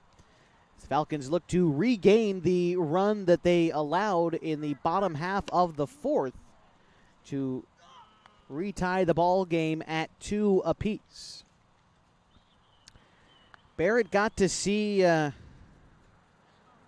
couple of pitches. Oh, no, pardon me, I misspoke. Barrett taking his first at-bat of this contest. He entered the game earlier today as a courtesy runner, and that was the note that I have, that Barrett is re-entering the game. But this will actually be his first at-bat of the day, hitting in the 9-hole in place of Ryan Douglas, who exits the game after going 0 for 1 in the ball game. And so we are ready for baseball as Andy Sweet delivers the first pitch to Chase Barrett. Swings and misses at the first offering, does Barrett, and the count goes to 0-1. Barrett on the season batting .333 for the Falcons. The 0-1 taken for a strike. Count moves to 0-2 to Chase. Right-handed hitter playing in left field now for the Falcons settles back in. Here's the 0-2 from Andy Sweet. Rolled back out to the mound. Sweet comes up with it. Throws on to first in time. And there is one out in the inning.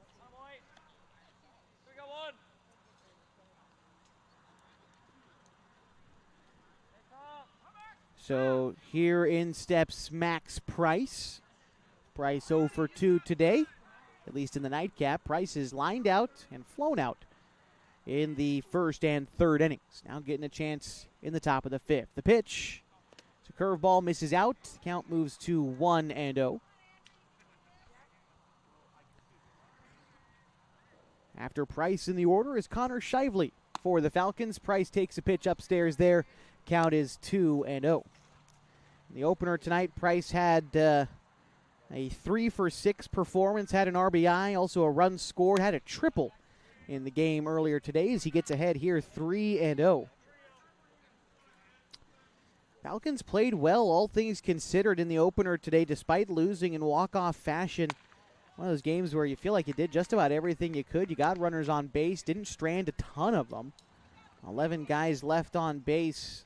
It is, a pretty large number, but also hasn't been out of the norm for the Falcons to leave guys on base throughout this season. But, boy, one more of those 10 coming into score would have been mightily helpful a lot earlier than it happened. So Price works a walk, and in steps Connor Shively. And the first pitch to Shively also misses. Sweet having a little trouble finding the strike zone here after producing the ground out to start the inning. Sweet checks on the runner at first before coming set. Now the delivery is swung on and missed. Count is even at a ball and a strike. Shively 0 for 2 in tonight's ball game. He flew out twice, once in the first and once in the third inning. Sweet looking in. Checks on the runner at first before coming set. And again, they check on Max Price with a throw over, but Max dives back safely. Shively in a 1-1 count with one runner on and one out in a 2-2 ball game. Shively takes a curveball that's called strike 2. Sweet started that one off the plate away, but broke back towards the left-handed hitting Shively to get called a strike, 1-2. Another move over to first, and again back safely is Max Price. Reached on a walk a moment ago. Sweet set. And the pitch. Curveball misses upstairs. Count is even. 2-2 to Shively. Jacoby Takini is on deck for the Falcons. Another move over to first. And again, they try to get Price, but he's back safely. Checked on him quite a bit over there. And there goes Price on a swinging strike 3 from Shively, but Price takes second in the meantime. So there are now 2 gone with a runner in scoring position for the Falcons, and it brings up Jacoby Takini. Takini 2 for 2 in this evening's ball game. He singled in the first and fourth innings. And timeout is called. They are going to intentionally walk Takini to put a force at any base for Colin Takini. Don't often see the intentional walk, but Jacoby earning the respect there, or whether it was that or they're just trying to create a situation where there's a force at every base, who's to know? Regardless, here's Colin Takini, who's 1 for 2 in tonight's game. Colin reached on a fielder's choice in the first and singled and scored in the fourth. Here's the offering. That one misses outside. Count is 1-0 to Colin. On the season, Colin Tacchini with 36 RBI. That is third most on the ball club. He's got an opportunity to give his team a lead with a 2-out knock here in the top of the 5th inning. The pitch. Tacchini looks at strike one up above the letters, and the count is even at 1. Right-handed hitter from Lakeview High School awaits the offering from Andy Sweet. Here's the 1-1. Curveball looked at off the plate.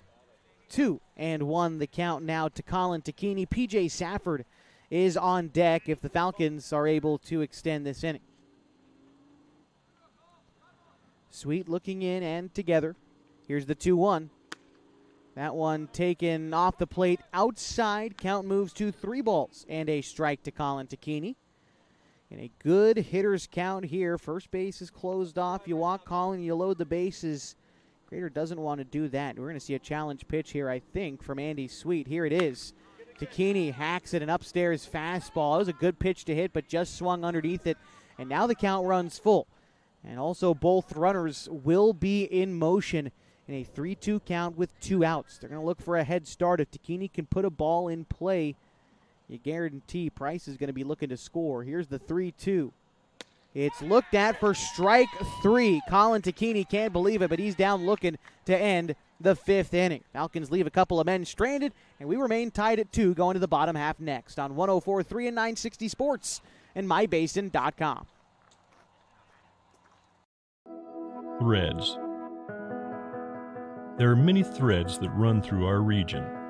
There are churches and schools and Little League teams that bring us together and bind us into communities.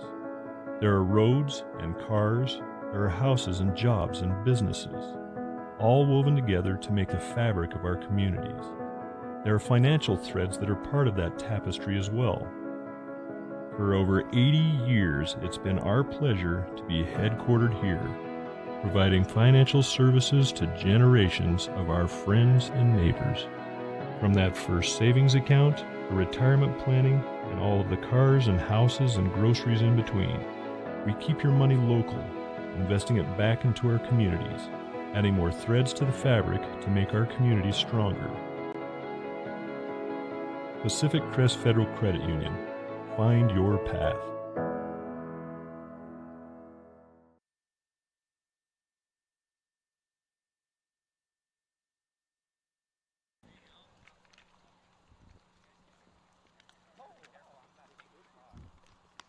Andy Sweet to lead things off for the Klamath Falls Falcons for the Central Point Comets, in the bottom half of the 5th inning, a game in which we are tied at 2 between the Comets and the Falcons. Sweet will be 1 for 2 as he steps to the box. He struck out in the first, singled in a run in the 3rd inning. As Colby Medeiros gets ready for his 2nd inning in relief tonight against the Comets. Hoping to keep things tied. Central Point has scored a run in each of the last 2 innings. Klamath Falls scored 2. Both of their runs came in the 4th inning. As we begin the bottom of the 5th, here's the first pitch from Medeiros. That pitch missed, I think, outside. The count is 1-0 to Andy Sweet. Started the game in left field, has since come in to pitch for Central Point. Here's the 1-0. It misses below the knees. The count is 2-0. Sweet, Cornett, then Villarreal do up this half inning for Central Point. The 2-0 pitch is a curveball, misses upstairs. Count moves to 3-0. Medeiros going to get that pitch down. He did a good job of throwing strikes in the 1st inning in relief. Back in the 4th, he gave up a couple base hits and a run came across. The 3-0 is going to miss in, and a 4-pitch walk delivered to Andy Sweet. So bring in Caleb Cornett. 1 for 2 in tonight's ball game. He singled in the 2nd, flew out in the 3rd. As Cornett, that's from the left side. First, we'll have to wait a moment as it looks like Sweet will be afforded a courtesy runner as the pitcher, and it looks like we are seeing the return of Brady Grether. So Grether aboard at first. Nobody out. Caleb Cornett at the plate as Medeiros looks to get this at-bat started. Here's the offering. That one is a knee-high pitch called a strike across the plate. Medeiros uses it to get ahead of Caleb Cornett. Again, he singled in the second, flew out in the third. Cornett settles back into the box. Behind 0-1 against Medeiros. The pitch will miss inside. Thought that Cornett might have accidentally swung unintentionally there, but I guess they're not going to count it against him. Count as a ball and a strike. He kind of followed through with both hands after the pitch was delivered, but the count is even. Medeiros will fire a pitch in the dirt. Runner was on the move. He'll get in safely, so now a man in scoring position and a 2-1 count. As Jacoby Tacchini goes out and has a quick conversation with Colby Medeiros, gives us an opportunity to recognize some of our sponsors on mybasin.com, like the Pacific Power Foundation, who in 2024 and even earlier this last month announced that they had donated over $300,000 to organizations around the state of Oregon in the Klamath Basin, Friends of the Children, Klamath County Rotary, and the Oregon Tech Foundation, receiving some of those donations from the Pacific Power Foundation in support of STEM education. So big thanks to Pacific Power for making those investments in our community and supporting our broadcast here on mybasin.com. The 2-1 is swung on and missed. The count moves to 2 balls and 2 strikes as Medeiros elevates the fastball there and Cornett chased. And so now Medeiros going to look for a put-away pitch and an even count. 2 balls, 2 strikes. And here it comes. Curveball in, misses in, and the count is full, 3-2. Good location there for Medeiros, trying to get in an inside curveball, but a good take by Cornett there to lay off and run the count full. Medeiros delivers the 3-2, and it misses upstairs. That'll be back-to-back walks to start this inning for Colby in the 5th inning. Now Michael Villarreal steps in for the Central Point Comets. 1 for 2 tonight.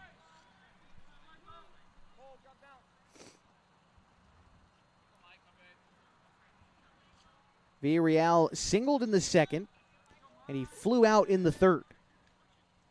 Get an opportunity here now with 2 men on and nobody out in a tie ball game, bottom of the 5th inning. Big spot here for Central Point.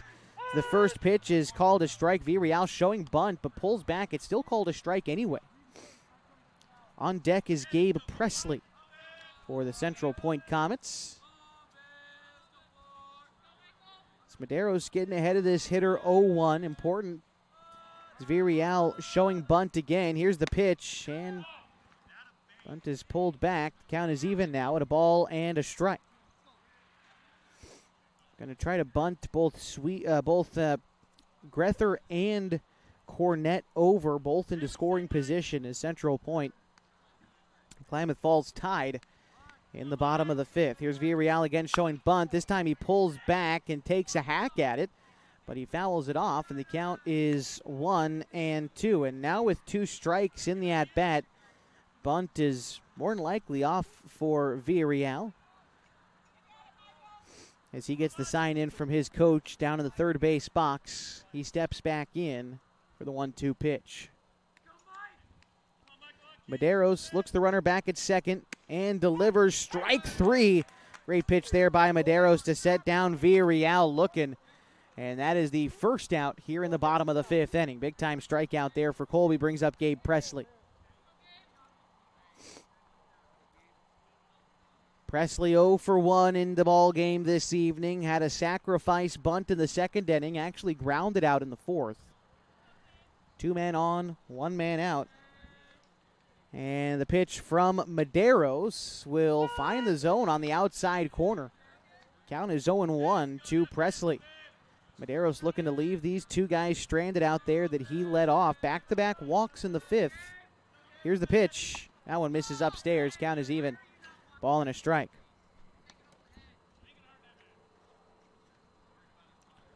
Both of these teams destined for the Single A state tournament beginning next Wednesday in Eagle Point. As the count is 1-1, the pitch from Medeiros is a looping breaking pitch that misses upstairs.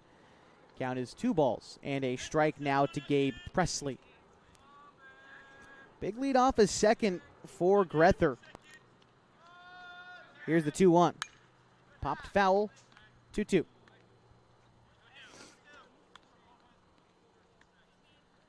After Presley in the order for Central Point, it's Ronix Keyser. Central Point center fielder waits on deck. The 2-2 from Medeiros. Here it is. Taking a look at ball 3. Both these Falcons pitchers that we've seen tonight, Hunter Glidden and Colby Medeiros, both having to work with a lot of pitches. Despite pitching effectively, the pitch count has gone up. Medeiros trying to end things here with a 3-2, but instead issues the third walk this inning, allowing Grether to third, Cornett to second, and Presley now aboard at first. And for Medeiros, not even through 2 innings yet, 35 pitches for him. And it brings up Ronix Keyser. Gonna have a courtesy runner come in for the catcher for Central Point. Trying to make out what number this young man's got on. It looks like number 2, which would be Tyler Tracy. So Tracy aboard at first. Cornett at second, Grether at third. And at the plate, it's Ronix Keyser trying to break the tie with the bases loaded and 1 out. The first pitch gets away from Tacchini for a moment, but runner stays put at third. Kind of a delayed reaction there for the runner at third on whether or not he wanted to score or not. Don't know if it's tired legs or maybe didn't have a good read on the baseball, but regardless, Falcons get bailed out there. And the count is 1-0 to Keyser. Bases loaded, tie ball game. Bottom of the 5th. The pitch from Medeiros is fouled off. The count moves to 1-1. On deck for Central Point, top of the lineup, Mason Snopel in the on-deck circle for the Central Point Comets. Medeiros looking in, comes set. Here's the pitch. Chopped over to third and winds up foul. Count is 1-2. Coach in the third base box pretended to field the ball for the Central Point. His dugout giving him a hard time about it. I would too. Count is 1-2 to Ronix Keyser. Medeiros looking for the put-away pitch. The 1-2 is a curveball. Outside, got him. Big strikeout there for Medeiros. Second strikeout of the inning. Seems like if you're a Central Point batter here in the 5th, you're either walking or striking out. 5 batters in. Those have been the only 2 results. We'll see which one Mason Snopel gets or if he breaks the trend with 2 outs and the bases loaded in the bottom of the 5th. Walk, strikeout is how this inning has gone for Medeiros. He's surrounded by Comets, and the first pitch home is going to be in the dirt. Gets under the glove of Tacchini and rolls to the backstop. That will score a run. As Grether touches home, Cornett to third, and Tracy moves to second. And what is now a 3-2 ball game with Central Point leading.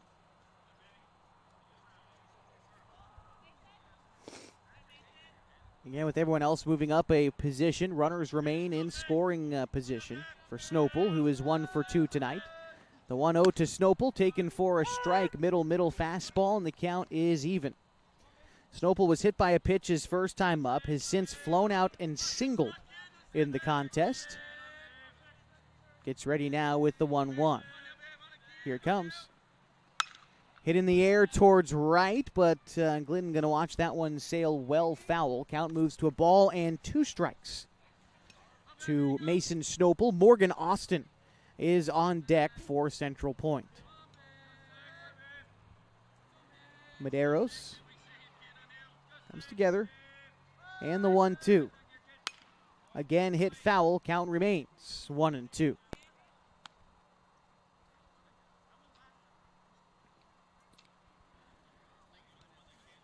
Snopel will be a senior next year for Crater High School, looking to lead them deeper into the playoffs. The 1-2 hit in the air towards right again. Crater earned the 7 seed in the 5A OSAA playoffs this past springtime, but were upset by the 10 seed West Albany here on this very field.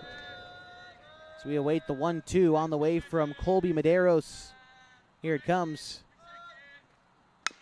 And another foul ball off the bat of Snopel.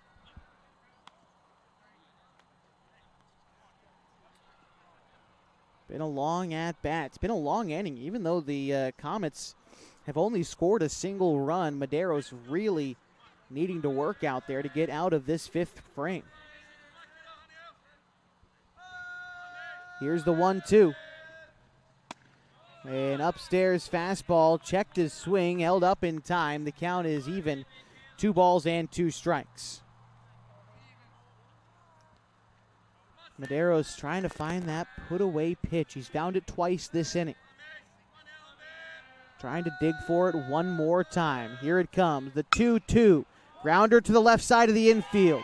Past the diving glove of Safford and into left. 1 run scores, they're waving in Tracy, and he scores as well. A 5-2 ball game on a 2 RBI single from Mason Snopel. And Snopel does it again. He was the walk-off hero in the first game today, and here adding some insurance for his team in the bottom of the 5th inning. Central Point now leads by 3. Morgan Austin due up now with 2 outs in the inning. He bats with 1 on. Over at first, it's Mason Snopel. Austin today 2 for 2. Singled in the 3rd and 4th innings after laying down a sacrifice bunt in the 1st inning. He takes ball 1 upstairs here. The count is 1-0. Small lead off of first for Snopel. Medeiros delivers the pitch. That one misses in. The count is 2-0. After Austin in the order, it's Alex Johnson. Medeiros set with the 2-0. Hit in the air. Left center field. Center fielder Price on the run will make the catch. And that will end the inning, but not before Central Point scores 3 runs.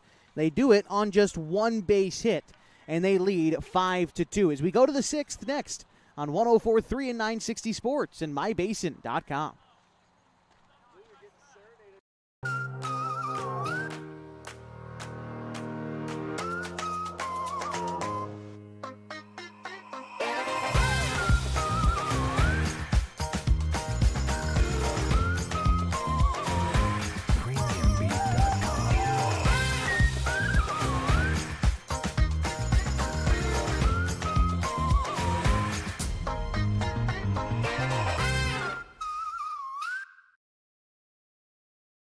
Pacific Power works day in and day out to power our communities because we know our neighbors rely on us. We're trimming and clearing branches around poles and lines, protecting our system, and giving you real-time updates when storms roll in. You can count on us in all seasons. 24/7, we're here for you. Powering your greatness.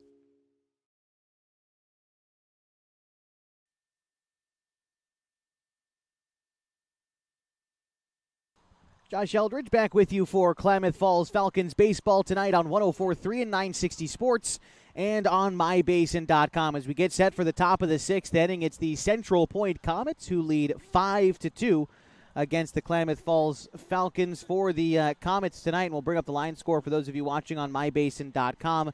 It's been 5 runs on 9 hits for Central Point tonight, no errors, and they have left 9 runners on base. For Klamath Falls here tonight, 2 runs on 4 hits. They've committed no errors. They've left 4 runners on base. The first pitch home to P.J. Safford. Misses the zone. The count is 1-0. It's Safford, Meyer, and Hamilton due up this inning. Is the count now 2-0 from Andy Sweet. Continue to work out there for Central Point. For Sweet so far tonight, this will be his 4th inning in relief. 2 hits, 2 runs. They're each earned. He struck out 4. Safford lifts one into the air, center field. Keyser will be called off by the right fielder, Villarreal.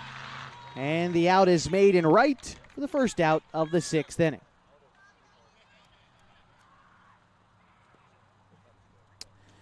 So one gone, and here's Ian Meyer. Meyer 1 for 1 tonight. Also has a sacrifice fly and an RBI. That came back in the 4th inning, but he singled in the 2nd. Now the pitch to Meyer. Meyer hits another one to right field. Villarreal another chance and puts it away for 2 quick outs in the 6th inning. Brings up Corbin Hamilton. Hamilton so far in tonight's ball game 0 for 2. Reached on a fielder's choice in the 2nd inning, and he struck out. That was in the 4th inning. Here, Sweet delivers. First pitch swinging. Hamilton pops it up out of play. Count is 0-1. After Hamilton in the order, it'll be Ryan Glidden for the Falcons. Here's Sweet. Pitch knee high, called a strike. The count 0-2 to Corbin Hamilton. Sweet shakes off the first call from Presley. Now agreeable with the 0-2. It's an off-speed pitch lifted into the air. Center field. Keyser right at him. Hardly asked to move to put away the out. Falcons down in order in the 6th. We'll go to the bottom half next on 104.3 and 960 Sports and on mybasin.com. We drive play an important part of our everyday. Whether we're going to work, dropping off the kids at school, or maybe even on that first date. Vehicles we drive play an important role in all of that. And that's why at Klamath Falls Subaru, we are so passionate about getting you the long-lasting vehicle that you will love. When you come to our store, you'll find that every department is dedicated to caring for our customers, which is why I can proudly send anyone here knowing that they will be treated like family. Stop by and say hi. When you come to Klamath Falls Subaru, you're coming home. Sports was kind of what defined me as a person. I loved to play every sport I could possibly play. The Abbeys was really the family stomping ground for all of our community. Saturday afternoon soccer tournaments, we'd head over to Abbeys afterwards. And then when we got up into middle school, on our way home, we'd stop at Abbeys after basketball games. When I go home, I want to see 2 things when I drive through Winston. I want to see my Abbeys, and I want to see my high school. And those are the 2 memories that stick out the most to me. It is the bottom of the 6th inning on 104.3 and 960 Sports and mybasin.com. The Klamath Falls Falcons trail the Central Point Comets 5-2. New pitcher on the mound for the Falcons will be Carson Pimley. Pimley is making his 6th appearance of the summer. He's pitched 13 previous innings. He's given up 27 hits, 23 runs, 20 of them earned. He's walked 7 and struck out 8. Has a 1-0 record and an ERA of 10.7. I will say, though, Pimley in his last couple of games has been as close to lights out as you can get, quite frankly. Hasn't pitched a ton of innings. I think it's 7 of his last innings have just been really good for Carson Pimley, and hoping to finish out the season strong, trying to hopefully get 3 outs here, allow his team to come back and rally a little bit in the 7th, try to win this thing for the Klamath Falls Falcons. Come away with a season split against Central Point. Otherwise, season series goes to the Comets. It'll be Alex Johnson, Zach Harrington, and Andy Sweet do up this half inning for Central Point. It's the first pitch from Pimley, misses outside. The count is 1-0. There's been an issue for Pimley this season. It's just been throwing those strikes. Again, he has just about as many walks as he does strikeouts, but when he's able to find the zone, Pimley can pitch to contact very well and produce a lot of weak fly balls and ground balls in the infield. Right now the count is a ball and a strike to Alex Johnson. Pitch is a ground ball sent out towards second. Takini up with it. The throw on to Hamilton at first is right there, and that's what I'm talking about with Pimley, creating that weak contact and getting the out to start the 6th inning. In steps Zach Harrington, who's 0 for 2 in the ball game. 0 for 3 in the ball game tonight. Has flown out a pair of times and struck out once. It'll be his first look at Carson Pimley. Working from the windup, here's Pimley. First pitch is fouled off. The count is 0-1 to Harrington, with Andy Sweet due up next for Central Point. Pimley delivers the 0-1 pitch. Misses off the plate outside. Count runs even. If you're curious who's due up for the Falcons in the next half inning as they look to rally for a few runs, so I'll tell you in just a moment as a line drive single settles in center field for Zach Harrington. One out and he's aboard. First hit of the night. It'll be Glidden, Barrett, and Price due up for the Falcons as they try to rally in the 7th. First up, though, it's ideal for Pimley to try to keep things right where they are. That runner at first complicates things a little bit for the Falcons. But double play is in order. And in steps Andy Sweet, who is 0 for 2 in tonight's ball game. He struck out in the first, singled in the third, and knocked in a run in doing so. First pitch to him is in the dirt. Count is 1-0 to Andy Sweet. He also walked and came around to score in the 3-run 5th inning that gave Central Point this lead. The 1-0 misses away, 2-0. After Sweet in the order is Caleb Cornett for Central Point. One gone and a runner at first, bottom of the 6th inning, 5-2, the Falcons trail. Pitch is in the zone on the outside corner, 2-1 to Andy Sweet. Left-handed hitter, Sweet's been pitching well tonight for Central Point. The 2-1, that one misses in. Count moves now to 3-1 for Pimley out there. Trying to get across a strike. Got to make a big-time pitch in a tough count for Pimley. 3-1, and Sweet can wait on one pitch in one spot if he wants. The 3-1 pitch is fouled off. So it alleviates the load a little bit here for Pimley, but still a big pitch coming up, 3-2. Trying to keep that runner from coming around. Give your team half a chance in the 7th. I think a 3-run deficit is about as far as you can go without starting to feel pretty uncomfortable about the deficit you face. The 3-2 misses low, and a walk will move Harrington to second. And Sweet is aboard. This will likely cause a courtesy runner to come on out. We'll see. We have one? No? Maybe? Here we go. Just took a second to get him out of the dugout. I believe it's going to be Breather again. And there he is aboard at first. 2 on, 1 out. Bottom of the 6th inning. Here's Caleb Cornett, who singled and flew out so far, along with mixing in a walk in his most recent plate appearance. That was in the 5th inning. He would come around to score in that inning. Pitch from Pimley. Swung on and missed. Count is 0-1. Michael Villarreal is on deck for Central Point.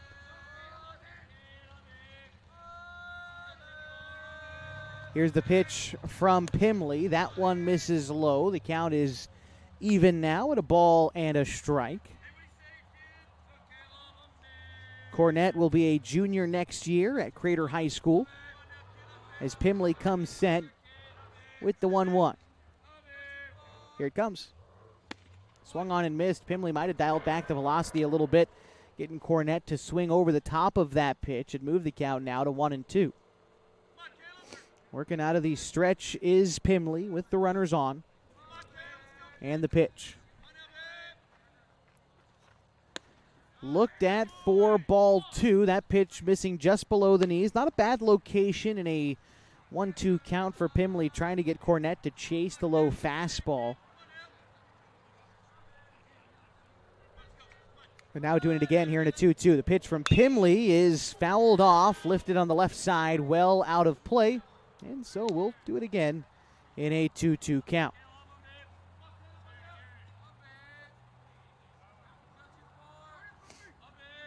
Central Point scoring 1 run in each the 3rd and 4th innings before adding 3 in the 5th to build out their 3-run lead. Here is a ground ball right side of the infield, through into right field. They're waving in Harrington. The throw will be cut off. And Harrington will score.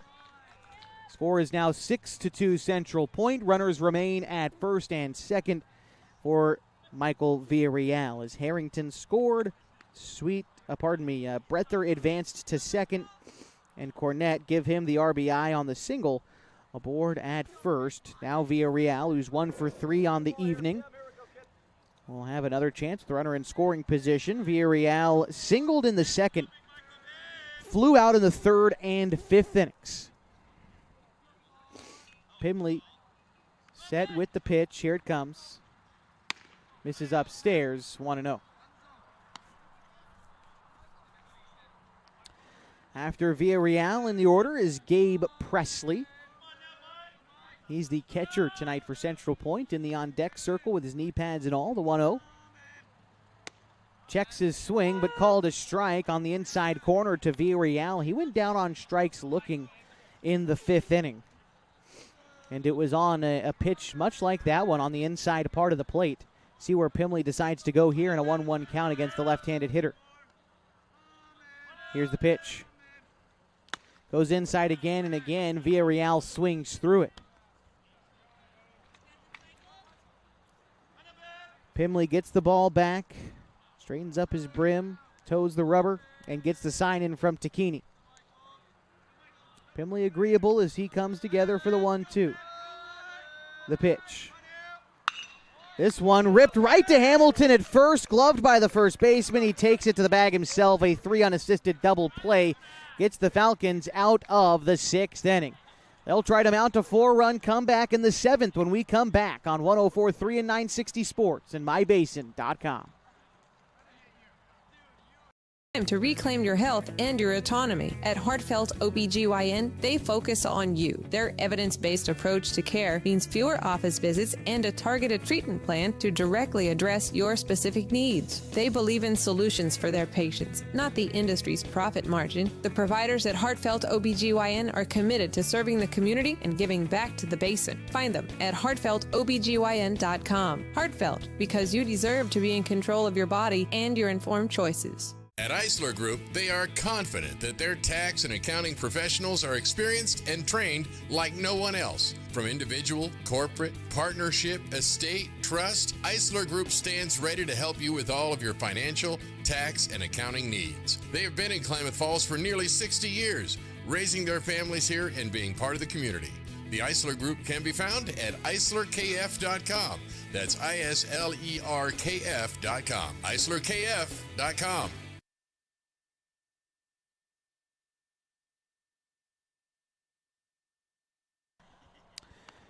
Top of the seventh inning, and the Klamath Falls Falcons trailing the Central Point Comets on the road tonight. A score of 6-2. Due up to try to even the score or take a late inning lead is going to be Ryan Glidden, Chase Barrett, and Max Price. That is 8, 9, and 1 in the Falcons order as they go up against Andy Sweet, who has been dealing in relief for the Comets of Central Point, Oregon. And this game doesn't mean too much in terms of standings and who's making the state tournament and all those things, but certainly pride on the line between these two very competitive ball clubs. I think you can make an argument that these are the two very best teams in the state at this level. And Central Point trying to claim the season series. Klamath Falls trying to earn a season split if they can make a comeback. But here, Glidden will take strike one on a breaking ball. Falls behind against Andy Sweet. And now the 0-1 pitch is a similarly placed breaking ball. This time Glidden offers at it, but comes up empty. Count is 0-2 to the senior for the Falcons.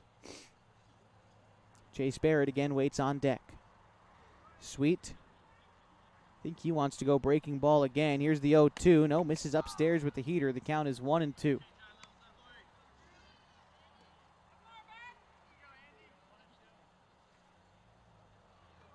Delivery on the way. Curveball swung on and missed. Glidden goes down on strikes for the first out in the seventh inning.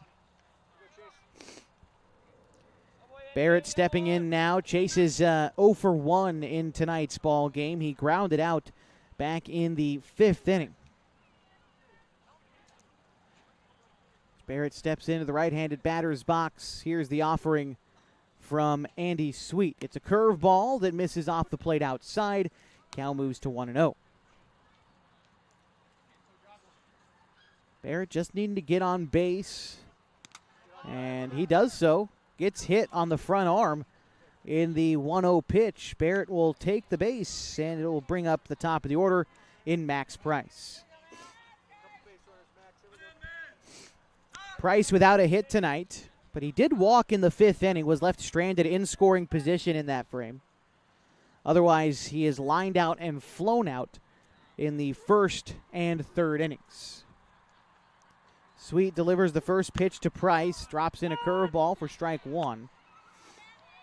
Going with that first pitch off-speed delivery for Sweet. Second time through he's faced this Falcons order. Move over to first, and Barrett dives back safely. Just the psychological game for Sweet out there. Going off-speed in the first pitches to Price. If you go slow, you can go fast late in the count and try to speed the Falcons up. And, well, so far, it's worked for him, to his credit. Count is 0-2 to Max Price after he fouls off the 0-1 pitch. Now he'll have to get defensive behind in the count. The Falcons desperately need base runners with 1 gone in the 7th. Here's the 0-2. Price lines a single into center field. And there you go, Max Price moving Barrett into scoring position. Price is on. And here's Connor Shively. Throw in from the outfield was a little bit suspect, but it seems as though everyone is staying put. Barrett at second, Price at first. Shively to bat now. Connor, the team's second leading hitter, bats .442 this season, has 41 RBI, which is most on the ball club. But tonight, he's 0 for 3. Couple of flyouts and a strikeout for Connor thus far. Looking to come up in a big spot for his team just by getting on base. If you can score the runner at second, great. But really, Shively needs to reach first more than anything.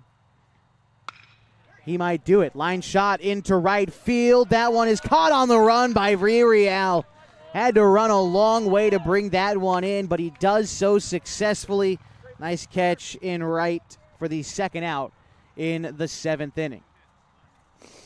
And in steps Jacoby Tacchini for the Klamath Falls Falcons. Tacchini is 2 for 2 tonight. Singled in the 1st and 4th innings and walked in the 5th. He's the last hope for the Falcons tonight here in Central Point. Sweet comes set. And the pitch. Misses low and away. The count is 1-0.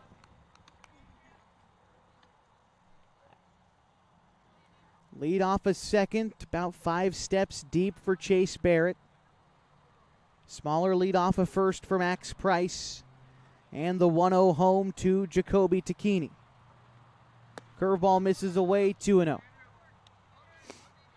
After Tacchini in the order, if the game continues, it's Colin Tacchini who waits on deck.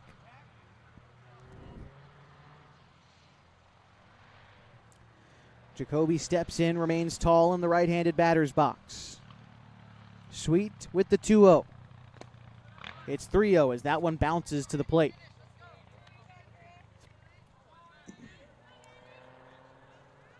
Colin Tacchini, the tying run in the on-deck circle. Jacoby needing to find a way to get on. The 3-0 is looked at for strike 1. A fastball catches the corner. But now Tacchini thinks he's seen it, so can try to wait for one pitch in one spot. Doesn't have to be overly aggressive here in a 3-1 count. First base is closed off, occupied by Max Price. The 3-1. Tacchini hits a high fly ball, shallow right field. Villarreal calls everybody off, makes the catch, and that will be the ball game. A 6-2 final. The Central Point Comets win the season series against the Klamath Falls Falcons. We'll be back to recap it for you in just a moment, so stick around. 104.3 and 960 Sports with live free video on mybasin.com.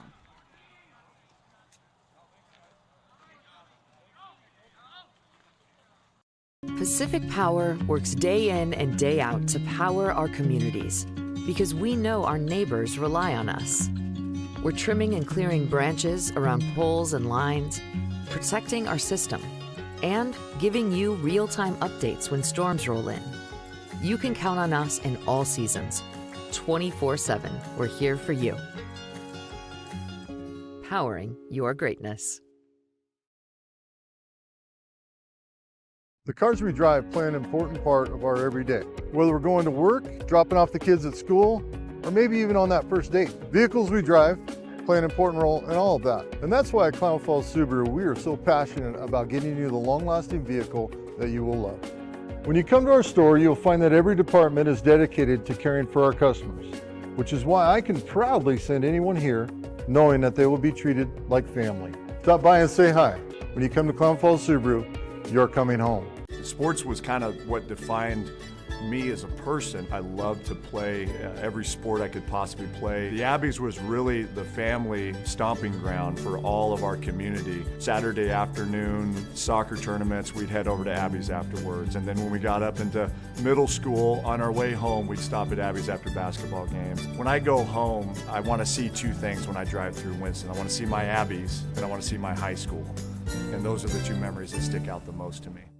As a parent of a high school athlete, I've given up trying to get pictures of my kid playing sports. It's nearly impossible to take pictures and enjoy the game. There is a solution, though. God's Gifts Photography attends high school sporting events in the Basin to take individual and team action photos at a great price. Search God's Gifts 2 on Facebook to learn more. They'll come and capture your athlete in action, creating those frameable lifelong memories so you can watch and just enjoy the moment. Call 541-281-2206 to get your athlete on their schedule. God's Gifts Photography.